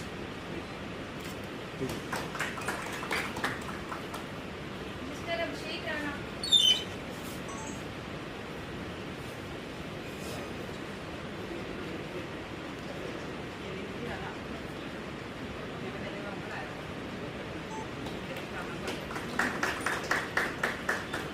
Yes.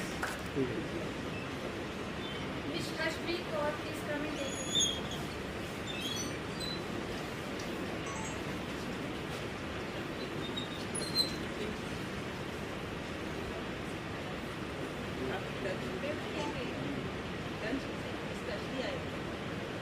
Please look at.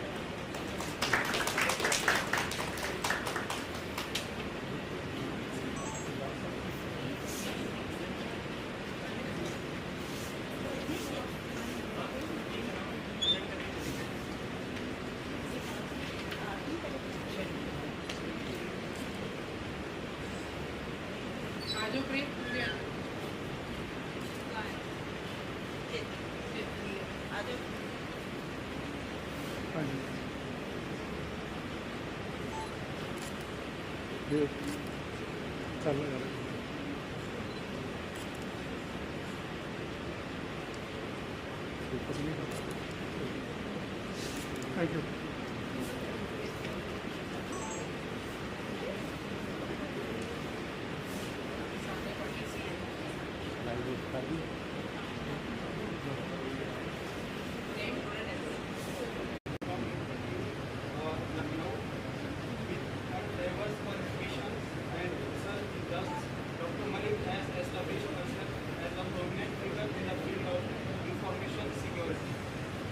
Research primarily focuses on steganography, which includes image data hiding, text steganography, and reversible data hiding. By exploring these areas, she aims to enhance the security and integrity of digital information.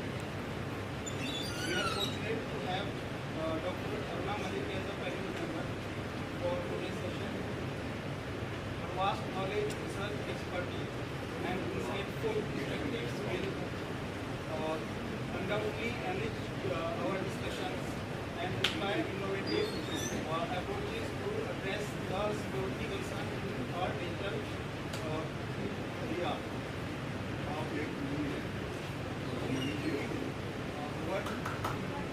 Please call.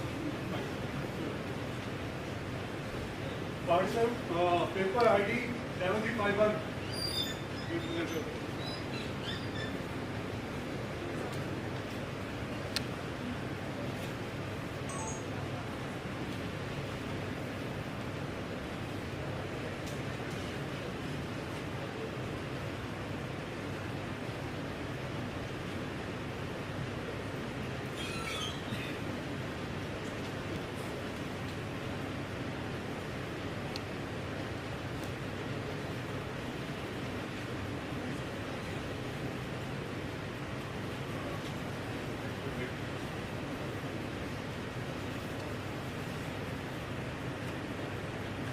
Everyone please welcome session secretary. Jessica ma'am.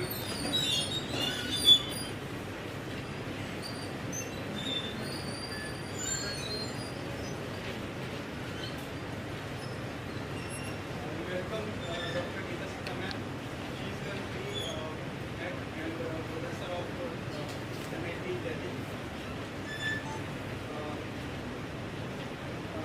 Computer Science and Engineering Department of MIT Delhi. She has done 20 years of teaching, research and consulting experience at NIT Jalandhar from 1996 to 2022. Dr. Sika also awarded best faculty at NIT Jalandhar. During this period, she has held the position of head of the department at the Computer Center and state dean legal affairs at NIT Jalandhar. Based upon her professional experience, she has been invited widely to deliver presentations and many academic and other high-level seminars. She has organized various courses, workshops, and IEEE conferences in the Department of Computer Science and Engineering at NIT Jalandhar. She is a member of various societies like IEEE, CSI, and many more. She has a credit of publishing more than 19 research papers in international journals and conferences. Many PhD and MTech degrees have been awarded under the guidance of Dr. Sika. She is currently guiding the doctoral research project in NIT Jalandhar. So, please welcome Dr. Sika ma'am. Paper 7051, author, first Dr. Abdul Kalam. Topic: 5G traffic forecasting using machine learning.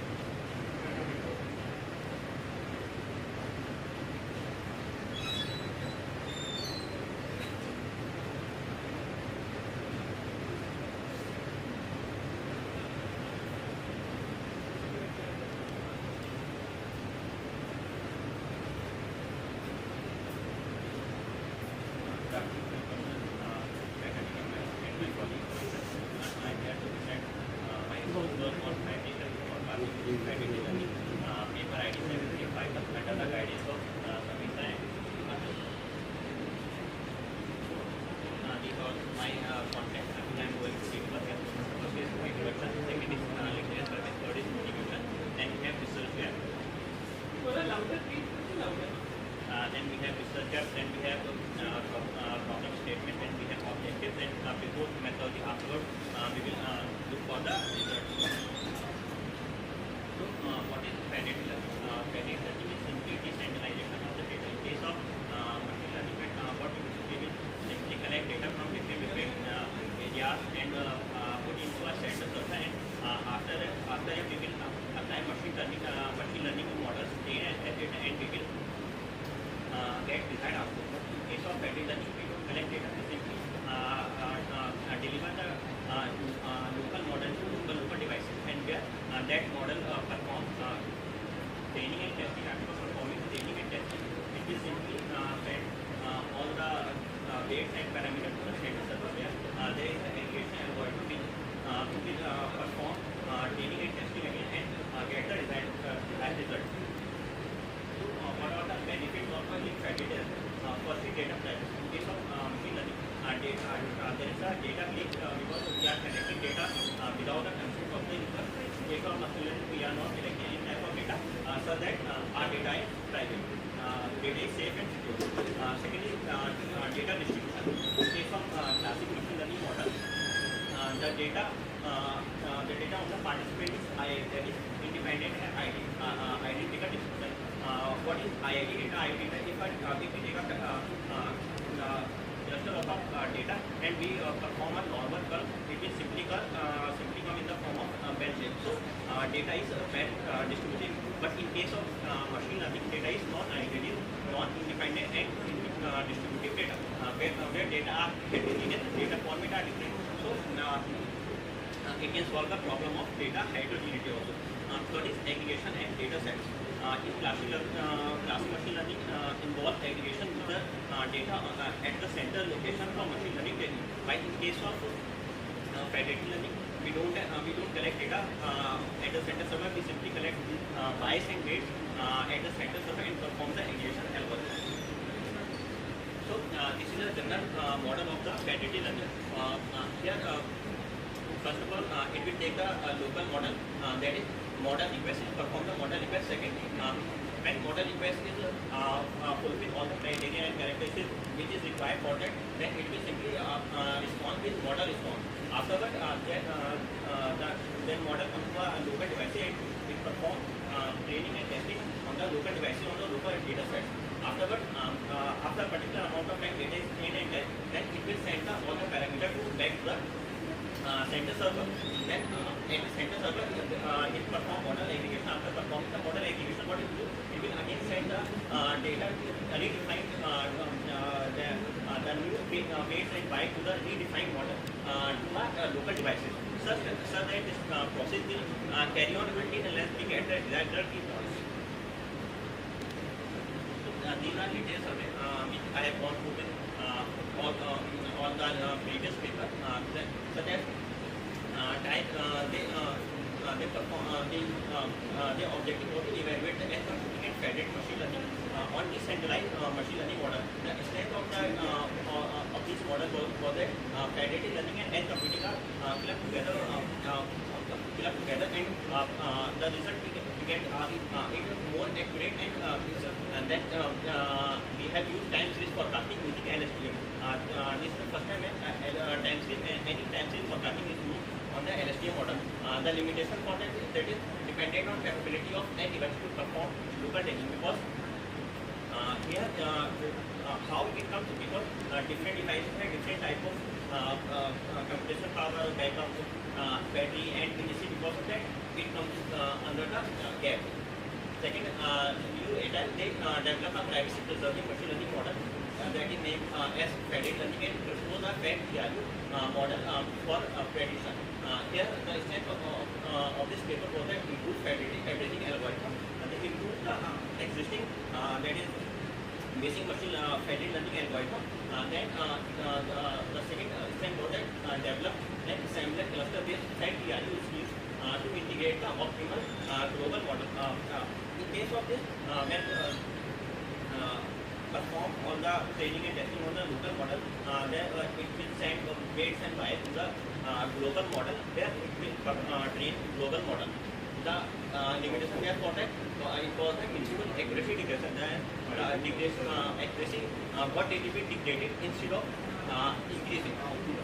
Then verify if you all they study the effectiveness of federated learning on raw NDE data, that is 5G data. The strength for this model was the federated learning algorithm. They use and improve federated learning algorithm and representation of result with IIT data. The limitation we have for that, because of non-IIT data, different type of devices have different type of formatting of data. Because of that, the accuracy got decreased. Because the accuracy got decreased. Now, in the factory, all they designed a machine learning model for load forecasting using smart meter data. The strength for this model was that federated learning for load forecasting, as well as they use federated stoic gradient descent and limitation gap for that 30-day pre-processing step that used for non-IIT data is not efficient. Again, they designed accurate prediction for 5G network with a smoother long short-term memory for traffic forecasting. In case of they designed a new algorithm, that is SLTSTM, and improve the accuracy and low error rate. The problem is they face, that is the heterogeneity of the data. Sebastian et al. They designed an assembler model that combined time series forecasting for designing the decomposing time series forecasting. The stand for that is they designed a model that is STL-ERU for prediction for base station forecasting. And the limitation gap for that, due to less parameters, the performance we get increase, but rather than performance getting increase, it got decreased. So the motivation for me to do this research work, that is traffic forecasting, is challenging in 5G network due to heterogeneity, complexity, and specific data is non-identity. Data is non-identical. We generally assume data is identical, but because of different devices connected together, format of the data is changed. Because of that, data heterogeneity comes. Second, most important motivation, time series forecasting. Many applications aid decision making, such as resource optimization and performance. Another motivation for that is predictive learning having a bit of forecasting without compromising data privacy. These are the research that I found going through different papers. Such as first is privacy and security cover. In classical machine learning model, what is problem comes we take data from with or without knowledge of the so that their data accuracy is got increased. So this is the first subject I come across. Second subject is lack of concepts to measure the performance of different model aggregation algorithms. Because model are day by day increasing. Day by day getting different we are getting different models for the aggregation at the center global to get the global model. Because of that, various models perform. Some models perform on at a particular situation good, some perform bad. So because of that, there is we have lack of standardized global model which can perform our model best. Then,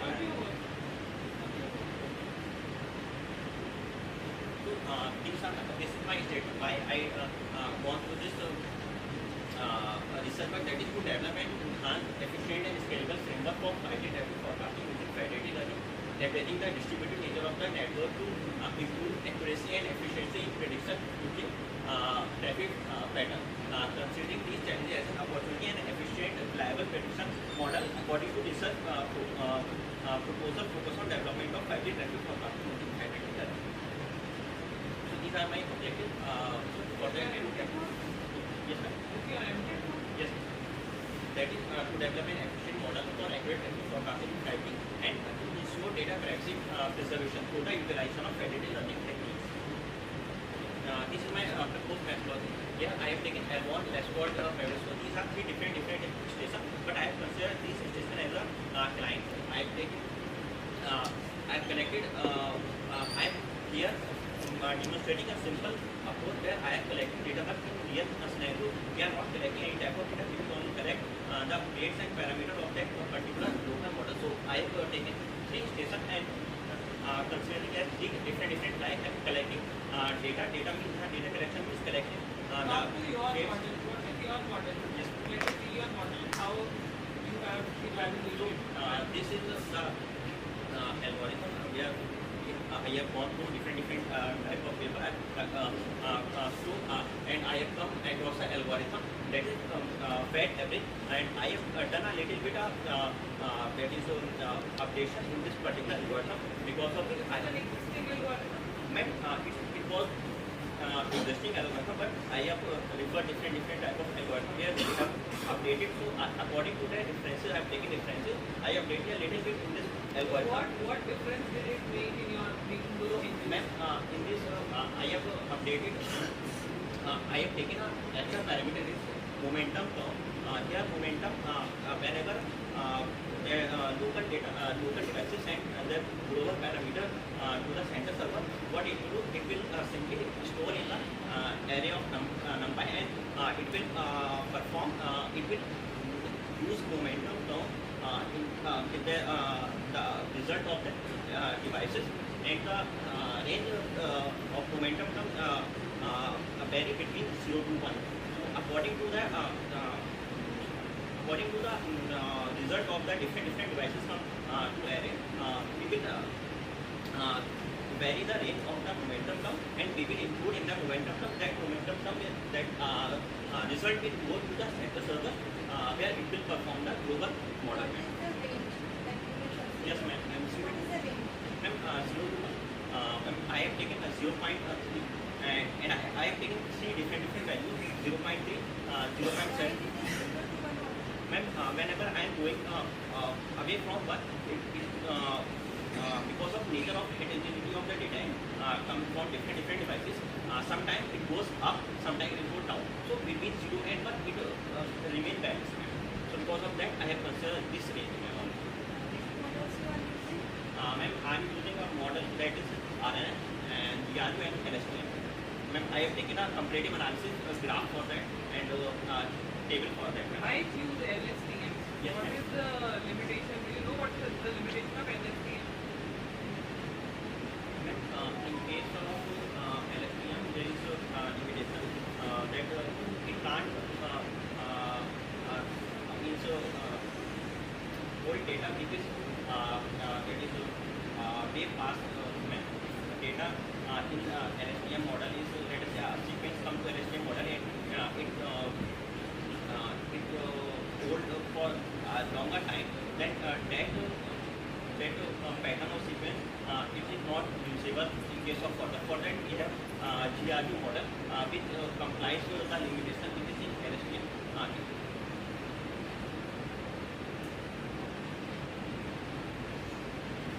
The other one is RNN. Yes. So this is the data set from different this data set is used in a challenge in. See, you are talking about sample sizes which is not that big as it should be when you talk about models like RNN or LST. These sample sizes, except the last one probably, that also does not seem to be a huge sample size. So, do you think that deep learning works well on this size of data? No, because data size is very small and because of limitation, because we are using a 5G data network and currently it is not available in the market and but then you could have used any machine learning technique. Why only some deep learning?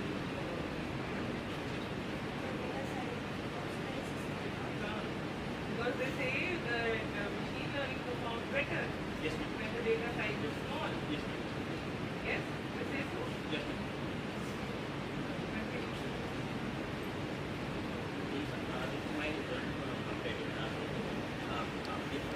Now, what is the difference between all these parameters, metrics that you have taken, MAE, RMSE, NRMSE, they are the same things?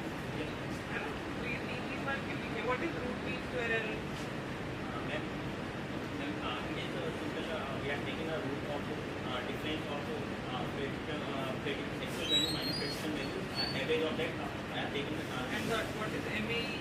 MAE means average of absolute of actual value minus prediction value. So what is the difference between the two? What does one signify which the other does not?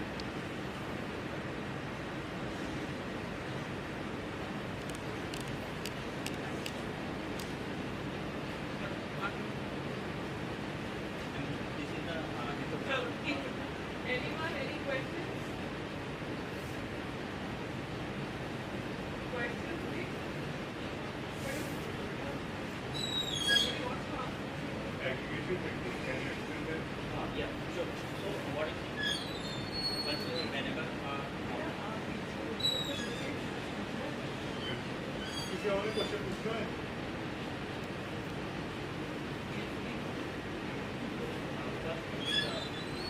whatever weights and bias that particular if it performs everything for that technique, after performing the everything will use that momentum toward the direction. After performing after that it will do everything and after that it will denote as a global parameter. Then again the local model invoke a function for that is that parameter and that parameter comes to that particular model.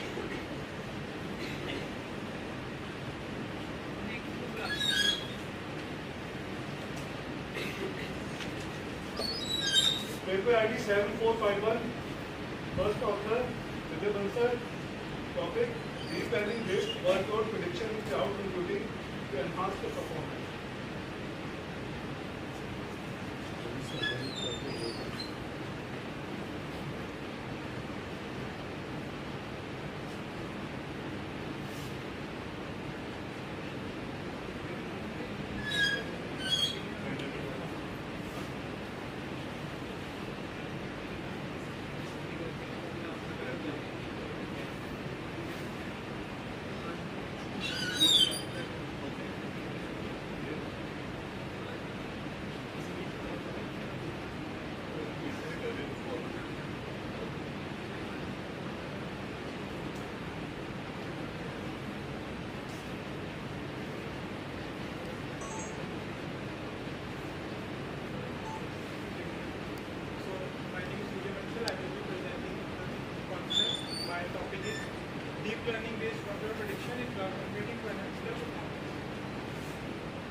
outline for my presentation will be like I will be going through introduction, some research challenges, then state-of-art approaches that I have been studying, then what actually workload prediction is, deep learning used, why we are using deep learning for workload prediction, then methodology, then implementation, then some references.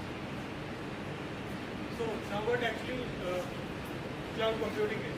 So what we are using, what clients are doing, like end users are doing, we are using shared pool of computer resources such as servers, storages, applications, and all this is done through virtualization by the end user, which is basically known as cloud computing. So now why we need to Everyone have 10 minutes for the presentation.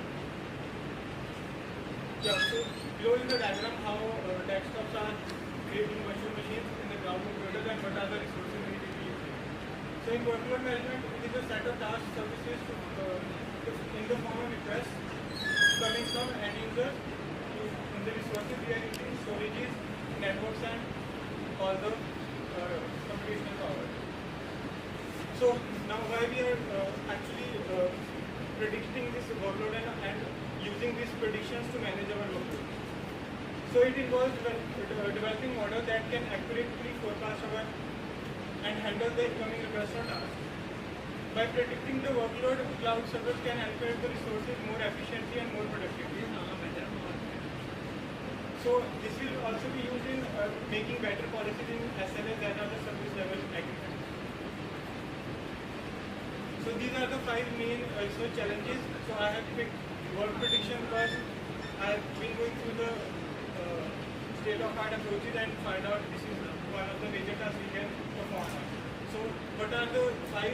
We have security concerns on cloud computers, then job scheduling issues, basically challenges, then workload prediction, resource allocation problem, and power consumption challenges that we are facing. So these are some of the state approaches I have been going through. In my base paper, we are using RNNs, MLP, CNN, and LSTM. So we are analyzing and practicing the real world data that has been coming through cloud computers. So there are some limitations to this problem, that it is not using hybrid models. Then it has been using not using real world data but simulated environment data. Then only limited choice of data sets are being used. So and further going, all the research has some limitation, like in second paper it is using reinforcement and DQ1 algorithms for Spark cluster workload prediction. So what he limits here is he is not retraining the We agent. come to your work, what is your, now what have you concluded? So basically, this is the methodology. Okay, now let's see your methodology. So basically, this is your methodology and you have come out with some model, right? Some model selection. So we'll just talk about this. Yes, so basically workload prediction here I am using some element at that red end because those clouds are all present there. We are monitoring the data and the parameters we are using are CPU-based memory and network battery.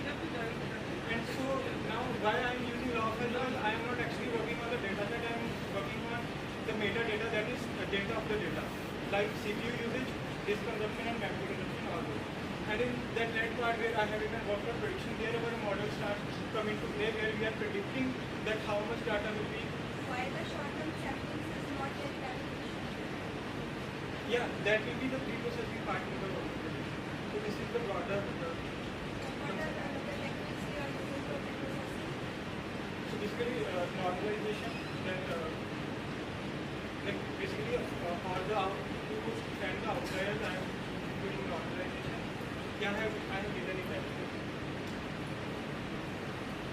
So basically Normalization is different, outlier detection is different. yeah, because we have to follow both. If I have some outlier, I need to neglect that and come into a certain point that is the average of all the preceding or the coming data. So because if we have outlier, if our value is not very much closer to that because outliers, if we get an outlier, our average will be disturbed. So we need to neglect those outliers. tell me how is hyperparameter different from model parameter?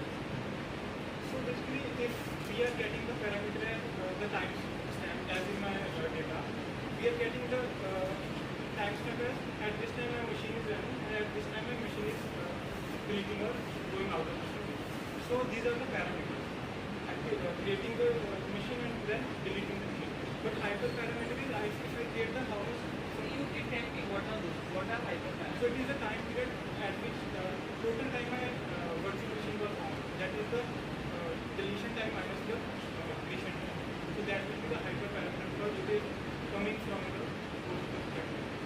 So there, out of this weighted averaging, stacking and boosting, which will not be that So basically, like in stacking, it is my algorithm is sequentially training the data.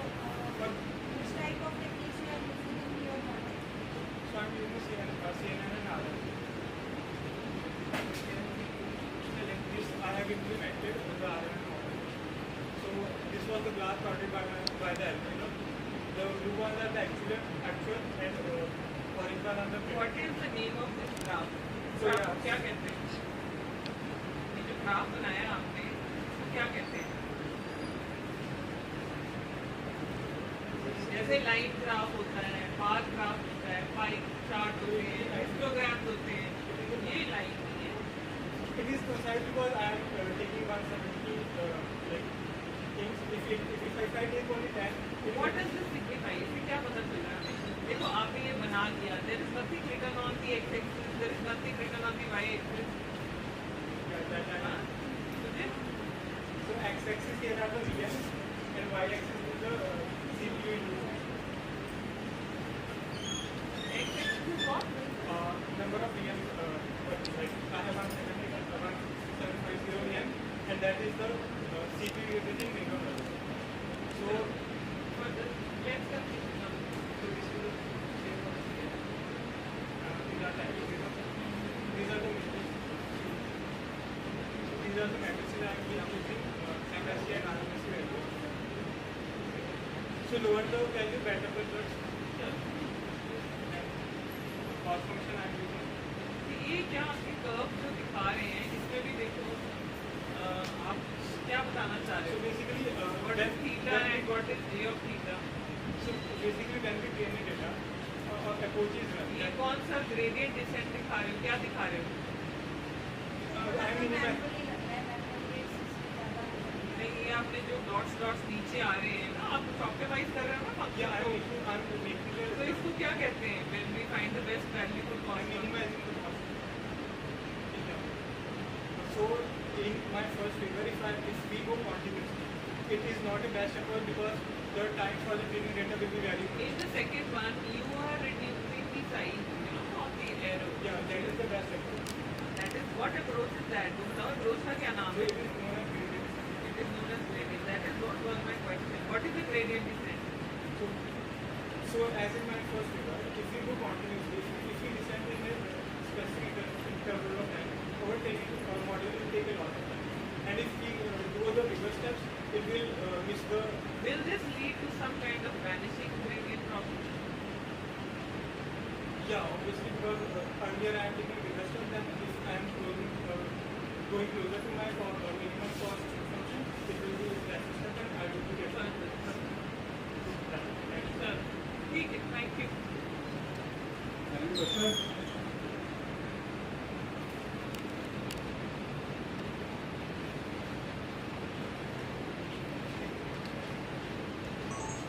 Paper ID 3954. Alternate media.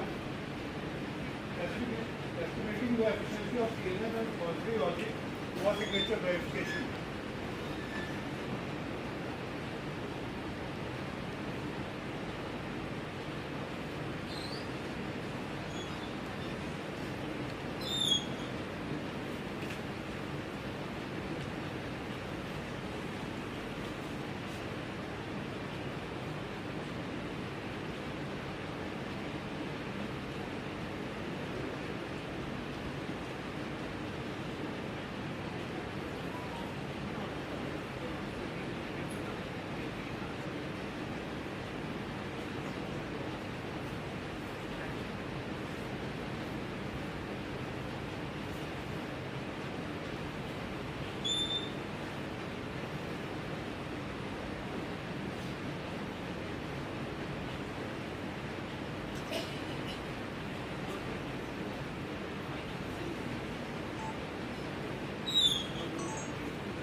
genuine, you are doing a genuine thing, but every time it is rejecting it as. That would be that problem. And that may be lost to you. But in any way, with respect to money, with respect to your property, with respect to any other thing. So which one is more dangerous? Still, I'm not convinced with your answer.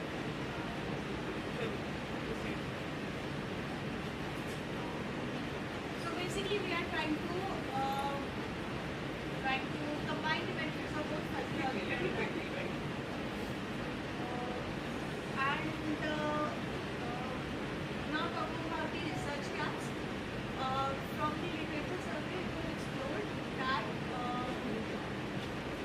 most of the forgery cases were found in the areas where the literacy rate is quite less. So we are trying to target the audiences that covers the majority of the population in India, especially because Hindi is one of the most widely used languages in our nation. So we are trying to target those audiences. And again, fuzzy logic has been a little less explored still in the baby steps in our country. So we are trying to work on that. And the key objective is to develop the hybrid system using fuzzy logic and CNN for signature verification. This is the architecture that we have proposed so far. So what it does is takes the input image and then we are trying to then we have applied the fuzzy logic. To implement the fuzzy logic, we have used the fuzzy series clustering. What it does is it basically segments the input images and it basically works by grouping the intensity values of each data point into several clusters by mapping their degree of membership to each cluster. And once the segmented image is generated as the output from fuzzy, then we are applying the CNN model, which is our basic classifier. And we have used the sigmoid function in the last layer. How many layers? 3 layers in the CNN model. What is the activation function? Activation function basically means to activate neurons. Basically to fire neurons to generate output. Which activation function you are using? In the hidden layers we are using ReLU, and in the last layer we use sigmoid. Why ReLU? Because it converges faster as compared to other Why not TAN function or some other function? Ma'am, because that's what I said, it converges faster as compared to TAN. I don't remember the formula of TAN exactly, but it's something like 1 upon something. So it doesn't converge faster as compared to ReLU. ReLU is considered to be the most fast. And what is the limitation of the ReLU? It basically works on hidden layers mainly. It performs better on hidden layers only. So I think that. What is the size of data that you are handling? When you say you use only 3 layers, so what is the size of the data? Actually the data we have is not that sufficient as of now. It's only 2.3 GB raw data. So around I think 20,000 samples we have. And why use this model, CNN model? Ma'am, because it is good image classifier. So बाकी के हम CNN model use करें? CNN basically आपका ANN नहीं करेगा ये काम? ANN would do it, but it doesn't work well on images. ANN doesn't work that well on images as compared to CNN. So that is why we are using CNN, because it is basically good feature extracted in cases of images.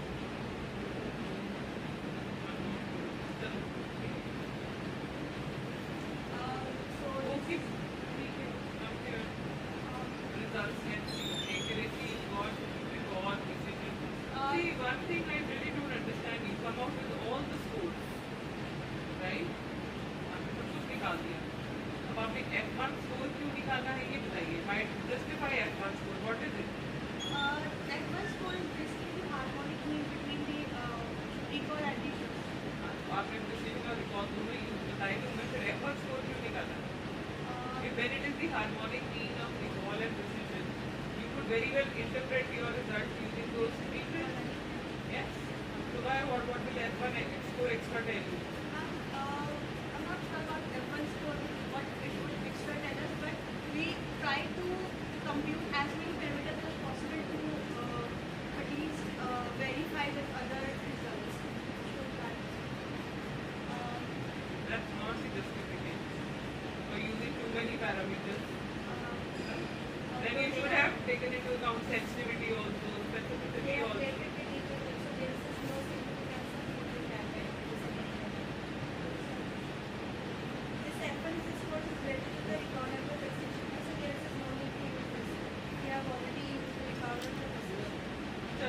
you.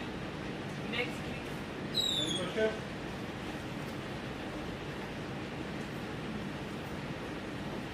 Paper ID 7537 was Dr.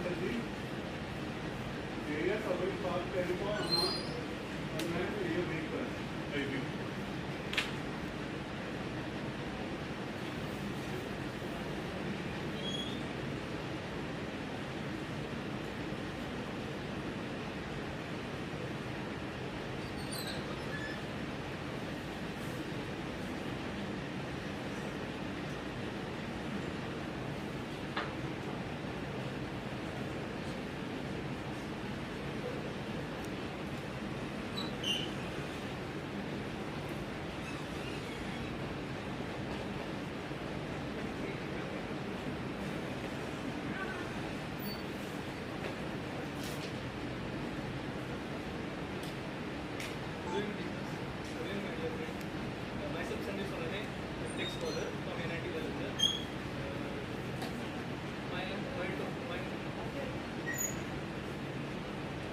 Paper ID 7537 and topic is area coverage path planning for unmanned aerial vehicles review. So these are my presentation out.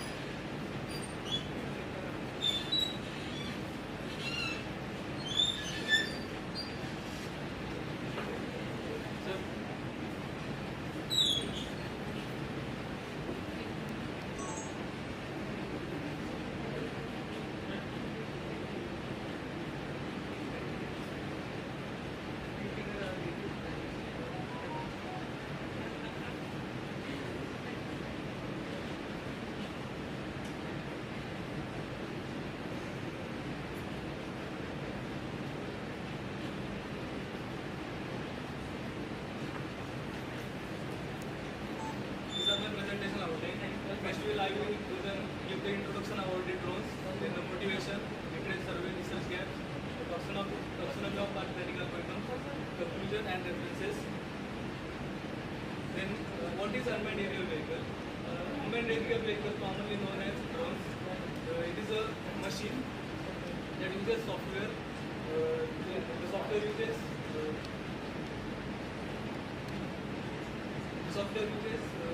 sensor data and artificial intelligence to move around the environment. The unmanned aerial vehicles are the class of aircraft that can fly without onboard presence of pilots, and the aircraft system consists of aircraft components, sensor payloads, and the ground control station.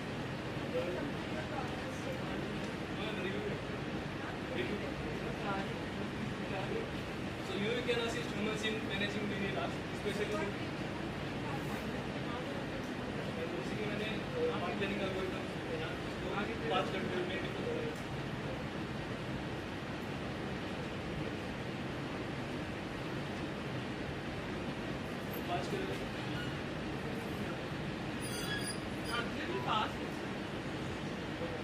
Path planning algorithms है उसको मैंने 5 category में divide किया है। जैसे कि sampling based algorithms और node based algorithms है वो कॉम्प्लेक्स एनवायरनमेंट के लिए सही है, और जो मैथमेटिकल मॉडल बेस्ड एल्गोरिथम्स है वो एक्यूरेसी के लिए अच्छा काम करते हैं। और hybrid algorithm multi user means hybrid है, जैसे कि आप पहले चाहो का हाइब्रिड मॉडल बना के यूज रिव्यू पेपर आगे से that means you've done an exhaustive review. Yes. कहाँ भेजा पेपर आपने? नोट नहीं भेजा? नहीं। यही भेजा था। हाँ ये। और रिव्यू इसके लिए आपने कौन-कौन पेपर रेफर किए? हाइड्रोलिक ट्रांजैक्शन से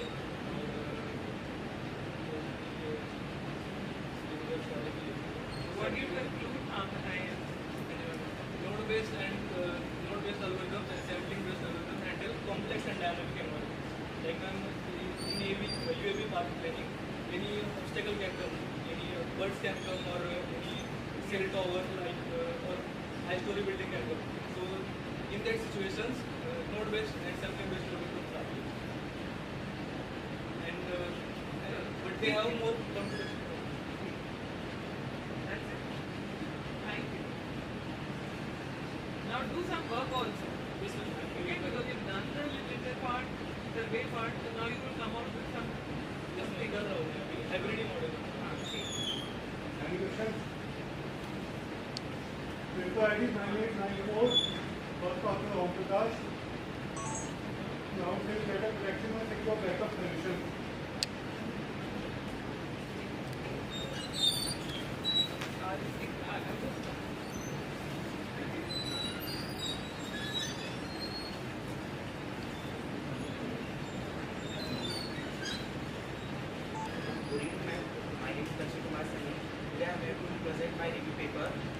Cloud-based data protection, secure backup solution, a comprehensive review of ensuring business continuity.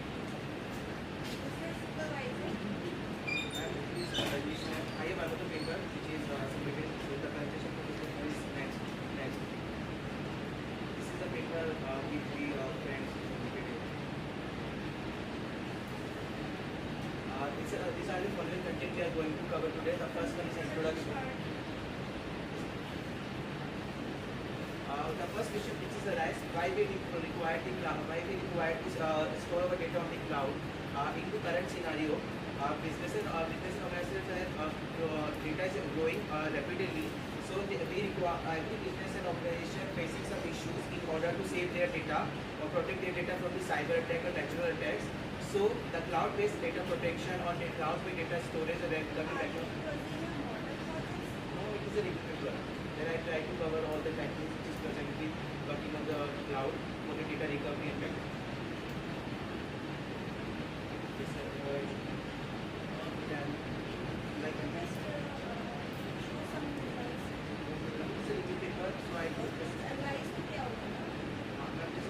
I just here to cover the cyber channel tracking cloud services. But, for example, here I did a comparative study of which is for the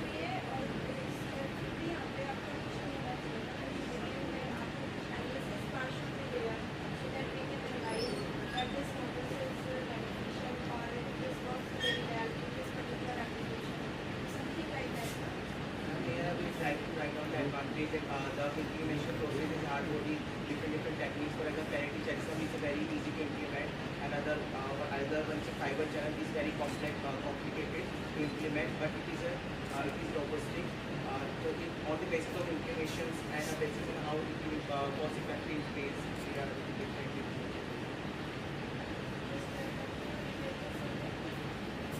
This is we write down the advantage and disadvantages of the different techniques.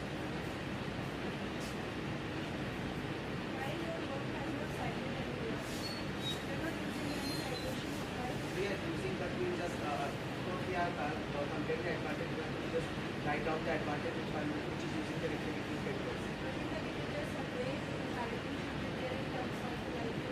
We should cite the paper as well.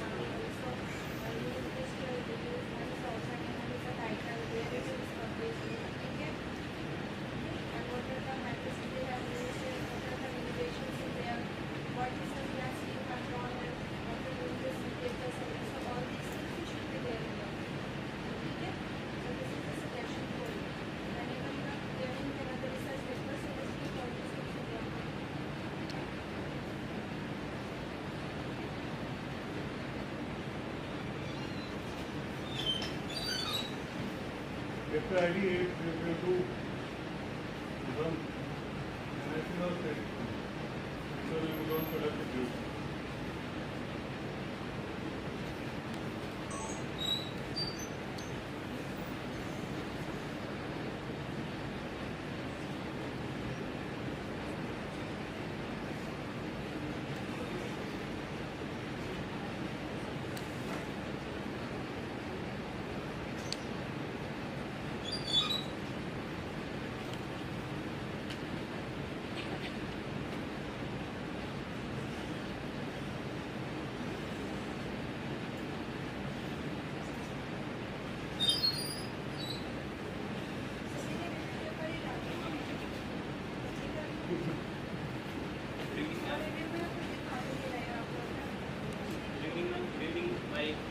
Dear fellow mates, my name is ICSCCC and my paper is on analysis of sentiments on Amazon product reviews. My co-authors are Dr. Harishoma sir and Gunika. these are the table of contents we will be going through, starting from the introduction, then moving to the motivational literature review, research gaps identified, then problem statement, objectives, proposed method, and experimental results, then to the conclusion and future work. So basically, whenever we move online for shopping, or maybe for to see what's trending on Twitter, and to buy a product from any e-commerce website, what we basically do is first we look up for the reviews and the ratings of that product. If the reviews and the ratings of the product are good, then we finalize that product. Otherwise, we look for the alternative. Here is where the sentiment analysis comes in. Basically, those reviews of the customers are taken up by the customers, by the companies, by the researchers, to look up for the sentiments from these opinions or these comments. If we consider from a website named as SimilarWeb, in 2023 March, Amazon attracted approximately 2.4 billion visitors in just a month. This is a huge number of visitors, and from these visitors we can get a huge data for analysis. Broadly classifying the sentiments are three types. First is if we have a fantastic experience, then it's a good, or we give a good or a positive feedback. If we then the second is a neutral one, which don't have any sentiment, and then is a negative. If we find any flaw or we don't like that treatment, we give a negative one. That's a negative sentiment. Basically, the motivation for this research or for this topic was day by day the reliance on the online shopping markets is increasing, and therefore the sentiment analysis plays a crucial role understanding the customer. Sentiment analysis basically provides businessmen the insights, helps them to improve their products. And the business or the businessmen or the businesses like itself, the e-commerce websites, they took up these sentiments or the opinions of the person, and they try to extract the actual sentiment of the person from those words, so that if, for example, if related to a product there are negative reviews or the negative comments, then the website or the product manufacturer would look up to those comments and would try to improve the flaws of that product, so that basically if we look at the research gaps, there are so many, for example, the sarcasm or the irony in sentiment analysis itself, and there is data dependency, and there is domain specific sentiment analysis. Basically, the already the state of art algorithms are performing much better, but their accuracy is not as good as we want. So I have tried to improve the accuracy of some state of the art. No, ma'am. We have tried to improve that using improve the accuracy. Yes. What different techniques you are using for this? Basically, first I changed some. I also used some extra features.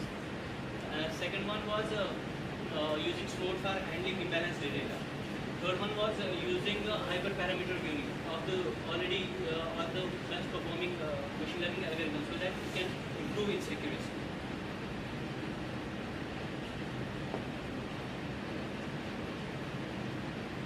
So my proposed method first was collecting a data set from Kaggle or any size. And my data has approximately 20,000 comments or the 20,000 rows with 9 columns.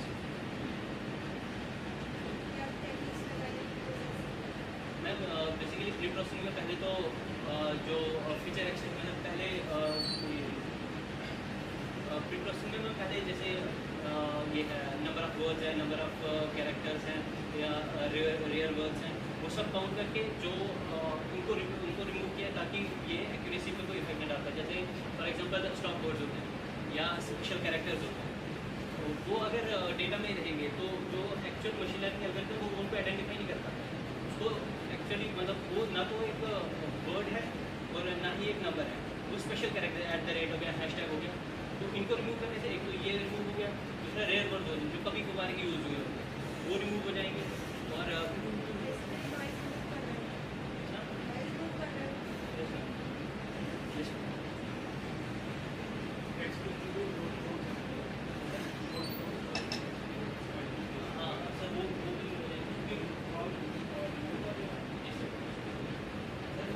Text ही है और दूसरा text है I have a fantastic experience, उसके बाद smiling होगा, मतलब positive वाला smiling.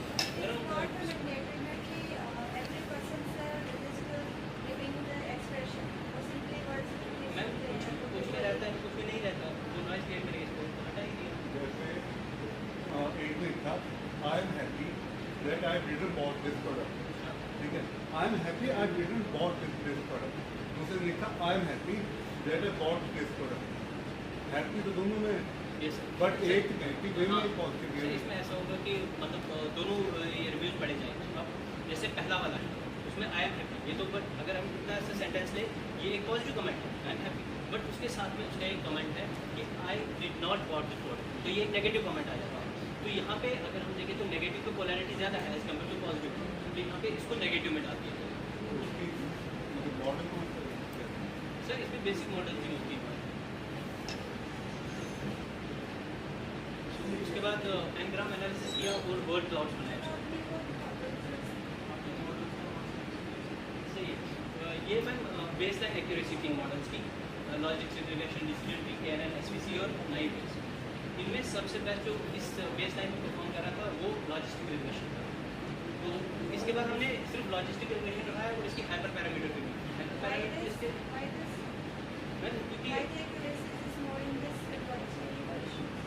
Ma'am ये बेटर परफॉर्म कर रहा है उन सबसे।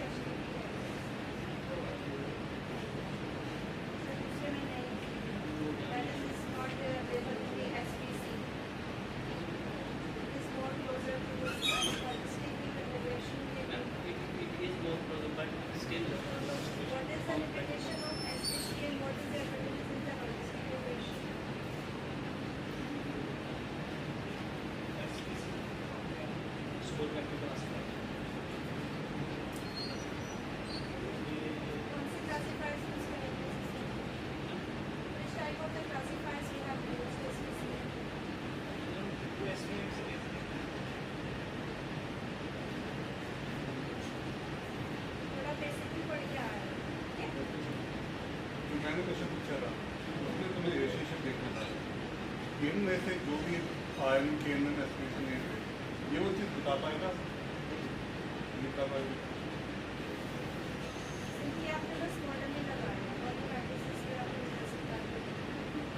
मैम उसके बाद इसकी हाइपर पैरामीटर की उसकी इम्प्रूव हुई है एग्रेसिव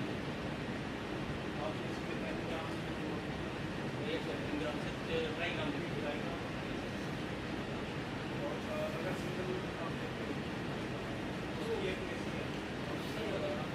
सिंगल वाला लेते हैं सेपरेट नहीं पता कि हर एक सिंगल चीज जोड़ देगा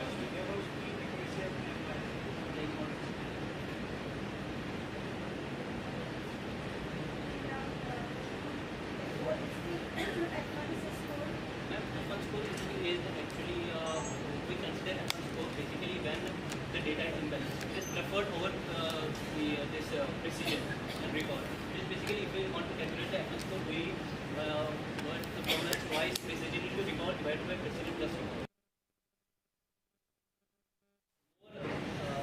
We can say it's more preferred over precision and recall if the data is unbalanced. That's why we calculate the F1 score.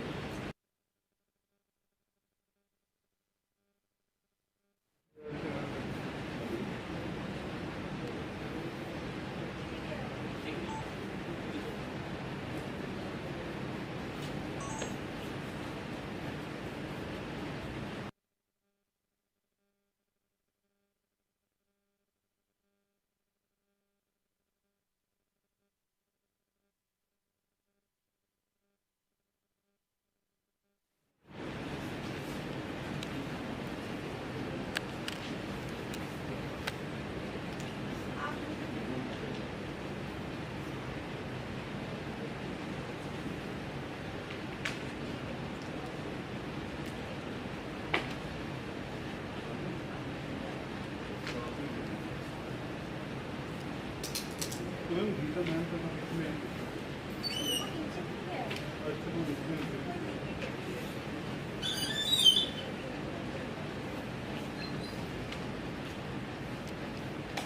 Sanjeev Pankaj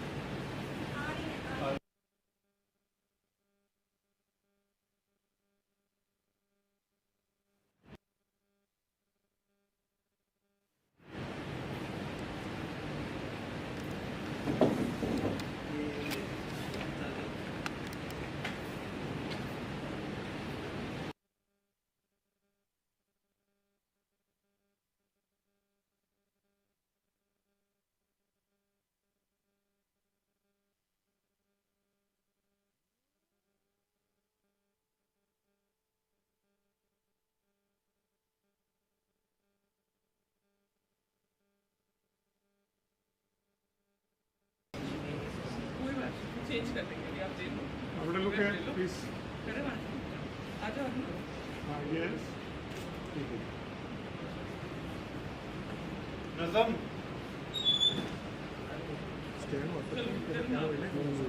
कोई नहीं मेरी एक ही बात है हाँ जी यस ठीक है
composed of the normal patients and 10% based on the virus infected persons. So in the proposed methodology, I have used that 512 pixels that are reduced to the resize into 214 pixels using an efficient net. Then we are classifying this data set into two classes. That is a healthy person class, and another is a unhealthy person which is infected from the COVID-19. So in this, there are the procedure that I followed is we have initialized the data set, and that is containing 3 blocks of images. Initially there are 50,000 some images are there, that is divided into 3 blocks, performing the pre-processing in the resizing of the images and sampling form. Then performing the testing and training using the proposed architecture, that is efficient V3 architecture. So if the desired accuracy is achieved, then we stop, then we otherwise we follow that, then again the testing and training procedure. Then lastly, when it is successful, then the data set is classified into 2 classes, that is healthy and unhealthy classes. So this is the accuracy that I have achieved in these X-ray images. So the maximum I have achieved 99.74 after the 4th epoch, and the accuracy that I have achieved in the testing phase is 99. So that is superior than the previously mentioned. So I conclude that the efficient V3 model is providing a accuracy and average loss accuracy is 98.50 and 0.104 respectively. The future work which we can perform in this model is that we can go for the rest of the efficient net models like B4, B5, B6, B7, so that we can achieve further higher accuracy in that case. That's it. These are the references.